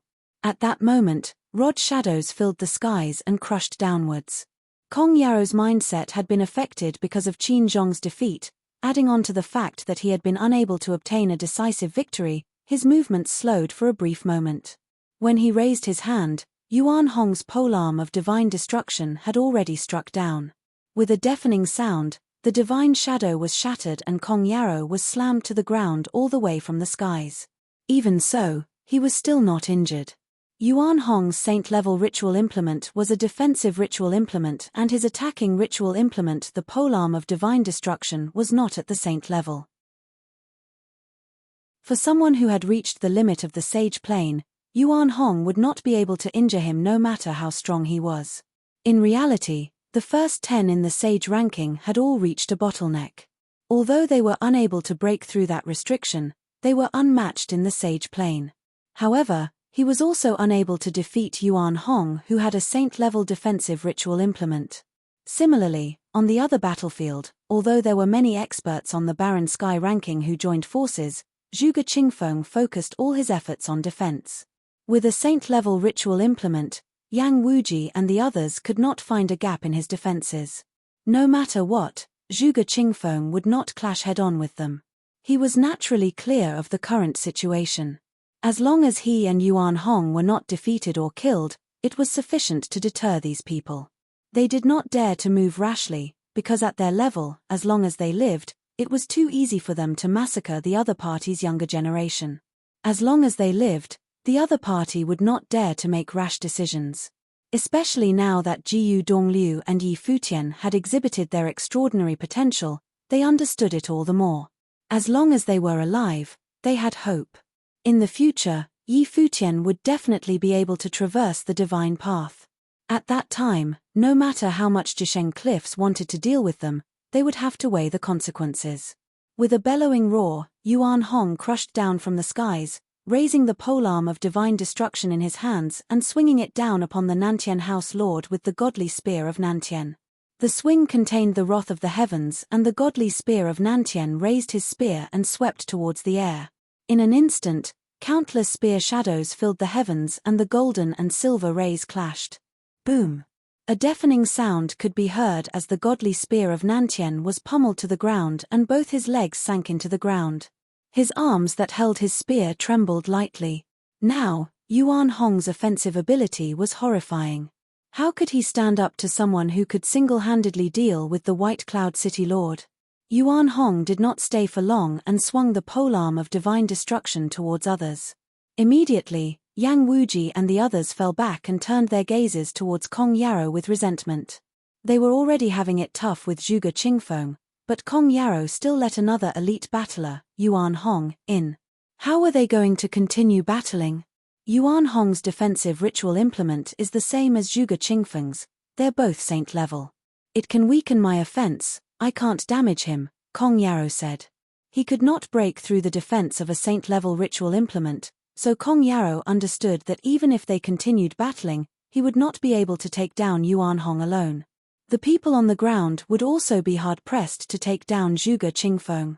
Even so, we must continue battling. Yang Wuji's expression was sharp like a blade that had been removed from its sheath. They were at the point of no return, so they had to bite the bullet and continue. They had previously thought that the battle would be easy. With Kong Yaro's strength, he could crush Yuan Hong and kill him, then deal with Zhuge Qingfeng without any hesitation. Kong Yaro seemed to have lost the desire that he had before. He looked at Qin Zhong and Zhon Xiao. Zhon Xiao had been injured by Jiyu Dongliu, and it was only with the help of Jisheng Cliff's archmages that he was not killed by Jiyu Dongliu on the spot. Qin Zhong continued to stand there quietly, but the impact of his defeat could not be erased. After vomiting blood, Qin Zhong was not at peak condition. All the people here today, do you not have opinions? Kong Yaro looked at the other influential figures in the surroundings. However, they all watched silently. It was not that they didn't want to become a saint, but everyone had their own thinking. Especially after seeing Yuan Hong's saint-level ritual implement, They knew that if there was no outcome in today's battle, nobody knew how it would progress in the future. Although Jisheng Cliffs was the holy land in the Yu state and had Saint Plain cultivators, the Saint Plain experts would not come personally to the barren state. They might not even know about this matter. After all, they were legendary figures. There were so many people cultivating in Jisheng Cliffs and so many things happening every day. How could they report everything to the saints? Sending Kong Yarrow to handle this matter was already taking it very seriously. We should deliberate on Jiyu Donglio's words. Does Jisheng Cliffs need to investigate the matter? Don't accuse others carelessly. At that moment, a voice sounded. Kong Yarrow turned around with a glint in his eye. Not only Kong Yarrow, but Yang Wuji and the others looked at the person who had spoken with a sharp expression. Now, they were already standing on the Jisheng Cliff side to deal with Zhuge Qingfeng. There was already no way out. Investigate. This person was speaking for Jiyu Dongliu. If the matter was really like Jiyu Dongliu had said, would Jisheng Cliffs leave and punish Zhon Xiao? By then, it would be Yuan Hong and Zhuge Qingfeng looking for them for revenge.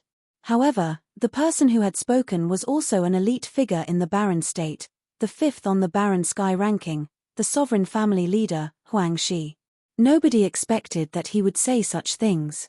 His words had shown his standpoint. Evidently, he was on the Crouching Dragon Mountain's side.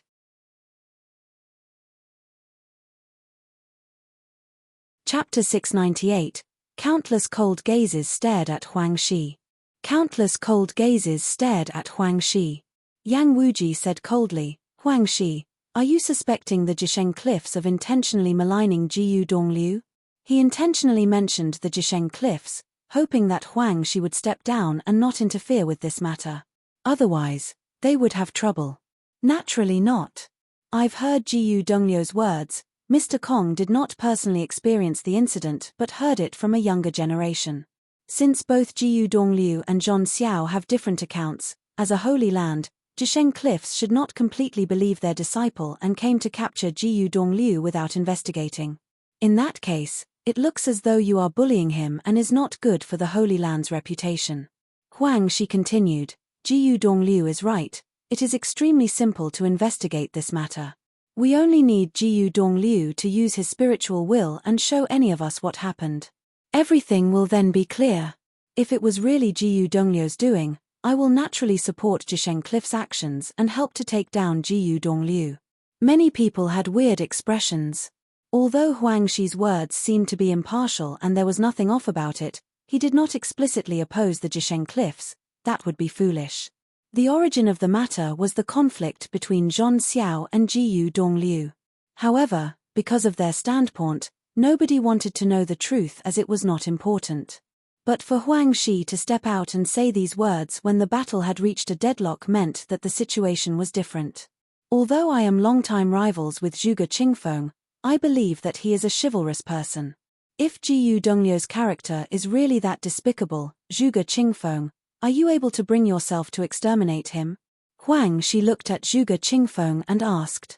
If the results of the investigation are like what Zhon Xiao has said, I will definitely not shield Jiyu Dongliu and I will hand him over. Moreover, I will give my Zhuge family's sacred item to the Jisheng Cliffs as an apology, Zhuge Qingfeng replied. As his voice landed, the surroundings fell silent, but there was a faint oppressive atmosphere. You doubt me? Zhon Xiao's expression was grim. He naturally knew what the truth was. Many people looked at him. He was merely the Jisheng Cliff's son and many of the influential figures on the Barren Sky ranking did not have to care about him. The Jisheng Cliffs had 9 sons every generation, but how many of them would become saints? Zhon Xiao's achievements could catch up to Kong Yarrow at best. From his battle with Jiyu Dongliu and the character that he had revealed from this matter, it was unlikely for him to become a saint. Huang Shi's words hold reason. At that moment, another voice sounded. The crowd all looked in the distance. The Tingxue House's Xu Shong had a mysterious smile on his face and his eyes were squinted. The impression he gave people was one that was gentle on the exterior, yet sharp underneath. After all, this fellow was a ruthless killer. The 9th on the Barren Sky ranking, Xu Shong, had also made his stance. Although they did not directly oppose the Jisheng Cliffs, Their stance had already shifted. Are the two of you going to interfere with this matter? Kong Yarrow looked at Huang Shi and Xu Shong, asking coldly. No, no. Xu Shong smiled and shook his head. I am merely saying, casually, if Brother Kong feels that I am wrong, you can treat it like you didn't hear it. He was not going to take part in the battle. After all, he had a huge household to take care of. The Jisheng Cliffs would not have any reservations about what they did in the barren state. He naturally could not fall out with the Jisheng Cliffs, but with his position, he could stand out and say a few words. Does Brother Kong feel that what I have spoken wrongly? Huang Shi smiled and replied, I am thinking for both parties. If there is an option to solve it peacefully, why is there a need to battle? Zhuge Qingfeng has already said that if Jiyu Dongliu really did what Zhon Xiao said, he will immediately hand him over. Is that not enough for the Jisheng Cliffs? After saying so much, it was already clear that if the Jisheng Cliffs still insisted on continuing, it would be protecting Zhon Xiao despite knowing that he did it. Although many people could feel that Jiyu Dongliu was telling the truth, hearing it from Huang Shi's mouth was undoubtedly offending the Jisheng Cliffs. As for Zhon Xiao, he was ignored. Huang Shi and Xu Shong would not go to war with Jisheng Cliffs, but at least they could influence the situation here. The other influential figures from the barren state would not step in after seeing the two of their stands. If nobody else joined in, Kong Yarrow would naturally not be able to break this deadlock. I have seen the images that Zhon Xiao has shown me. There is no cause for doubt. If anyone continues to doubt him, it is the same as doubting Jisheng Cliffs, Kong Yarrow replied assertively. Huang Shi and Xu Shong's statements had caused a shift in the situation. Their side's momentum was weakening. If he was not dominant, he might as well leave the barren state and return to Yu State. Today, in Xuanwu Tower, I have seen the attitudes of many of you in the barren state. The Zhuge family is also an important faction in the barren state. Since that is so, I will give the Zhuge family another few days to consider. If they are still unwilling to hand him over, prepare to bear the consequences, Kong Yarrow said coldly. Goodbye. After saying that, Kong Yarrow turned around and left. Yang Wuji and the rest had grim expressions.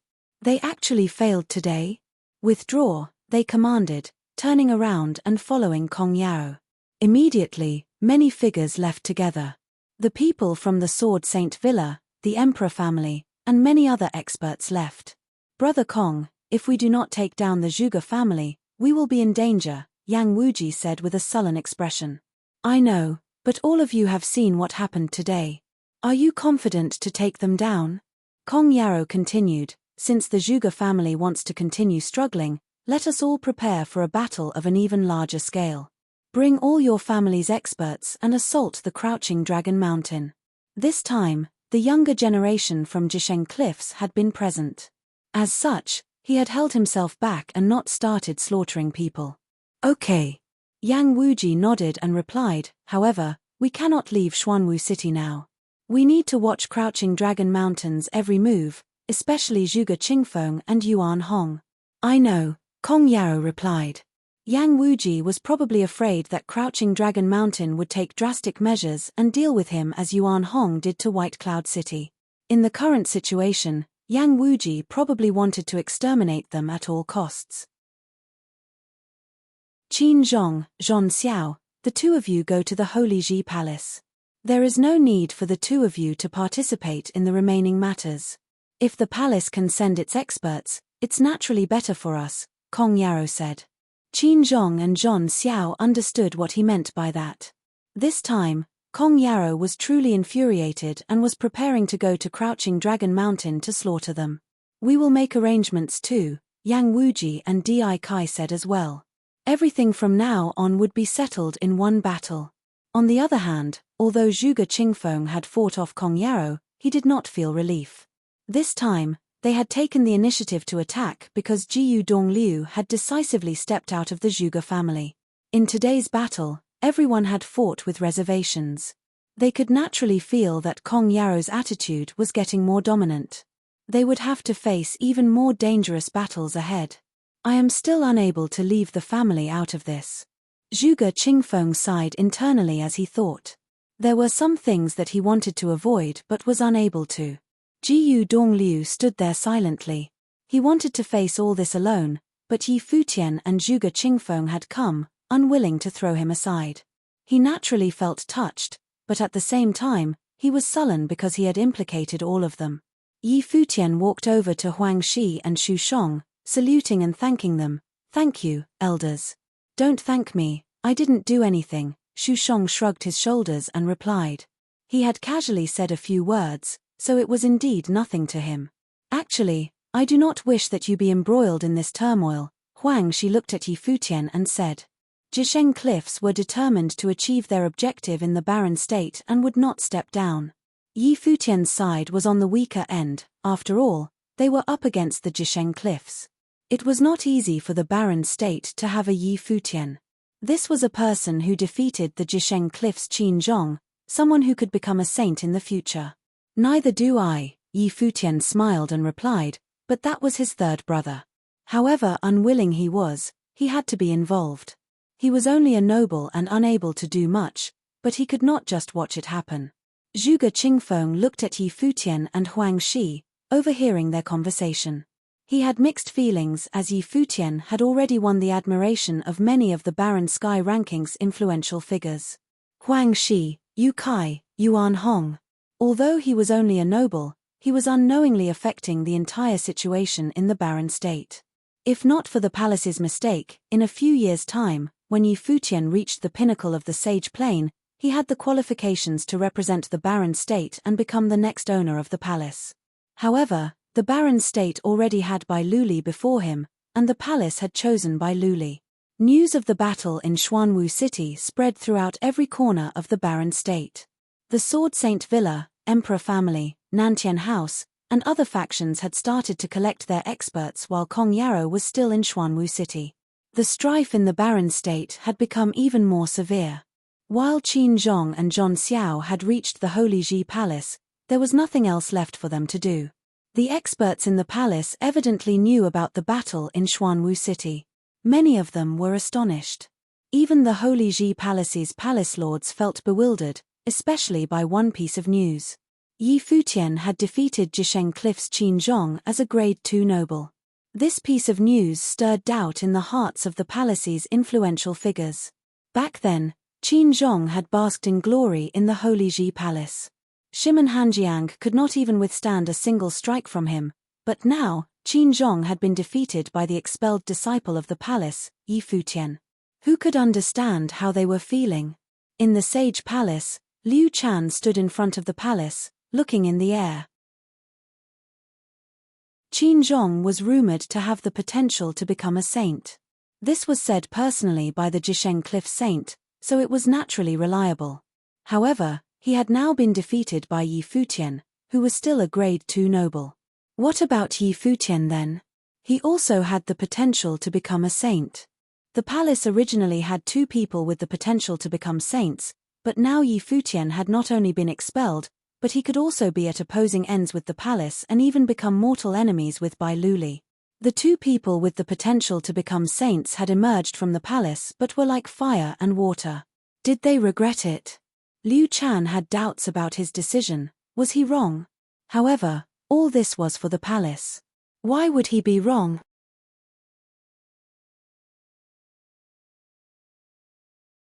Chapter 699. In the Holy Ji Palace, not only were the elders moved, but many disciples were also astounded by the results of the battle.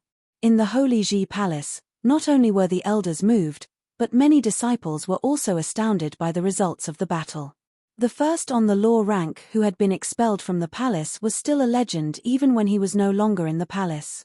He was unrivaled in his generation in the barren state, and now, even the number 1 noble in the Yu state had been defeated by him. In the Sword Palace, in front of an ancient palace, a figure with only one arm sat cross-legged, looking at the ravine in front of him. By sitting here, he could overlook the entire Holy Ji Palace. Behind him, a girl in a red dress strolled towards him and sat down beside him. She asked gently, "What's the news from them?" "They have temporarily driven off Jisheng Cliffs, but the issue is not over yet. Many major factions are gathering their experts and preparing to siege the Crouching Dragon Mountain," Yi Wuchen replied. A worrying expression appeared in Liu Chenyu's eyes. For a while, there was silence. Although they were worried, they were unable to interfere with the elite's battles. Even those who were in the lower ranks of the Baron Sky ranking did not have the right to participate in this unrest. Zhong Xiao and Qin Zhong are now in our Holy Ji Palace. The Jisheng Cliffs are not intending to let them continue battling. If anyone can resolve this issue, it can only be the Holy Ji Palace, Yi Wuchen said slowly. However, he did not have much hope.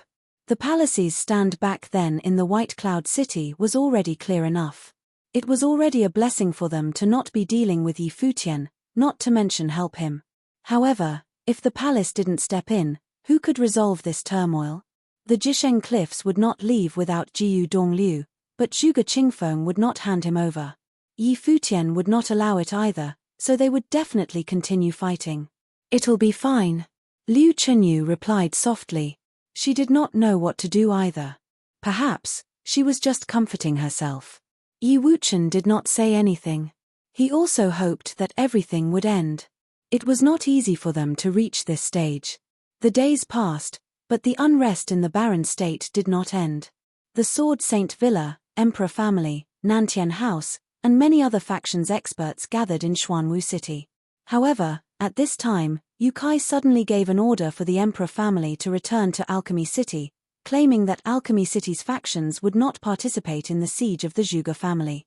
Moreover, he had given the order as the City Lord of Alchemy City and was extremely authoritative. This was also Yu Kai's first time having such a bossy attitude towards the Emperor family. Many years ago, the two families' ancestors had created Alchemy City together. Even if they had their own intentions now, they were still allies on the surface. However, from another perspective, the Alchemy City Lord not allowing the Emperor family to join forces with Jisheng Cliffs to siege the Crouching Dragon Mountain was also appropriate. When Di Kai heard about the matter, he was furious. However, Yu Kai's attitude was determined and he instructed the Emperor family's people to tell Di Kai that he was not to participate or he would have to suffer consequences. The attitudes of the Baron State's elites had become more delicate. There were already a few elite figures who had either subtly or directly expressed their support for Crouching Dragon Mountain. They did not jump out and oppose Jisheng Cliffs as it would be too foolish, but their actions had unknowingly affected the entire situation. Everything was changing in the outside world, but the palace remained the same.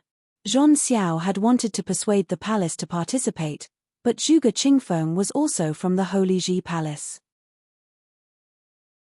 No matter what, the palace would not directly participate in the siege of Crouching Dragon Mountain, even if they were unhappy about the marriage. Zhong Xiao was also unhappy about this matter and he was annoyed with many of the people in the Baron State.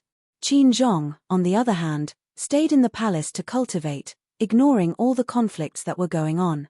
One day, in one of the cultivation spots in the palace, many disciples had gathered. Zhong Xiao was there as well. Today, the White Cloud City's second young master had claimed that he wanted to meet him for something. This second young master Bai Zi seemed to be intentionally getting close to him. He had been seeing a lot of him lately. He had heard that the White Cloud City's young city lord Bai Luli was the most outstanding person in the Baron State. Even Yi Futian was also expelled from the Holy Ji Palace because of him. It was a pity that he missed out on meeting Bai Luli this time. Bai Luli was not in the palace and had left to cultivate. Brother Zhong, do you really plan on missing this grand show? Bai Zi said to Zhong Xiao. This time, the siege of Crouching Dragon Mountain will be done by all the elite archmages. With my cultivation level, I will not be able to influence the situation. Zhong Xiao looked at Bai Zi and said. He was curious about what business Bai Zi had with him. Then, Brother Zhong, how confident are you that they will be able to deal with the Crouching Dragon Mountain this time around? Bai Zi asked. Who knows? Zhong Xiao replied. His uncle Master Kong Yarrow was truly enraged now, but the other party had 2 saint-level ritual implements with extremely strong defense, so there was still a problem. Moreover, some old fellow from Alchemy City had appeared and was opposing them. If the White Cloud City is willing to participate, there will naturally be no doubt about the outcome. However, your father seems to be afraid. Zhong Xiao looked at Bai Zi and said coldly. I hope that Brother Jean can forgive me on this matter. Yi Futian used the people in the Bai clan to threaten us. He is indeed despicable, Bai Ziyi replied coldly. Come to think about it, what does Yi Futian have to do with Jiyu Dongliu snatching Brother Jean's holy item? He keeps on participating and causing destruction, threatening the White Cloud City and inviting Yuan Hong to aid him. Yu Kai's attitude is likely also because of his influence. Without him, perhaps Brother Jean could have arrested Jiyu Dongliu a long time ago. A cold glint appeared in Zhon Xiao's eyes. What Bai Ziyi had said was really true. If it had not been for Yi Futian, the matter would have been resolved a long time ago. However, Yi Futian really had outstanding potential. Even his brother Qin Zhong had been defeated by him. Yi Futian is a despicable person who will resort to any and all means. If the Jisheng cliffs were like him, the matter would have been resolved a long time ago. It is just that Jisheng cliffs and Brother Jean can't bring themselves to do it, Bai Ziyi continued. Why do you say so? Zhon Xiao looked at Bai Ziyi. I heard that when Yi Futian left the palace, he brought his family and friends. However, when he came out, only Yuan Hong was with him. The rest of them should still be on Taihang Mountain. Now, Taihang Mountain's strength is all congregated on Crouching Dragon Mountain. If the others all imitated what Yi Futian did, wouldn't this matter be solved easily? Bai Ziyi tried to sound casual while saying it. Zhon Xiao smiled and looked at Bai Ziyi. This fellow was indeed despicable. However, his words made sense indeed. He did not know how the battle on Crouching Dragon Mountain would turn out. If they returned to Jisheng Cliffs this time and the truth was uncovered, he would very likely be punished. There needed to be a resolution to this matter. Desperate times call for desperate measures, Zhon Xiao smiled and continued. Bai Ziyi, you've reminded me, when dealing with despicable people like Yi Futian, there is no need to abide by the rules. Brother Jean dares to take the chance, that is worthy of respect. Bai Ziyi put his fists together and saluted. Since that's the case, I'll be leaving first. Okay. Zhon Xiao nodded. As Bai Ziyi left, Zhon Xiao looked at his figure and a menacing smile appeared on his face and he said, let's go. Not long after, a piece of news spread from the palace. The Jisheng Cliffs Zhon Xiao had brought a group of people and left the Holy Ji Palace. In the Sword Palace, at Yi Wuchen's cultivation spot, Shu Qiu and Zui Qianqiu had arrived. Yi Wuchen saw the two of them and asked, what's up? The palace's disciples are spreading some news. Bai Ziyi intentionally leaked news of Yu Sheng, Hua Jiyu, and the rest's whereabouts to Zhon Xiao. Now, Zhon Xiao has left the palace, Shu Qiu said. Yi Wuchen's expression suddenly became sharp and there was a momentous surge of killing intent. Bai Ziyi, can we inform Yi Futian? Yi Wuchen asked. The Tingxue House has a special transmission method. I will send the news as quickly as possible to Crouching Dragon Mountain. I will definitely be faster than Zhon Xiao, Shu Qiu said. Yi Wuchen nodded and turned around. He looked at the base of the palace and clenched his fists, asking coldly, is Bai Ziyi still in the palace? Rumor has it that he is cultivating in the Valley of Knowledge, Shu Qiu replied. The Valley of Knowledge was a secret zone for cultivation in the palace. It could hone one's spiritual will energies. Yi Wuchen's gaze looked forward, sword will emitting from his eyes. He then leaped forward and sword will turned into a sword and landed at his feet. It then tore through the air towards the direction of the Valley of Knowledge. Shu Qiu and Zui Qianqiu looked at each other, then moved in a flash towards the direction that Yi Wuchen had left in.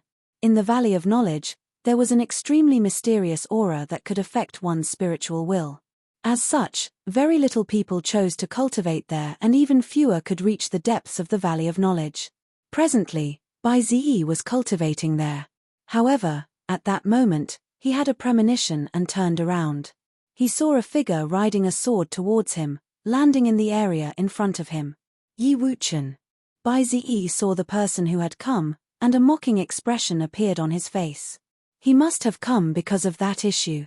It was no secret and he had not intentionally concealed or prevented the news from spreading, because he did not care at all. So what if Yi Futian knew?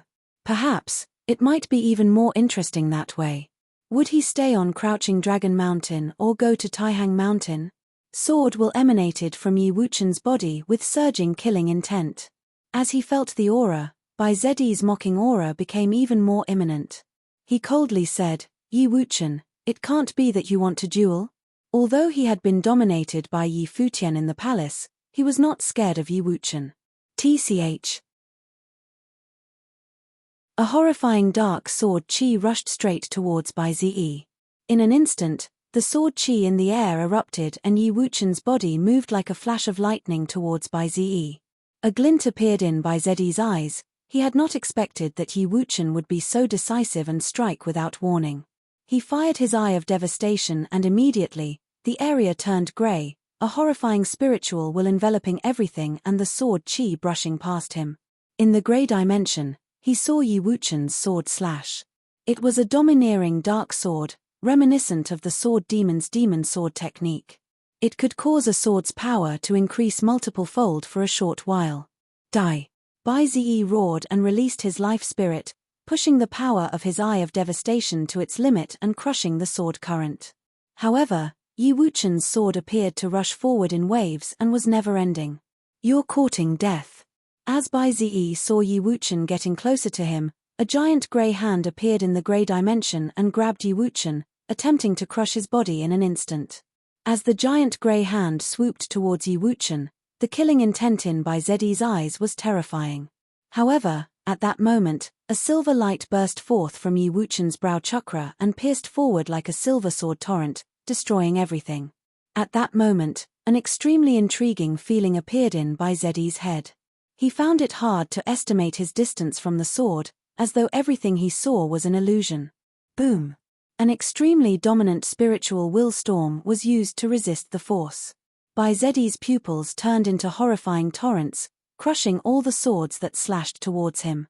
However, at that moment, Yi Wuchen's strength increased rapidly and countless sword chi rushed towards the spiritual will. At that moment, he seemed to have used up every ounce of his strength to increase the killing ability of his swords, causing a mirage to appear in Bai Zedi's head. He had sunk into the sword torrent and was unable to tell the difference between reality and illusion. He could only see a destructive sword torrent crushing everything and rushing towards him. His eye of devastation could see a pair of demon sword eyes. Die! Bai Zi roared and his spell scrolls glowed. The terrifying lightning energy pierced through everything and headed straight for Yi Wuchen. Next, a destructive sword chi penetrated his brain and rampaged wildly. Bai Zedi's expression became twisted and he raised his hand and pressed it down in Yi Wuchen's direction. However, at that moment, another figure flashed by and Bai Zi felt a cold sensation on his neck. A sword had pierced his throat.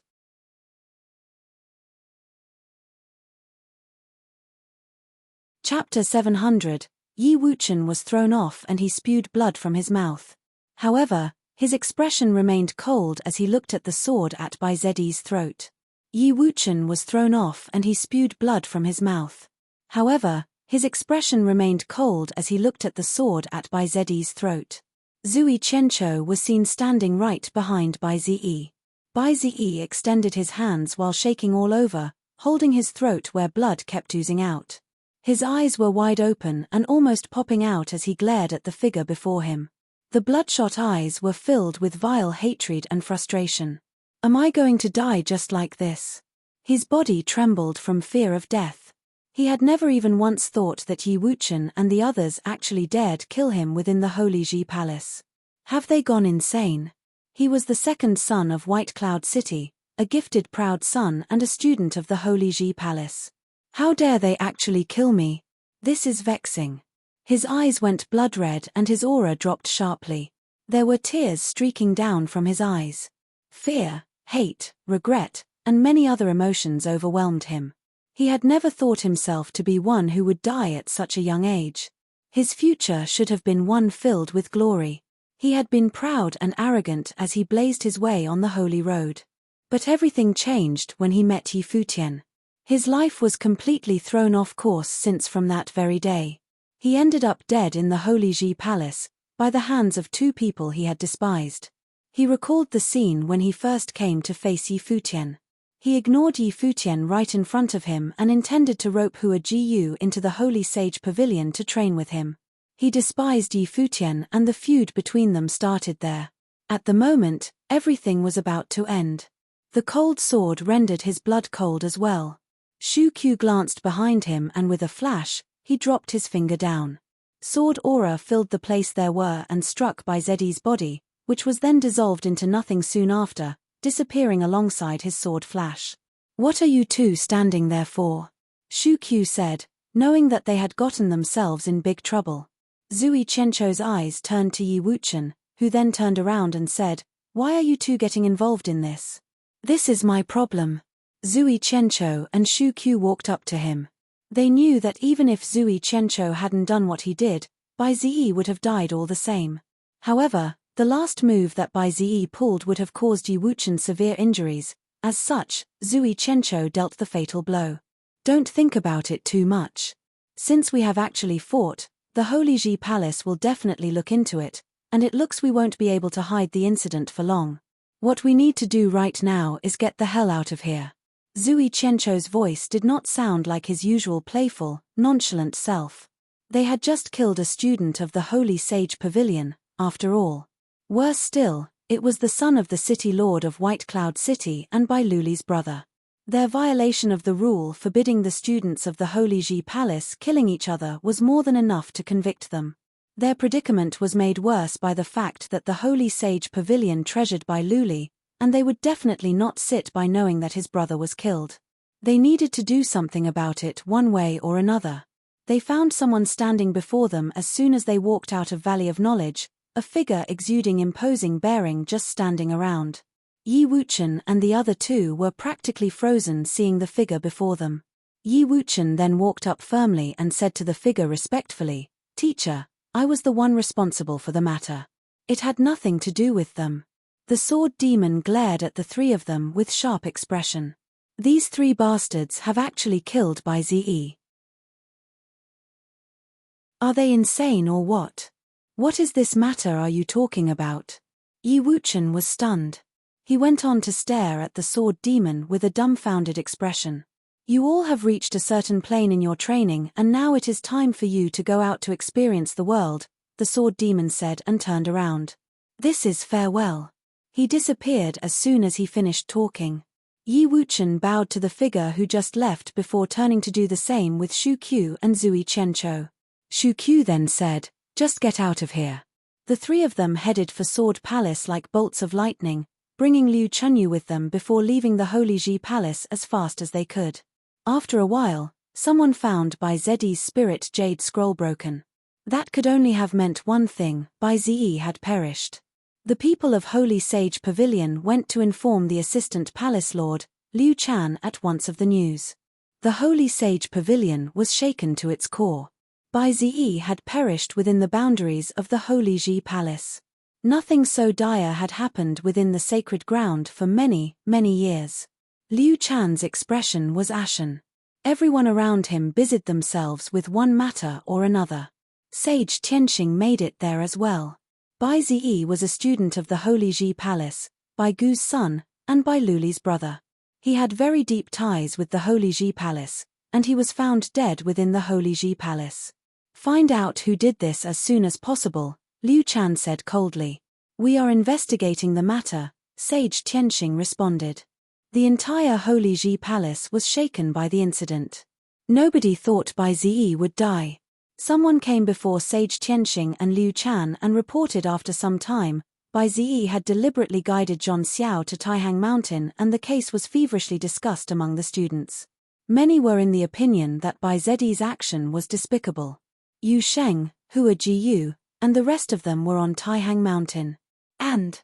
Sage Tianxing asked. Some saw Yi Wuchen, Zui Qianzhou, and Shu Qiu leaving the Sword Palace, and they were nowhere to be found after. Even Liu Chunyu disappeared from the Sword Palace. According to the guards, they have been gone from Holy Ji Palace for quite a while, the person elaborated. Both Liu Chan and Sage Tianxing wore dire expressions. From what they heard, the three of them were definitely involved in this. It was not known who actually did that for now, But given that all three of them were students of the Sword Palace and shared amicable relations, the other two would have gotten involved somehow. "Get someone after them, and go fetch me the sword demon," Liu Chan said. The people before them nodded, and a group of mighty ones was dispatched outside the Holy Ji Palace. The sword demon was too summoned to the Holy Sage Pavilion shortly after. Sword demon, Yi Wuchen, and the other two were students of the Sword Palace. "What do you think of this?" Liu Chan asked. "If something like that were to happen to my friend, I would have chosen to kill Bai Ziyi too." He wasn't fit to call himself a student of the Holy Ji Palace. The sword demon looked at Liu Chan and said. Everyone in the Holy Ji Palace knew of the feud between Bai Ziyi and Yi Futian. Bai Ziyi was being put under Yi Futian's shadow all the time. He should have simply gone for Yi Futian on his own if he hated Yi Futian that much. However, he went to guide Zhong Xiao of Jisheng Cliffs to Taihang Mountain instead. It was an act that damaged the reputation of the Holy Ji Palace. Liu Chan stared at the sword demon with a somewhat bitter expression. While there was no doubt that what Bai Ziyi did was despicable, Yi Wuchen and the rest should not have killed him still. Killing one's fellow student within the vicinity of the Holy Ji Palace is the most dire of crimes one can commit within the Holy Ji Palace. Liu Chan looked at the sword demon and said, "If the culprit behind this is found, the Holy Ji Palace will make sure he is punished appropriately." The sword demon looked at Liu Chan with a calm expression. There was no doubt that he knew it would have turned out as such. It was the very reason why he chose to let them go instead of stopping them. He knew very well that none of them would come out of this alive. Both sets of eyes remained staring at each other and silence filled the air for a while, before the sword demon broke the silence and said, "The Tingxue house has already made their stance clear. If Shu Qiu is found to be involved in this incident, the stance of Tingxue house will lean towards him. Furthermore, Yu Kai from Alchemy City also made his stance clear." The incident rocked the entire barren state, and despite not being a clear state of things, there are now two factions formed on this. Haven't you considered why this has happened? And why indeed? Liu Chan's expression turned immensely sharp as he stared at the sword demon. The sword demon did not hold back at all. He stared at Liu Chan and said, "The Holy Ji Palace wanted a saint in the barren state, but there were many who did not actually care whether barren state had a saint or not, and some did not even want to see it happen. It was because we at the Holy Ji Palace poured all our hopes into Bai Luli and were willing to do anything for him. Many in the barren state may have thought that even if a saint were to emerge, it would be a saint of the Holy Ji Palace, a saint of White Cloud City, instead of a saint of the barren state. As such, they chose another whom they saw to possess the same hope of achieving such an endeavor. It might have been a deliberate movement or just some momentum formed due to the times. However, there was no denying the movement formed. It was powerful enough to shake even Kong Yarrow, White Cloud City, and many other forces. What are you trying to say? Liu Chan felt troubled inside. So even the Lord of Sword Palace began to falter in his beliefs then? The Holy Ji Palace wanted to create a saint for the barren state, but the barren state as a whole disagreed with that. The people of the barren state have their own ideas about things. If the case continues to worsen further, it is anyone's guess what the consequence will be. Wan Xiang predicted that the Holy Ji Palace would be caught in a huge ordeal. But where did said ordeal come from? The sword demon sighed and continued, "Maybe if the Holy Ji Palace had been more careful with the case between Bai Luli and Zhuge Mingyu, and gone to listen to opinions of more people, things would have turned differently." The sword demon then turned around and left. Liu Chan and Sage Tianxing watched sword demon walk away and thought, out of the six, some among them now doubted the Holy Ji Palace's previous decision. What was more fearsome than external enemies was a rift within one's own ranks. The divergence in ideology was usually the most terrifying of all such internal rifts. People at their level would often be adamant in carrying out their own ideologies. The will of the Holy Ji Palace was no longer one. Back then when Bai Luli was to be engaged to Zhuge Mingyu, no one cared what the nobles of the younger generations within the Holy Ji Palace thought. Nobody had anticipated that it was those nobles back then from the Holy Ji Palace who had come to be instrumental in steering the way things would go in the barren state. Someone who claimed to be from Tingxue House came to look for Yi Futian at Crouching Mountain Dragon. Yi Futian saw the one who came and they left a message. Zhong Xiao was heading for Taihang Mountain with his people. Yi Futian's expression changed drastically hearing the news. Cold murderous intent was seen his star-like eyes. With the war at hand and Crouching Dragon Mountain being surrounded by mighty ones, Zhong Xiao had actually brought his men to Taihang Mountain. The very reason he had Yu Sheng, Hua Jiyu, Lulan Shui, and the others stay at Taihang Mountain was because things were too dangerous at Crouching Dragon Mountain. However, they now found that Taihang Mountain was caught in a similar predicament instead. Both Taihang Mountain and Crouching Dragon Mountain were in trouble. Danger lied everywhere and Yi Futian had a hard time making decisions. If he had Yuan Hong and the ones from Taihang Mountain pulled from Crouching Dragon Mountain, there was no doubt that Crouching Dragon Mountain's days would be numbered. It was not something he wanted to see. But, if he did not call on Yuan Hong, what could he do about the trouble that was to come to Taihang Mountain?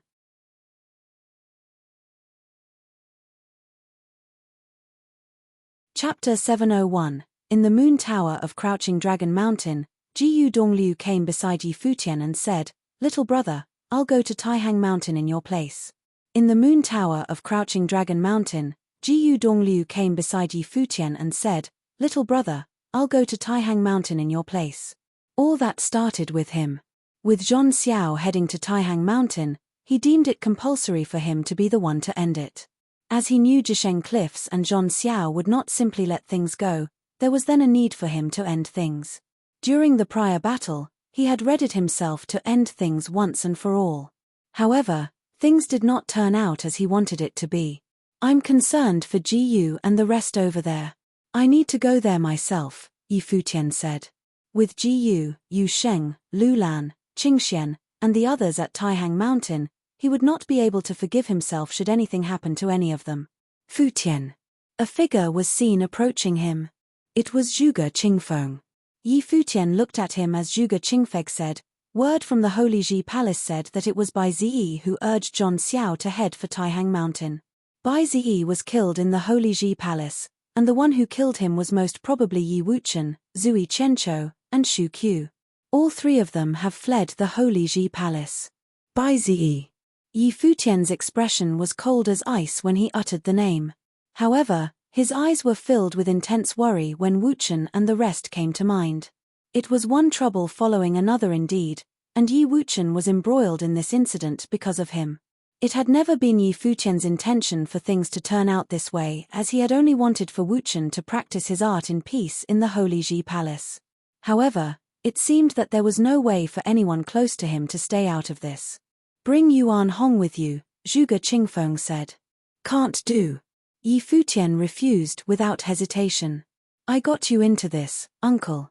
You have put your life on the line for me and third brother, and you even got the entire family in danger. If I were to have Yuan Hong go to Taihang Mountain with me, Crouching Dragon Mountain would be finished.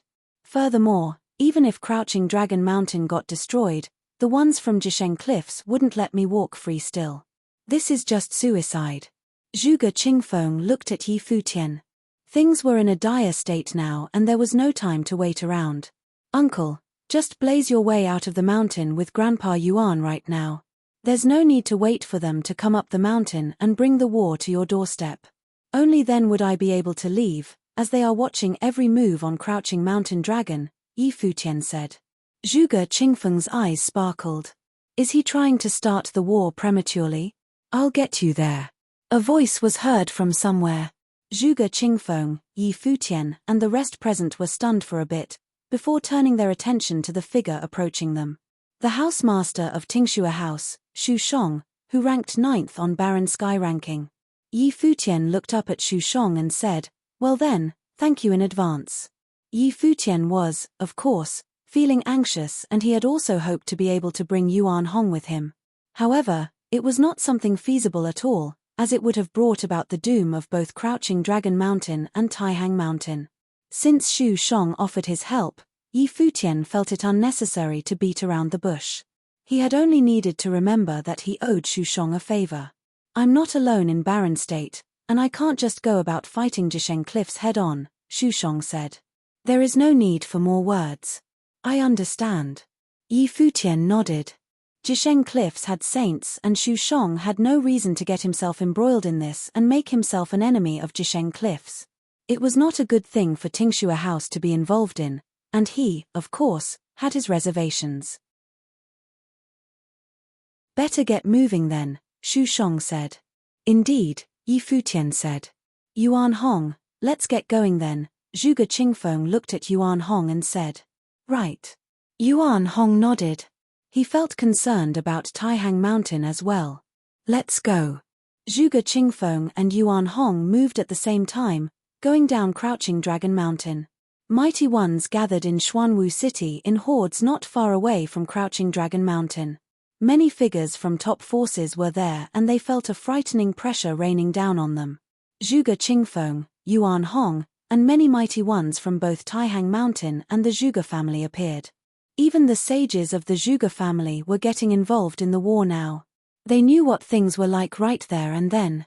If Zhuge Qingfeng lost and got killed, that would be the end of the Zhuge family. While they might have been very irked about what the Zhuge family did, they knew they had to come out and fight. You all have death wishes, I see, Kong Yarrow said as he saw them appear. His terrifying aura increased and he took to the air with a leap. The last battle had him feeling very angry, and this time he came determined to do one thing, to kill. Mighty ones from the Sacred Fire sect, Sword Saint Villa, and the Nantian house took to the air at the same time, prepared to get the slaughter started. They had no way out of this. It was either killing off the Zhuge family or having their respective clans and forces get into further trouble. Di Kai was there too, but he hesitated. Yu Kai had warned him not to get involved with the war or there would be consequences to pay. Yu Kai had never been so stern and forceful with anything. He had no idea what would have happened to him if Yu Kai were to find him being a part of the war. The sky was literally filled with people and terrifying aura permeated the air. Countless people in Xuanwu City turned their eyes at the battlefield and felt their hearts jumping out of their chests. The frightening storm had finally made it to their doorstep. That was very probably the final showdown and it would be a very bloody one. The storm in the barren state was in full force as if to serve as a prelude to bigger troubles to come.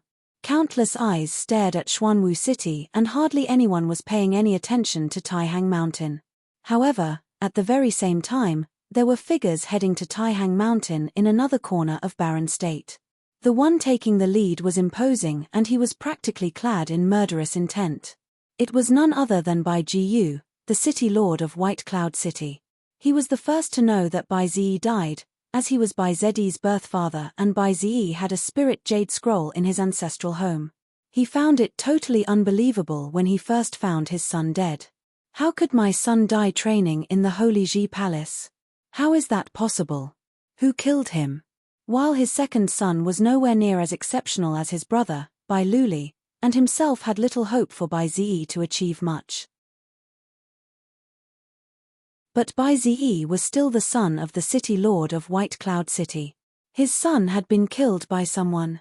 He went to the Holy Ji Palace as soon as he found out that his son died and found the one who killed him was probably Yi Wuchen. There was no telling if Shu Qiu and Zui Qianqiu were a part of this. All of them fled from the Holy Ji Palace and were fugitives now. The city lord did not go after Yi Wuchen and the rest of the gang when he heard further news about the incident. He did not even go to Xuanwu City. His goal was Taihang Mountain. Knowing that his son died because of the incident with Taihang Mountain, there was only one thing left to be done: end Taihang Mountain with his very own hands. If Yuan Hong had not interfered with things back then, things would have turned out differently. Jisheng Cliffs would have taken Jiyu Dongliu away and Bai Ziyi would not have died. He needed to have Taihang Mountain pay for this. Taihang Mountain needed to bear the brunt of his wrath. Yuan Hong, Yi Futian, and all the others needed to pay for what they had done. Bai Zedi's death had led Bai Jiyu throwing the composure and bearing of the one who ranked fourth on barren sky ranking out of the window. There was only one thing in his mind right there and then: kill. He would have first ended Taihang Mountain before going to bury Crouching Dragon Mountain. Everyone needed to die to pay for his son's death. Time passed and it was evening. The blood-red evening sun at the sky of Taihang Mountain seemed to be some sort of omen, and a lonely one at that. Hua Jiyu made it a habit to stand at the edge of the cliff, looking far away at the highest peak of Taihang Mountain every day. She did not go to Crouching Dragon Mountain as she knew Yi Futian was concerned about getting her involved, and as such, he left her out of it. However, she deemed it impossible for her to live on if anything were to happen to Crouching Dragon Mountain. Despite having such sentiments, she stayed behind in Taihang Mountain per Yi Futian's wishes instead of going to Crouching Mountain Dragon. She did not mind standing at the cliff looking far away, waiting for his safe return at all, but she nonetheless had to keep suppressing her urge to go to him, just so that she would not be causing him further worry. Under the light of the evening sun, a group of people was seen walking up Taihang Mountain.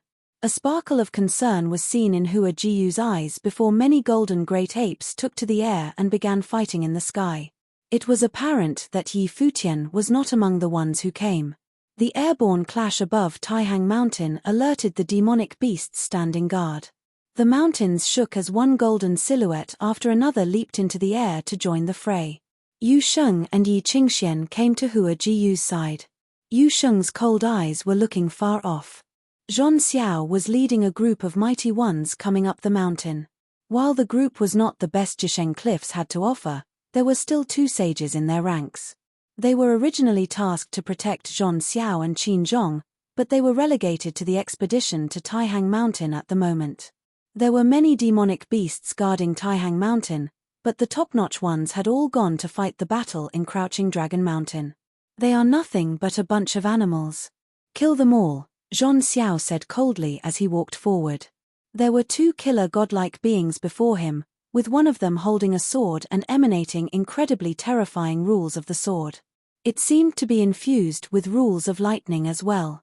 One went to slash a golden great ape coming at it, which surprisingly resulted in its huge body being bisected in one go. Terrifying screams were heard in the air. The other one was just as terrifying. They killed their way up and many golden great apes fell, their blood staining Taihang Mountain. The blood-red sun seemed to be mirroring the bloody scene below, which felt rather unsettling and sad. There were simply no apes capable of stopping the advance of Zhong Xiao and his group as they killed their way up the mountain. The group continued killing their way up to the main mountain of Taihang Mountain. Zhong Xiao was able to see Hua Jiyu, Yu Sheng, and the rest of the group. A terrifying smirk was seen in his eyes. Yi Futian had foiled his schemes more times than he could count, and he was determined to have him pay the dearest price there was to pay. He was about to make Yi Futian suffer. You all, retreat.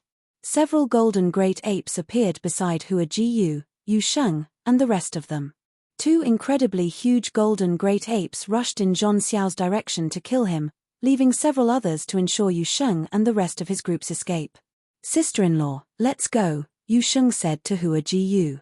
She felt incredibly awful seeing one ape after another fall, but she still turned around adamantly and had the apes cover her escape. You want to run? Zhong Xiao's expression was ice-cold. Intercept them. They increased their speed going up the mountain until the 2 incredibly huge golden great apes descended, wielding their staffs and lashing out with incredible overwhelming attacks. A straight flash of the sword streaked through the air, cutting up the shadows of the staffs. A thunderous rumble was soon heard. That Jisheng Cliff's mighty one had finally met their match. We will hold them off. Please continue your pursuit. The mighty one from Jisheng Cliffs told Zhong Xiao, who responded with a nod. Good work. He did not get himself entangled with the battle right there and kept advancing instead. The 2 golden great apes intended to stop him, but they, in turn, were stopped by others. You are not getting away, Zhong Xiao said coldly as he looked at them escape. The group caught up to Hua Jiyu and the rest of them soon, as the golden great apes were not known for their speed. Get them, Zhong Xiao ordered. The mighty ones attacked and the golden great apes who were escorting Hua Jiyu and the rest fought. But, Zhong Xiao took 2 others beside him and kept going forward, as if he was enjoying toying with Yu Sheng, Hua Jiyu, and the rest of them. Terrifying lights shot to the skies in 2 different directions not far away from Taihang Mountain, moving at a great speed. Senior, can you go any faster? Yi Futian asked while standing on Shu Shong's sword. Yi Futian was very worried, but Taihang Mountain was within sight. Jiyu, Yu Sheng, stay safe. Who is it? Xu Shong's eyes turned in another direction far away.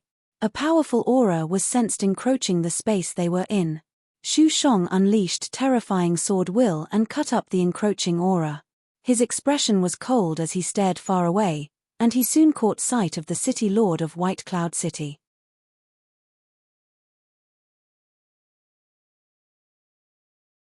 Chapter 702, Xu Shong.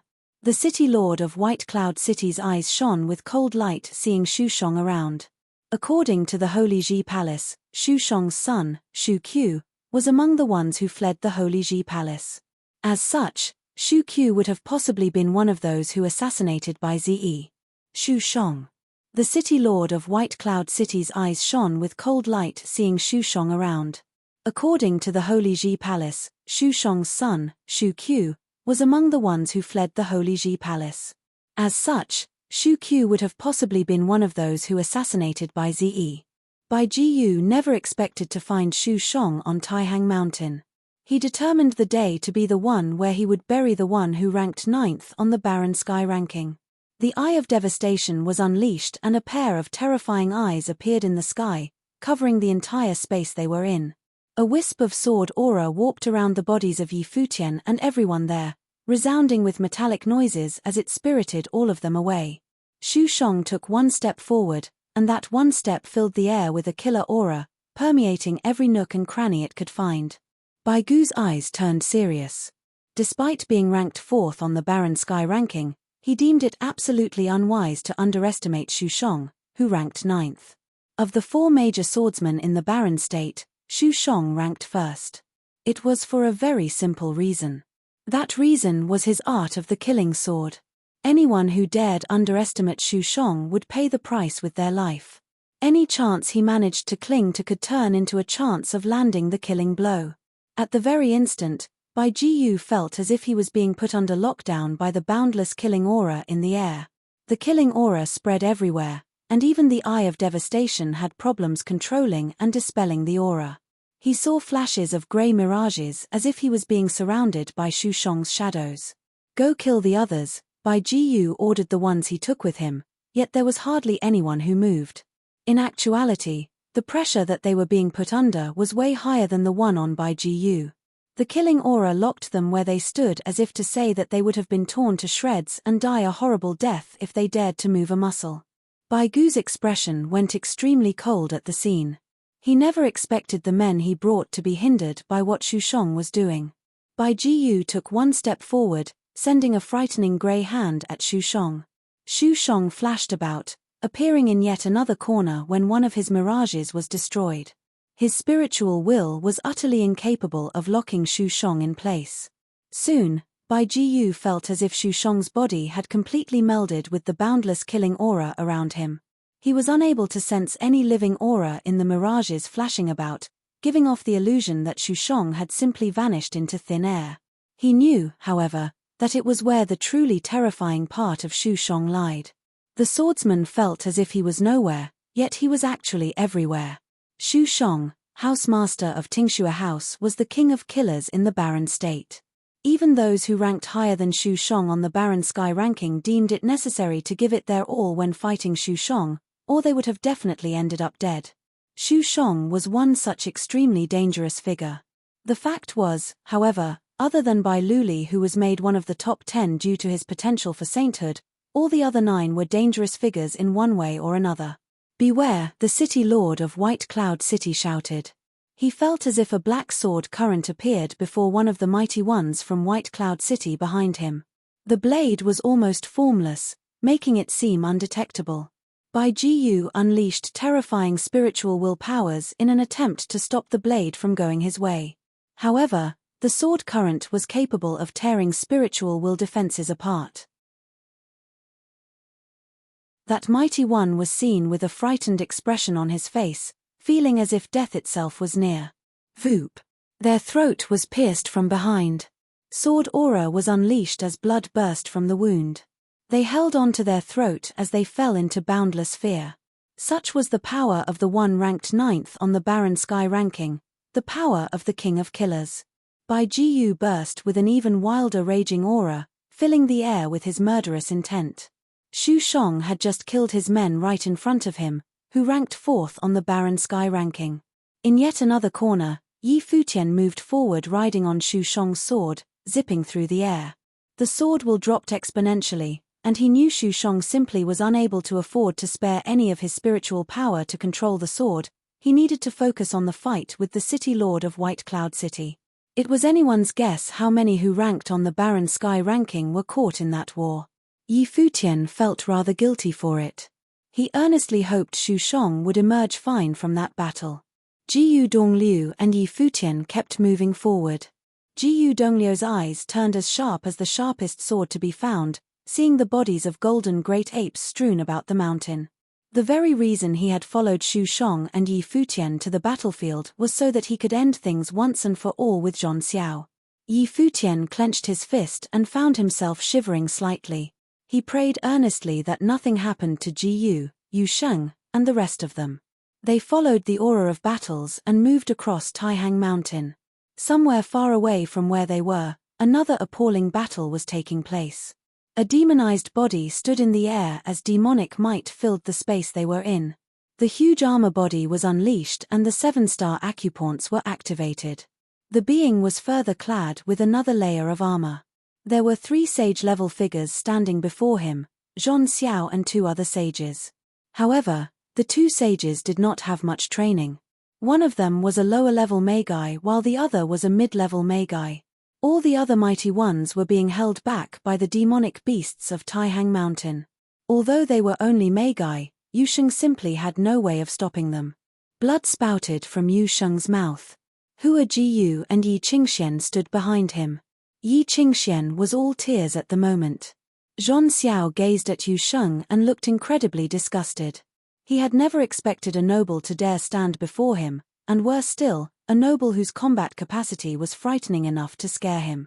However, the fact that Yu Sheng was still a noble remained. Despite being armed with compensation provided by the secret arts of the demonic ways and ritual implements, it was still inadequate to make up for the difference in planes. It was as if an ant was trying to shake a tree. If death is what you seek, I'd be happy to oblige, Zhong Xiao said while glaring at Yu Sheng. They never intended to toy with Yu Sheng, yet he rampaged like a devil. Zhong Xiao was forced to admit that if the man before him was allowed to grow, the man would have, in time, become an extremely terrifying figure practicing demonic arts. Kill him and just take the girls, Zhong Xiao said coldly. Yi Futian dared mess with him before and he told Yi Futian that he would make the young man pay. A shadow stepped forward and terrifying lightning coursed through its body. Yu Sheng howled and stood in their way. A terrifying halberd was brought to bear like it was wielded by a devil. However, when the lightning fell onto the halberd, Yu Sheng felt his entire body going numb. Despite his overwhelming force, he was rendered utterly helpless when the lightning struck him. It was some special rules of lightning employed by his opponent. Die, that Magi figure said coldly as he brought a lightning bird straight for Yu Sheng. That strike sent Yu Sheng flying and then landing hard on the ground, spewing more blood. The ritual implement he has on him allows him to dissolve most of the attack's power. Just go blast him with sheer power, Zhong Xiao said coldly. Both Magi walked up to Yu Sheng, whose eyes looked like they belonged to someone dead. They were nonetheless rather impressed with Yu Sheng. If this guy had managed to become a sage, he would have been very terrifying. But the fact remains, we have to kill him. Wild, unruly rule-based attacks were unleashed. Yu Sheng stood where he was without any intention of flinching. Despite the demonic might he packed with him, he was still blasted until he kept spewing blood. His steps faltered and he fell onto the ground, yet he got up once again only for the cycle to repeat itself. However, he remained adamant against retreating. What an idiot, Zhong Xiao said coldly. He ceased paying any more attention to Yu Sheng and had instead walked up to Hua Jiyu and the 2 other girls. All 3 of them were very pretty. Yi Futian sure knows how to enjoy himself. I wonder if Yi Futian will come to regret ruining my plans. Ladies, would you be willing to come with me? Or do I need to make you come with me? Zhong Xiao smirked as he said. Yu Sheng charged at him, but Zhong Xiao simply dismissed him with a heavy attack. Yu Sheng was at the end of his might and there was no way he would have been able to stop Zhong Xiao. Zhong Xiao. A voice shaking the air was heard from afar. Zhong Xiao tensed up right there and then. His eyes turned incredibly sharp as he turned his eyes at the air, seeing two silhouettes coming his way in great speed. Jiyu Dongliu and Yi Futian. He glanced around and found that it was just the two of them in the air. He felt rather relieved about that. Good thing for both Jiyu Dongliu and Yi Futian to show up here right now. No better time to have both of them dead once and for all. Kill them, Zhong Xiao said coldly. The two magi went straight for the two silhouettes in the air. Jiyu Dongliu's expression went cold as he felt the plane of the two figures coming at him, unleashing his celestial shadow-like terrifying spiritual will with his life spirit. The two felt as if they were looking at a god within mere moments. A bolt of lightning streaked through the air and Jiyu Dongliu charged at the two in his way. Yi Futian kept going downward, coming near Yu Sheng. Yu Sheng was practically covered in blood at the moment. Even his eyes were thoroughly bloodshot. "You're here," Yu Sheng uttered, seeing Yi Futian arrive. His eyes were closed as he fell into a coma.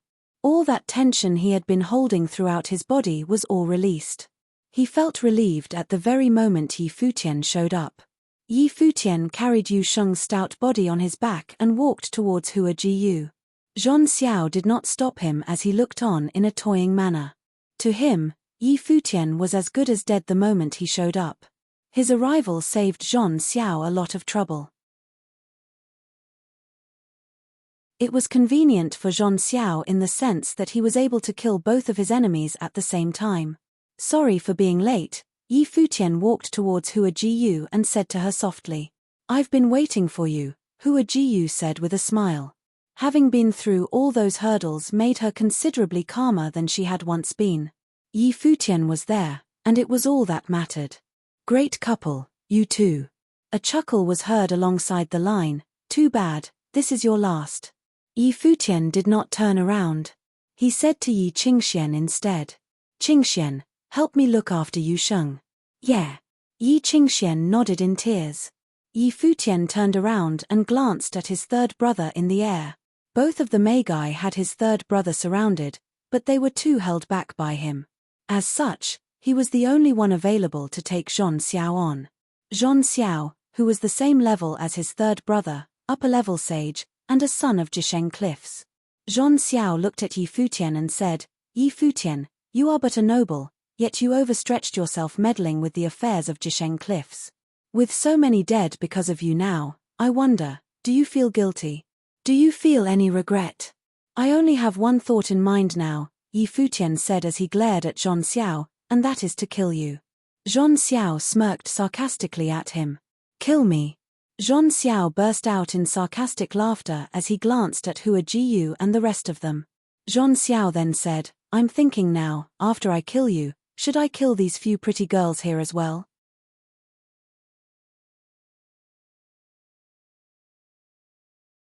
Chapter 703, Yi Futian glared at Zhong Xiao without saying much. It became obvious that only one of them could come out alive from the upcoming battle. As such, there was little else to be said. Yi Futian glared at Zhong Xiao without saying much. It became obvious that only one of them could come out alive from the upcoming battle. As such, there was little else to be said. Yi Futian felt as if golden fires were burning within him. His body gradually became encircled with golden light, with a dazzling beam shooting upwards like the essence of holiness. Yi Futian's personal aura turned increasingly powerful as he unleashed that mystical aura about him. All powers hidden within him seemed to be burning in a frenzy. His bones, muscles, meridians, vessels, his internal organs, and even the spiritual chi within his life palace burned in a crazed manner. His spiritual will was acting similarly.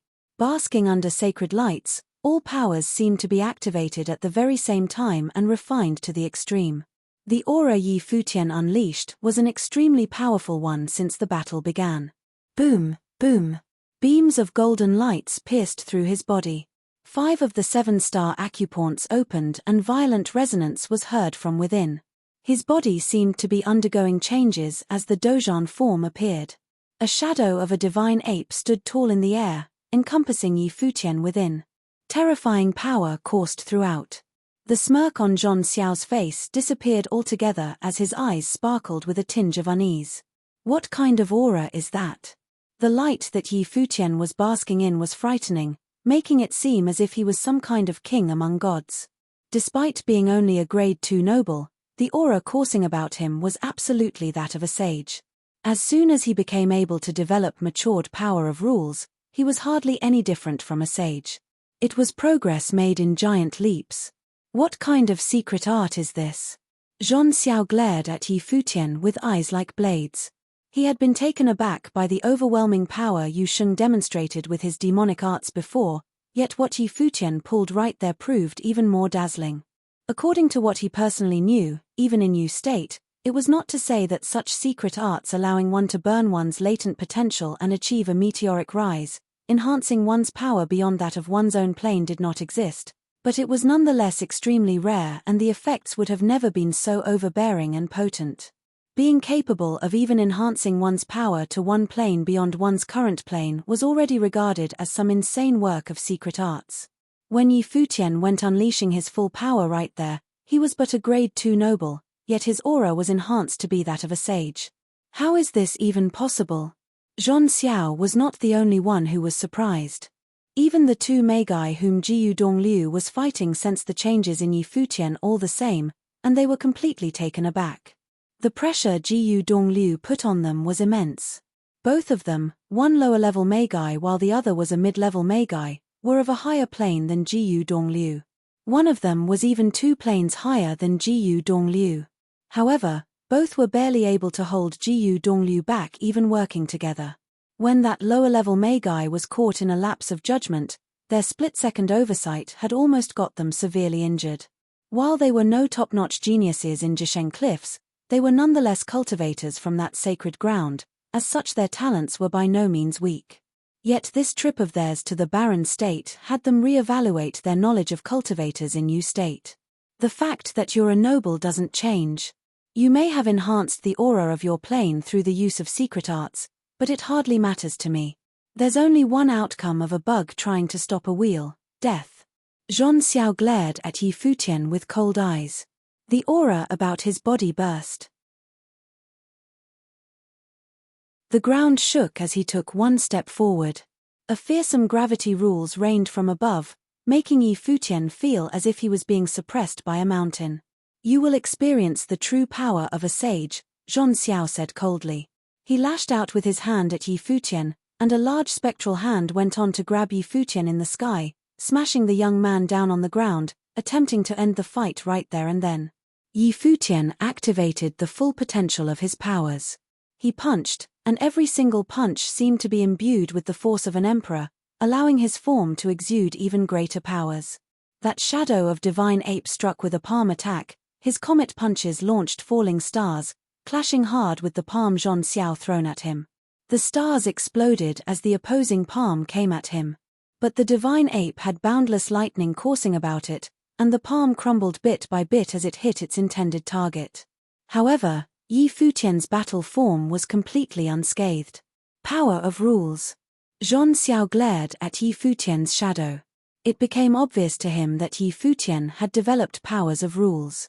He would not have defeated Qin Zhong that day otherwise.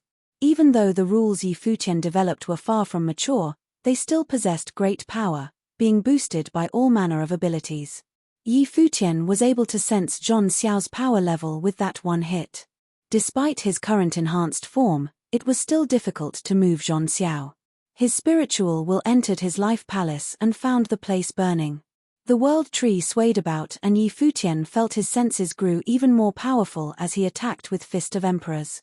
The spiritual qi around his surroundings became very clear to him as it gushed into his battle form. Thunderous rumble was heard as his battle form turned increasingly huge. His Dozhan battle form seemed to be evolving into a demon god. Yi Futian closed his eyes and felt himself becoming one with his surroundings. His life spirit melded with his battle form and soon, it shone with lights of all elements. No noble would have been able to do anything to harm him at the moment. Tremendous will power of rules burst and covered the entire space, swallowing even Zhong Xiao within.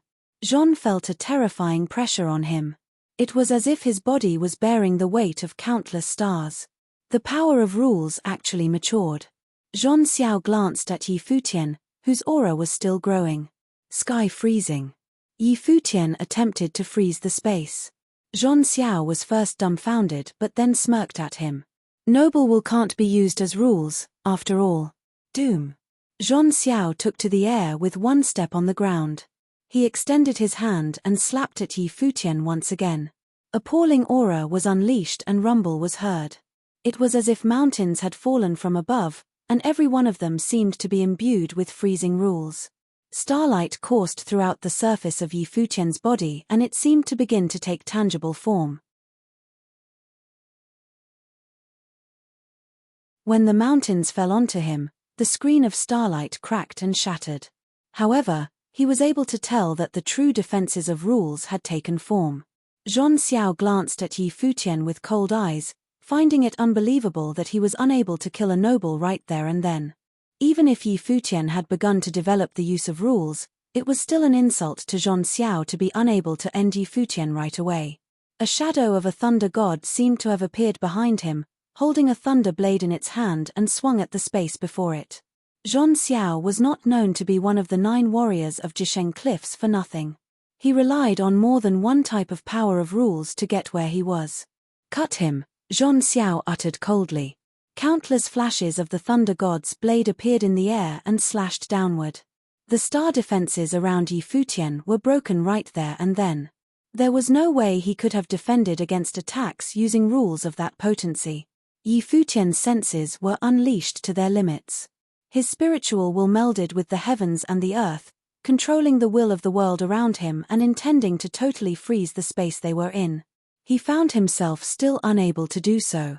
The slashes possessed rules of cutting the void, enabling them to break all types of defenses, even those conjured using rules.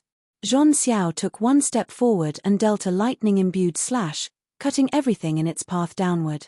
Voom! A tower appeared on top of Yi Futian, and it stopped the blade. The tower spun around in the air ringing, emanating a powerful aura of rules. A top-class sage ritual implement. Zhong Xiao glanced at the tower. It was a pity that Yi Futian was the one using it, as he had no way of using its true power. The tower was unleashed upon Zhong Xiao's head. Yi Futian's spiritual will was cranked to the fullest, controlling the tower's power. Starlight gushed out from it in a frenzy. At the same time, the divine ape conjured a staff and began gathering force. Ritual implement, eh? You're not the only one with something like that. Zhong Xiao extended his arm. A mountain flew from his palm and countless shadows of the mountain appeared, heading for the tower. The 2 top-class ritual implements clashed in the air. Zhong Xiao took hold of the blade and dealt yet another slash, an overwhelming and direct move. The divine ape burst forth with its staff, clashing hard with the flashes of the blade. The slashes that were cutting the space tore through the shadows of the staff. Yi Futian unleashed a second attack with the staff. The air around them was shaken and the move affected even the clouds above. Zhong Xiao, however, hardly felt anything. Regardless of how powerful Yi Futian's art with the staff proved to be, he deemed it all the same as Yi Futian would die that very day. There was nothing his void-tearing blade techniques was unable to break. Flashes of the blade rained down like purplish lightning bolts. Shadows of the blade filled the air. Yi Futian continued to unleash 2 strikes, yet the terrifying flashes of the blades remained potent enough to cut through everything, tearing through his staff and landed right onto the star defenses. Some of the slashes even managed to land on his battle form. The mountain ranges that they were at right then were cracked in multiple places as if the place was to be cut up soon. However, Yi Futian seemed to have no awareness of his own predicament. He remained astute, wielding his staff. The 4th and 5th attack of the staff shook the earth. The divine ape roared and starlight filled the air. Zhong Xiao unleashed yet another slash. However, 9 slashes were dealt this time. The 9 slashes worked as one, cutting up everything in their path. Yi Futian's battle form was all battered and it seemed to break any time soon. Despite what had just happened, Yi Futian walked towards Zhong Xiao instead, unleashing even more potent destructive force. Die already. Zhong Xiao dealt cuts at Yi Futian, who was coming at him. However, Yi Futian did not even attempt to defend this time, as if he had given up. He crossed the space in one step, appearing right before Zhong Xiao and unleashing the devastating sixth attack. Zhong Xiao's pupils dilated somewhat and he was all dumbfounded. Is he trying to throw away his life? The slashes cut right through Yi Futian's battle form and the staff attack was brought onto Zhong Xiao. Shadows of the blade appeared around Zhong Xiao and a tremendously huge golem shadow appeared. When the attacks of both sides landed, Yi Futian's battle form crumbled thunderously. The remaining force of the blade cut right through his defenses and reached his physical body. An appalling wound was found on Yi Futian's body. On the other hand, Zhong Xiao was severely shaken as he fell to the ground. He grunted and found blood at the corner of his mouth. He wiped the blood off while glaring at Yi Futian with ferocious eyes. If he had not been equipped with defensive life spirit and rules, that one strike might not have gravely injured him. Is he trying to drag me along in death? You can die now. Zhong Xiao walked forward but saw a dazzling figure. It was Hua Jiyu. She walked up to Yi Futian, cradling his arm. There was no fear in her eyes. That battle was fought between people capable of wielding sage-level powers, and the enemy was an upper-level sage. She was helpless in a fight like this, but she allowed herself to die alongside Yi Futian. You two are quite a couple indeed. In that case, I guess I'll just send you on your way then. Zhong Xiao walked in their direction. Elsewhere, Jiyu Dongliu rampaged and severely injured one of his opponents, but the other refused to let him off, resulting in him being incapable of rushing to Yi Futian's side. The devastating power of rules encompassed Yi Futian and Hua Jiyu. Death was upon them, and even the burning will of emperors would not have made much difference in this case. Zhong Xiao held a cold blade in his hand and walked up. Yi Futian looked at Hua Jiyu, feeling immense pain inside. He turned to face Zhong Xiao, unleashing his spiritual will, but it did not help with his case. Pathetic. It would do you some good if it were imbued with rules, Zhong Xiao uttered coldly. Death was really upon them. The tree-life spirit whooshed in the wind. Yi Futian had never experienced the powers of the world in such clarity. Yi Futian felt that if he was given just a bit more time, his rules might have truly matured. But Zhong Xiao had no intentions of giving him more time. His blade was held high and then brought down on him. It was the blade of a reaper. Yi Futian glared at the devastating blade coming at him. The attack happened in slow motion in his mind. The clarity was such that he was able to sense the power of rules imbued within it. Everything around him grew increasingly clear. The clarity was beyond anything he had experienced. His spiritual will felt as if he had completely left the body, becoming one with the spiritual chi of the world. Everything in the world continued to be made slow. In his senses, he found the blade moving very, very slow. He turned around to look at Hua Jiyu. A tear streaked on her face, falling just as slowly. Yi Futian closed his eyes at that moment. His spiritual will seemed to no longer be his, belonging to the world around him instead. Aura of the world melded and a mystical power was being born. Yi Futian opened his eyes and looked at the blade that was coming down very slowly at him. He then uttered, "My will is that of the heavens. Rules, space freezing." As soon as he finished his words, everything in the world seemed to have almost slowed to a halt. At that moment, Zhong Xiao felt his blade turning sluggish. It was as if he had difficulty bringing the blade down. Even his arm felt as if it had stopped moving altogether. Everything went still.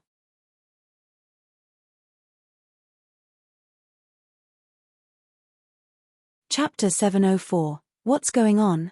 Zhong Xiao felt the rule power of the external world as well. It was an invisible power, yet it seemed to be everywhere. His every move was affected, his blade was slowed down, and the movement of his arm became sluggish as well. This was far from the full potential of the void-tearing blade techniques. What's going on? Zhong Xiao felt the rule power of the external world as well. It was an invisible power, yet it seemed to be everywhere. His every move was affected, his blade was slowed down, and the movement of his arm became sluggish as well. This was far from the full potential of the void-tearing blade techniques. There's rule power, mature laws, and they're even. Zhon Xiao's expression immediately turned ugly. Right now, he could clearly perceive the type of laws these were, and it made his heart beat wildly. How could there be rule power of this magnitude? In the previous face-off, Yi Futian had continuously tried to use his spiritual will to freeze the space.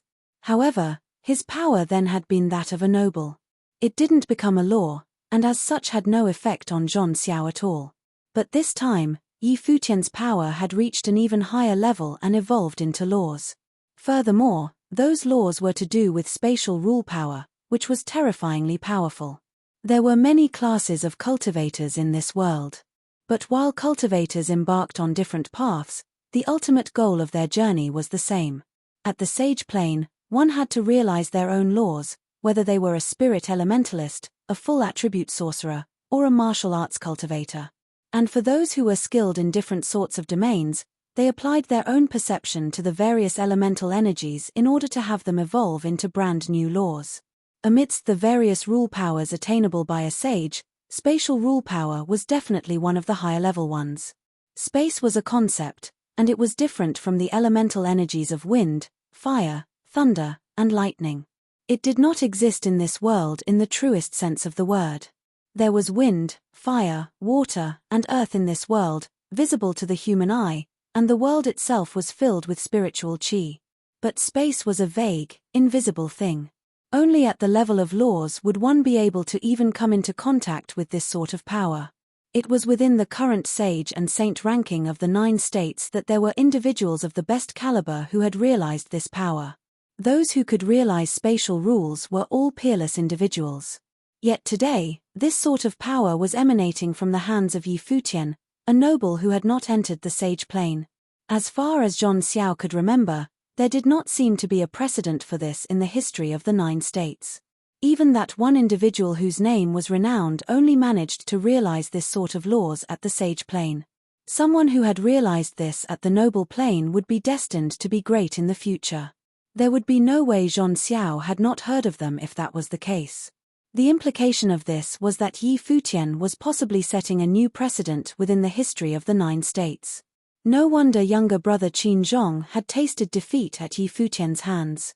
At the thought of this, a troubled expression crossed Zhon Xiao's face. With a loud explosion, a giant stone man appeared behind him.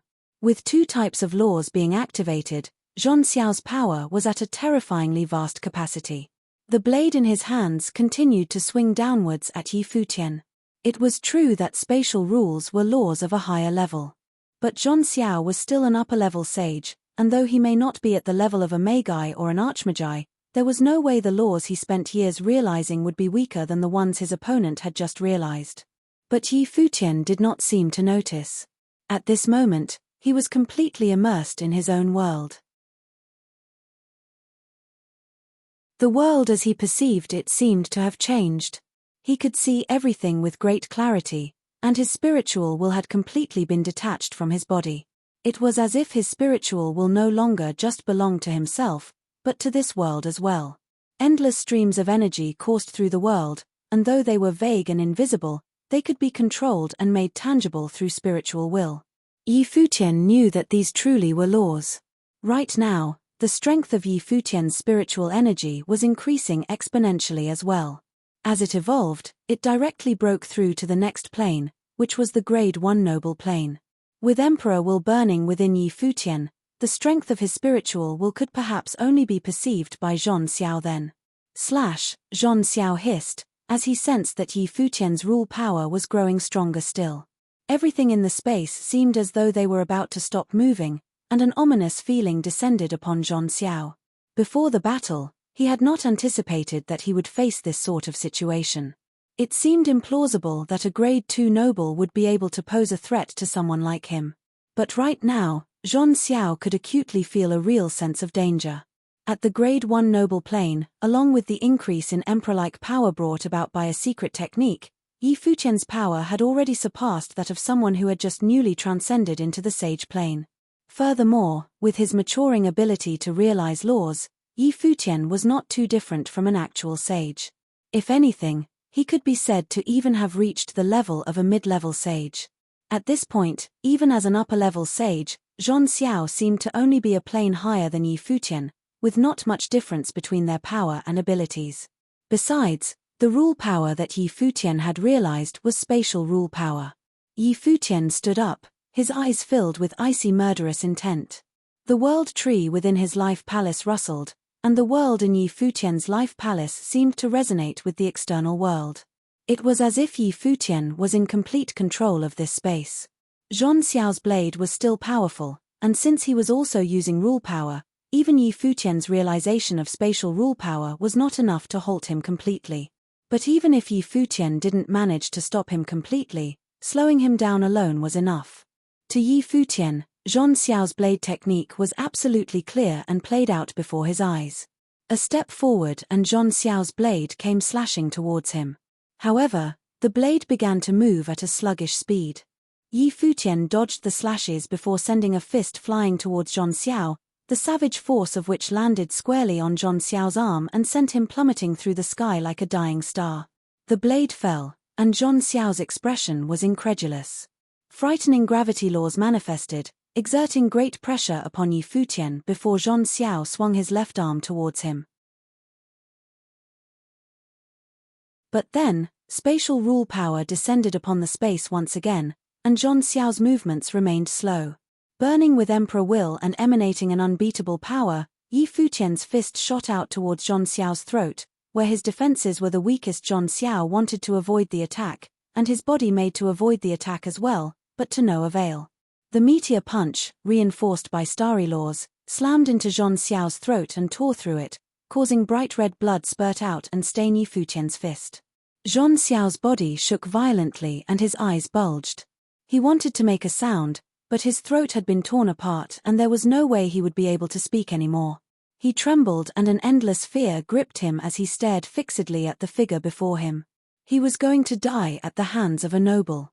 He had come to Taihang Mountain for revenge, to make Yi Futian regret his actions. Never had he even dreamed that Taihang Mountain of the Barren State would be where he breathed his last. As a person of the Yu State, and one of the 9 warriors of Jisheng Cliffs, he was supposed to eventually become one of the prominent figures in the sage and saint ranking of the 9 states. How could he die here? Why was Yi Futian able to kill him? How dare Yi Futian kill him? Yi Futian did not care at all about whatever Zhong Xiao was thinking about. Lifting his fist, he swung at Zhong Xiao again, causing blood to spurt continuously onto his face. But Yi Futian did not seem to notice. There was only endless murderous intent within his cold gaze. He would not have gone this far if it had not been for Zhong Xiao's despicable ways. Third older brother and second older sister were supposed to spend their lives together. Yi Futian was going to head out to train and break through into higher planes, and Taihang Mountain would remain firmly within its position of power. But this had all changed because of Zhong Xiao, who had led a party into Taihang Mountain, massacred many of the apes, and put the Zhuge family in a life-threatening situation. All this translated into the cold murderous rage Yi Futian felt, making him punch Zhong Xiao again and again until the latter's throat was completely destroyed and he collapsed in pain, death eventually overcoming him. Over where Jiyu Dongliu was, the two who were currently battling him witnessed Zhong Xiao's death at Yi Futian's hands. They then frantically began to try and escape the battlefield. The shift in circumstances had caught them absolutely by surprise. Furthermore, they had also sensed that what Yi Futian had was the power of spatial rule power. This had come as a huge shock to them and disrupted the situation in their own battle as well. Jiyu Dongliu had seized the opportunity then to kill a lower-level sage. Right now, he successfully launched another attack, and his blade ran straight through the throat of his other opponent, a mid-level sage, killing him on the spot. The two men's bodies fell to the ground, indicating the end of the battle. At this very moment, Yi Futian felt incredibly weak. It felt like he had used up all the energy in his body, and he sank to the ground. Hua Jiyu held him, her eyes wet with tears.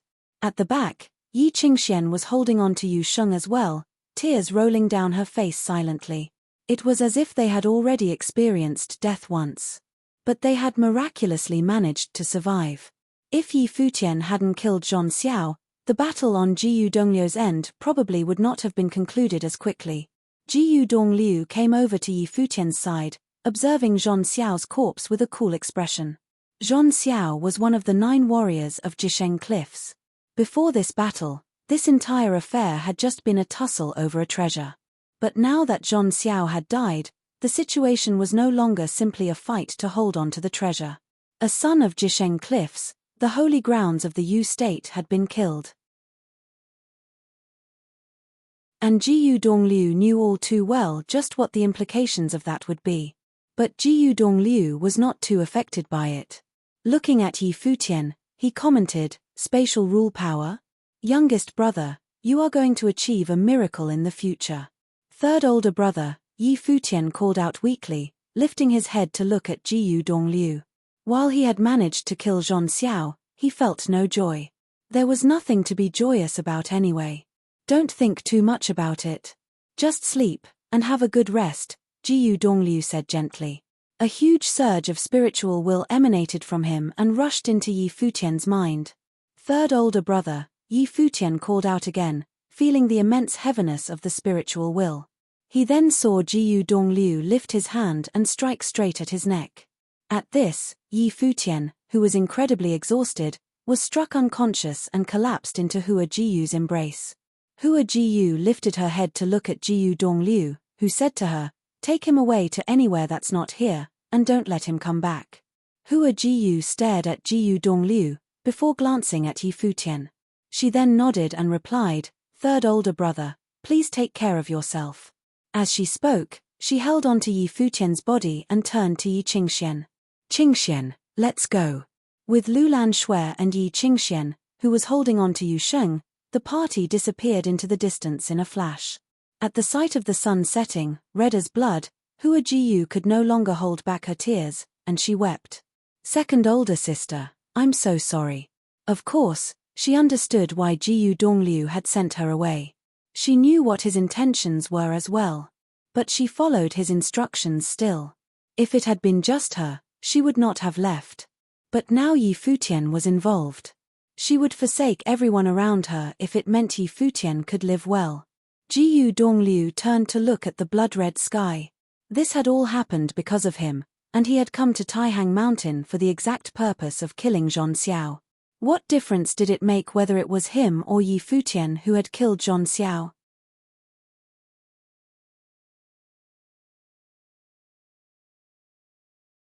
Chapter 705. After 3 days, an oppressive atmosphere hung over the vast barren state. After 3 days, an oppressive atmosphere hung over the vast barren state. This was a result of the terrifying battle that had happened a few days ago. Many places within Xuanwu City had been blasted to smithereens. There had been many casualties as a result of that earth-shattering battle as well, with many dead or injured. Within the ranks of all the great powers, like the Zhuge family, Taihang Mountain, Sword Saint Villa, Nantian House, and the Sacred Fire Sect, there had been many who were killed in the chaos. Even several of the most influential characters from those groups had not been able to escape injury.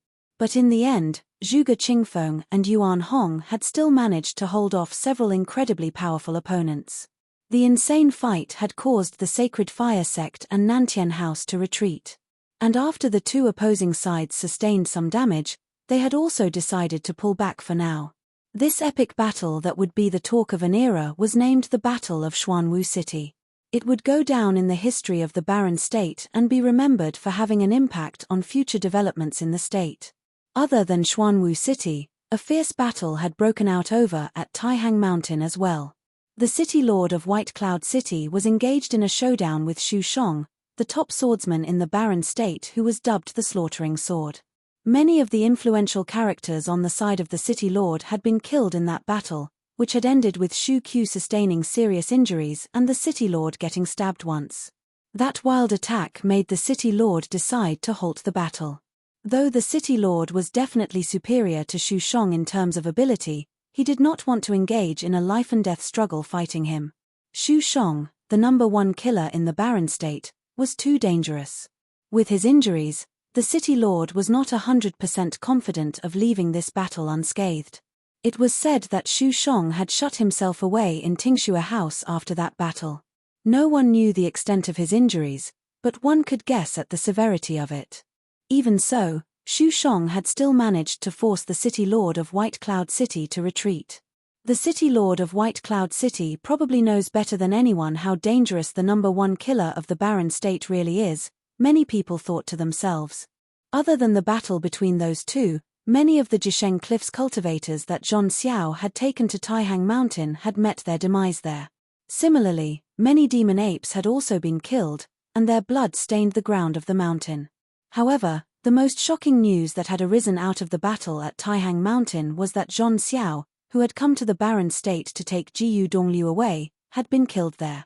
Zhon Xiao was one of the 9 warriors of Jisheng Cliffs and had caused a terrifying ruckus soon after arriving in the Barren State. It was completely unexpected to everyone from the Barren State and Jisheng Cliffs that Zhon Xiao would die in the Barren State in this way. Once the news had spread, many people were shocked, even those at the top in the Holy Ji Palace. Everyone knew there was a possibility that a greater crisis was about to befall the Barren State. Jiyu Dongliu had admitted that he was the one who killed Zhon Xiao. If Crouching Dragon Mountain were to still insist on sheltering Jiyu Dongliu, then all the holy items in Yuan Hong and Zhuge Qingfeng's possession would not be able to save them. A son of Jisheng Cliffs had died here at the hands of Jiyu Dongliu. Even if a saint from Yu State did not take action, it was unlikely that Jisheng Cliffs would just let this go. But Kong Yarrow never did come to Crouching Dragon Mountain to hunt anyone down. Instead, there was a strange peace within the Barren State. It was as if a hush had fallen upon everyone. But everyone in the Barren State knew that this was but the peace before the imminent storm. Everyone from Nantian House, the Sacred Fire Sect, and the other powers who had been involved with Kong Yarrow all heaved a sigh of relief. Zhon Xiao had died at an opportune time. Now that he had been killed, did it mean that all hope was lost for Crouching Dragon Mountain and Taihang Mountain? Over at Mingyue's quarters at Crouching Dragon Mountain, many people often came to ask Jiyu Dongliu about the situation at Taihang Mountain, and a greater number of them were interested to know Yi Futian's whereabouts. The only reply Jiyu Dongliu gave them was that his youngest brother was injured and that he had been sent away to avoid the situation here. Though there was some suspicion over Jiyu Dongliu's words, most people did not think too much about it. It was better that Yi Futian wasn't at Crouching Dragon Mountain. The atmosphere at Crouching Dragon Mountain was incredibly uneasy now that Jiyu Dongliu had killed Zhon Xiao. No one knew what the future would bring. The fact that Yi Futian was alive presented a sliver of hope. But it was evident that Jiyu Dongliu's explanation had failed to convince Zhuge Mingyu. Looking at him, she asked, "You know very well the kind of person youngest brother is, and I know him as well as you do. He's not the kind of person who would just up and leave like that. What are you hiding from me?" Mingyu, Jiyu Dongliu looked at Zhuge Mingyu, and reaching out to touch the hair by the side of her face, he whispered, "Promise me something. That I'll carry on with life if you were to die." Zhuge Mingyu returned his gaze. Over the past few months, though she had asked Jiyu Dongliu about this matter many times, he had never once given her a direct reply. It was obvious that he didn't want to lie to her, which was why he intentionally did not give an answer. Jiyu Dongliu nodded at her words, and Zhuge Mingyu then replied, "Then can you promise me something as well?" "What is it?" Jiyu Dongliu asked. "Don't say things like this to me again in future," Zhuge Mingyu said softly. "Since you don't want to talk about youngest brother, then I won't ask any further. But no matter what happens in the future, I won't run. Didn't we already agree on this on the day you came back to me?" Looking at the woman before him, Jiyu Dongliu had nothing to say. What was he to do with a strong-willed woman like her? A storm was brewing over at the Holy Ji Palace as well. While Zhon Xiao's death seemed to have no connection to the Holy Ji Palace, anything that happened within the Barren State was unavoidably linked to the palace, given that it was a symbol of the state. Besides, Kong Yarrow and Zhon Xiao had requested the palace's assistance many times, only to be refused by them. Furthermore, with all the various incidents that had occurred recently, like Bai Zed's death as well as the battle between the city lord of White Cloud City and Shu Qiu, Liu Chan and everyone else at the palace had a strange feeling that things were really about to change in the barren state. Right now, Sage Wanxiang had come to the Holy Sage Pavilion to see Liu Chan about something seemingly important. "What is it?" Liu Chan asked, noticing Sage Wanxiang's expression. He could tell that Sage Wanxiang had something urgent to tell him. "A crisis is going to befall the palace," Sage Wanxiang replied solemnly. Since receiving the divination of crisis in the palace, he had spent this period of time doing further calculations regarding the divination. And with the recent events that had left the barren state shaken, he had not dared to let his guard down at all. Not long ago, Sage Wanxiang had encountered a frightening prophecy. A crisis was about to befall the palace, which meant that the divination of crisis he had received earlier was about to come to pass. "Are you sure?" Liu Chan's expression instantly turned solemn as well. From Sage Wanxiang's face, Liu Chan could deduce that the crisis the palace was facing this time was no ordinary one. It was highly possible that this would be a massive crisis. "How could one be wrong about this sort of thing?" Sage Wanxiang replied, "There are laws according to which everything in this world functions. If this sort of prophecy is appearing, then it must have been caused by something. And major incidents have been happening in the barren state over the past few days. There is a high possibility that these incidents will eventually lead to the crisis that the palace is going to face." Over at Xuanwu City, Kong Yarrow from Jisheng Cliffs led several big powers in a face-off against Crouching Dragon Mountain and Taihang Mountain. Bai Ziyi was killed, and Zhon Xiao lost his life as well. All these incidents may add up to become a crisis for the palace, Liu Chan guessed. Jisheng Cliffs probably will not let Zhon Xiao's death pass just like that. All the incidents that occurred within the past few days had caused the divination to change for the worse. Zhon Xiao's death undoubtedly had the greatest influence on the way things would turn out in the barren state. It could potentially have directly affected the divination itself. Sage Wanxiang nodded lightly. He could not determine the exact event that would push this prophecy into fruition, but judging the magnitude of everything that had happened so far, he could deduce that Zhon Xiao's death played the largest part in all of this. As of today, Kong Yarrow was still in the barren state, while some of his men from Jisheng Cliffs had left. They had to go back and report that a son of Jisheng Cliffs had been killed in the barren state. Qin Zhong had left with the other powerful individuals from Jisheng Cliffs as well. But the next party sent from Jisheng Cliffs probably would not be made up of nobles like Qin Zhong anymore. Jisheng Cliffs probably had not expected that things would turn out like this either. Were there any other omens in the prophecy? Liu Chan questioned further. Sage Wanxiang shook his head.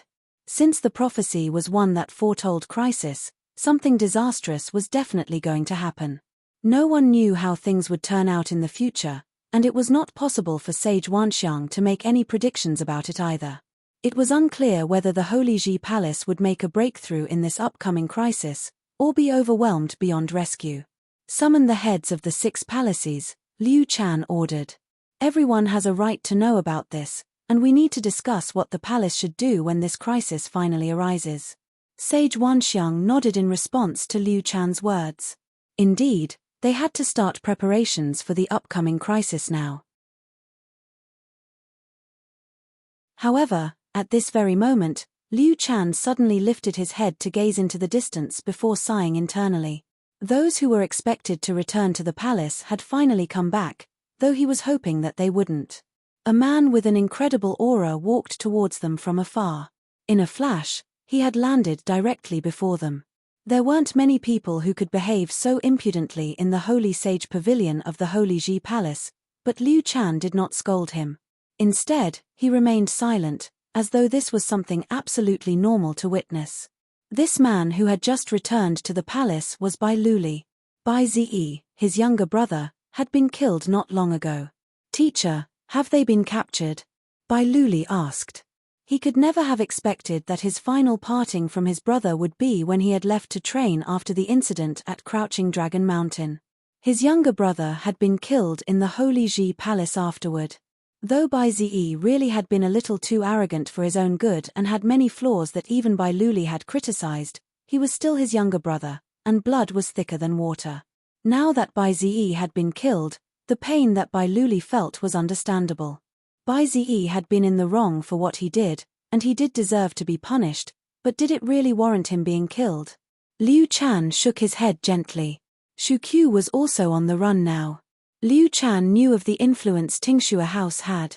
It was probably part of the reason why they were still unable to capture Shu Qiu and Yi Futian even now. We're still investigating, Liu Chan replied. Luli, now that the barren state is in chaos, protect your own frame of mind against disturbances from the outside world. Bai Luli was the hope and future of the Holy Ji Palace. No matter what happened, those at the palace were hoping that Bai Luli could remain unaffected by it all. I understand. Bai Luli nodded. He understood Liu Chan's intentions. Wan Xiang has predicted that a crisis will befall the palace, Liu Chan told Bai Luli. It is still unknown whether the palace will be able to tide through this crisis. But if the palace really is destroyed, you must live, and carry on the work of the palace. Nothing will happen to the palace, Bai Luli replied. I hope so as well, Liu Chan murmured. However, his worries remained. Now that Bai Luli had returned, and the prophecy was about to come to pass, what would become of the barren state? And what would the palace eventually have to face? No one knew the answer to these questions. All may have seemed calm in the barren state for the time being, but there was already an army of people making their way from the Yu state to the barren state. Zhong Xiao, one of the 9 warriors of Jisheng Cliffs, had died in the barren state. This definitely was no small matter.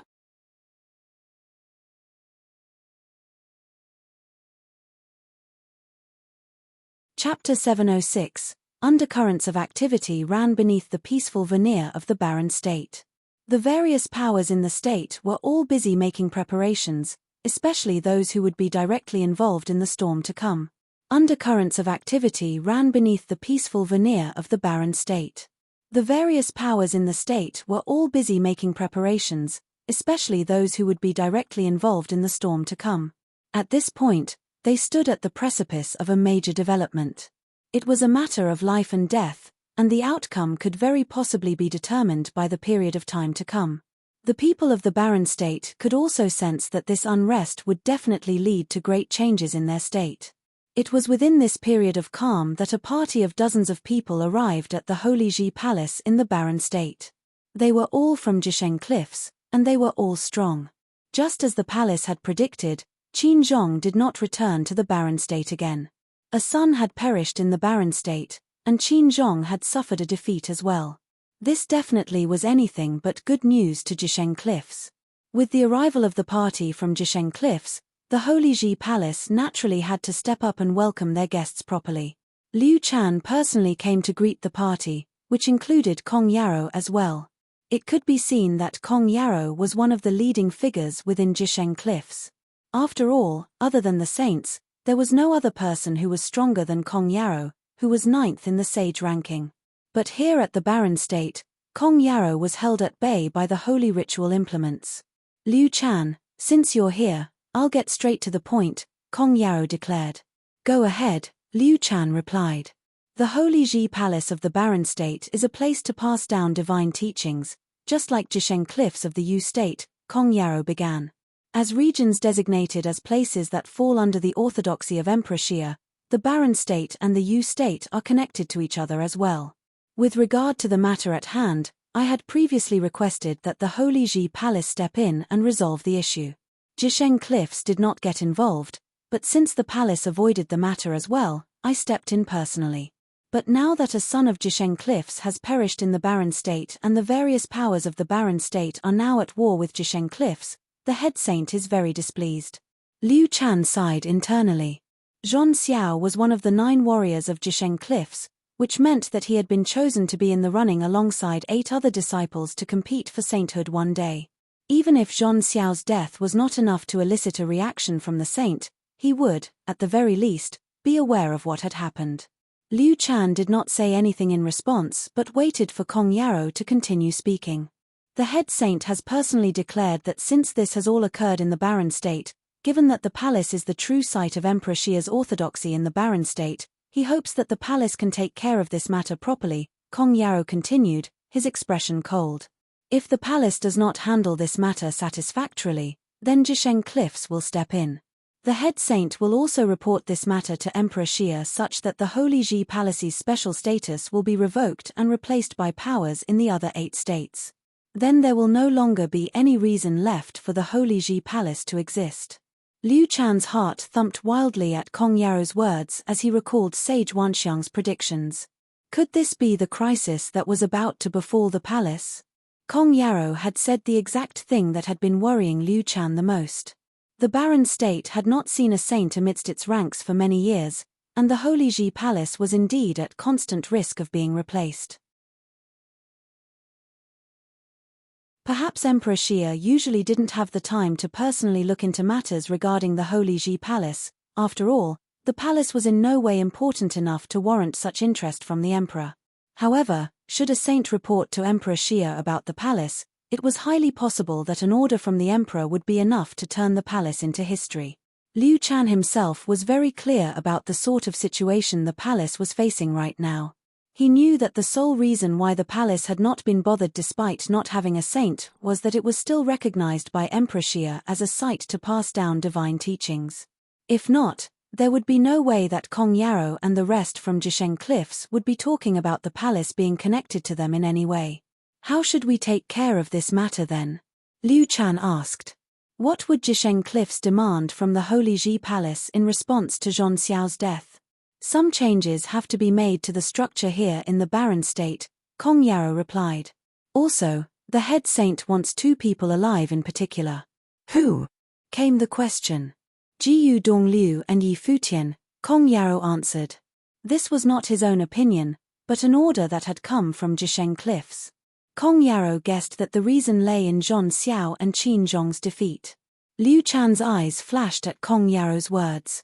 The saint of Jisheng Cliffs was after Jiyu Dongliu and Yi Futian. The fact that he was after Yi Futian as well was interesting. Back during the battle before Xuanwu Tower, at the base of Crouching Dragon Mountain, Jiyu Dongliu had overpowered Zhong Xiao and defeated him with 1 strike. Now, he had even killed the man. Yi Futian had also defeated Qin Zhong, the most talented of the 9 warriors of Jisheng Cliffs, despite only being a grade 2 noble himself. These were probably the reasons why Jisheng Cliffs wanted these 2 alive. If not, there was absolutely no point to their demands and it would be easier to just kill them. This is a very serious matter. I'll have to call for a meeting between the 6 palaces, Liu Chan replied. Sure, I'm in no hurry, Kong Yarrow replied coolly. It was because of his rage that he was not in any rush to settle things. Since the people of the barren state had dared to put up a fight against Jisheng Cliffs, then he would play along with them for now. This time, if he didn't get a conclusion he wanted, he would not leave the barren state. What the palace refused to do, he would take all the time he needed to achieve it himself. Liu Chan furrowed his brows at Kong Yarrow's tone. Kong Yarrow seemed to be in a completely different emotional state as compared to the last time he had come to the palace. While he seemed calm now, he was actually being much colder than before. Then, I'll take my leave for now. Liu Chan turned to leave. After a short while, Liu Chan called for a meeting at the Holy Sage Pavilion. The various palace lords had all arrived, and many elders were joining the meeting as well. I'm sure everyone is aware of the arrival of a party from Jisheng Cliffs, Liu Chan said. I'll now tell you what Kong Yarrow has said to me. After repeating Kong Yarrow's previous words, Liu Chan asked again, what do you all think? Sage Zhando spoke up, with Kong Yarrow being hindered by Zhuge Qingfeng and Yuan Hong, Jisheng Cliffs has not been able to resolve this matter in the barren state themselves. Now, they're attempting to bring a close to this entire affair through the hands of the palace. Liu Chan, do you not think this is ridiculous? But this matter concerns the future of the palace as well. If the saint of Jisheng Cliffs really were to report this to Emperor Xia, what would become of the palace? This doesn't just concern the palace either. If the other 8 states were to invade the barren state, things will no longer be as they were, and who knows what will happen then? Liu Chan said, besides, there are indeed some powers in the barren state who need to be put in place. Even though Bai Ziyi was killed in the palace, Yi Wuchen and Shu Qiu have not been found even today. I'm sure everyone here understands the reason behind this. Everyone knew what Liu Chan was insinuating. There was no doubt that Tingxue House was behind this. A holy ground is not determined by its form. Without destruction, there can be nothing new constructed. If this is the end of the palace, then fate has determined it to be so. In the face of this crisis, change must happen in the barren state. Why go against the current? Sage Dozhan replied. As for Bai Ziyi, even if he was the younger brother of Bai Luli, do you not think he deserved to die, Liu Chan? Everyone else looked towards Liu Chan and Sage Dozhan. Right not, the two most powerful figures in the palace were at odds with each other, further signaling that the will of the palace was no longer one. Dozhan, aren't you being too impudent with your words? Is it appropriate for you to say that this is the end of the palace as the palace lord of Battle Saint Palace? Sage Tianxing commented coldly. Regarding Bai Ziyi's death, even if he was in the wrong, it should have been a matter for the palace to handle. The Tianxing Pavilion would have taken care of it. Since when was it the place of a bunch of disciples to overstep their boundaries and take matters into their own hands? What they have done is to murder their own peer. Taken care of it. Sage Dozhan replied incredulously, looking towards Sage Tianxing. Just as the palace says, the barren state needs a saint of their own. To this end, even the Zhuge family can be sacrificed. And yet you say you would have dealt with Bai Luli's younger brother? The son of the city lord of White Cloud City? Would you have dared to do it? His gaze was sharp, and he stared unflinchingly at Sage Tianxing. Everyone around them fell silent, watching them argue. They both had their arguments and stands, but there was one thing that was true. There indeed was no way the palace could have done anything about Bai Ziyi, but what Yi Wuchen and the rest did was too extreme as well. When the palace no longer is simply a place to pass down divine teachings but takes on a strong agenda of its own, then it signifies that the palace has already become corrupted and that these holy grounds are sacred no more. And since these are no longer holy grounds, what's the point in keeping the shell around? Why not just go with the flow and rebuild from the ashes? If after several years there still isn't a holy Ji palace, the barren state will still be the barren state, Sage Dozhan said coldly. Dozhan, Liu Chan chastised, his expression dark, what you are saying is outrageous. Sage Dozhan looked towards Liu Chan, and replied, we once walked this path together because of our shared beliefs, and stayed in the palace in order to pass on the divine teachings. Other than pursuing the divine path, everything else was for the betterment of martial arts in the barren state. But now, I think our paths have diverged. As such, we should not associate with each other anymore. Sage Dozhan then stood up and addressed everyone. This is my stance on this matter. Whether or not you will take it into consideration is no longer any of my concern. After speaking, Sage Dozhan left immediately. Liu Chan was livid. What kind of stunt is this bastard trying to pull? Everything I do is out of consideration for the palace. My conscience is clear, Liu Chan said, though it was unclear whether he was addressing Sage Dozhan or the people around him. What do you all think? Liu Chan asked the rest. For the palace, Sage Wanxiang murmured, before saying, I'll leave the decision to you. Sage Daozong smiled bitterly. No one had expected that things would come to this. Sage Dozhan may have been a little extreme with what he said, but there is some truth to his words, the sword demon muttered to himself, looking up at the sky. Sword demon, for the sake of the palace's unity, there were some things I did not mention. But that doesn't mean I do not know it happened. You've let certain things pass under your nose, Sage Tianxing accused. Are you talking about Yi Wuchen? The sword demon looked at Sage Tianxing.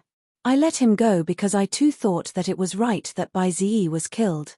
If he deserves to die, it doesn't matter who his older brother is. Do you understand that though? The sword demon then stood up and turned to leave as well. There were certain things that everyone was well aware of but did not explicitly mention. It was not just out of consideration for the sword demon's dignity. They were also concerned that Bai Luli might have taken issue with him. But was it really necessary to keep it all under wraps? As such, the sword demon paid no mind to these concerns and revealed the truth directly. 2 of the 6 palace lords of the Holy Ji Palace had walked out of the meeting. Looking at the 2 figures disappear, Liu Chan took in a deep breath and calmed himself down, before speaking again, right now, let's try not to cause too much damage to the foundations of the barren state. As of now, we don't know where Jisheng Cliffs will draw the line. But if Jiyu Dongliu and Yi Futian are what they want, then let's take them into our custody first. Tianxing, take some people with you to go see the Zhuge family and persuade Qingfeng. He needs to let go of some things now. If not, no one can predict just what the consequences might be. Understood. Sage Tianxing nodded. In the end, Liu Chan had made a decision according to his own judgment. Now, they would try to end things quickly, and enable the palace to tide through this crisis. You're tuning in to the Celestial War YouTube channel. Don't forget to subscribe and join us on this journey to catch the most captivating stories.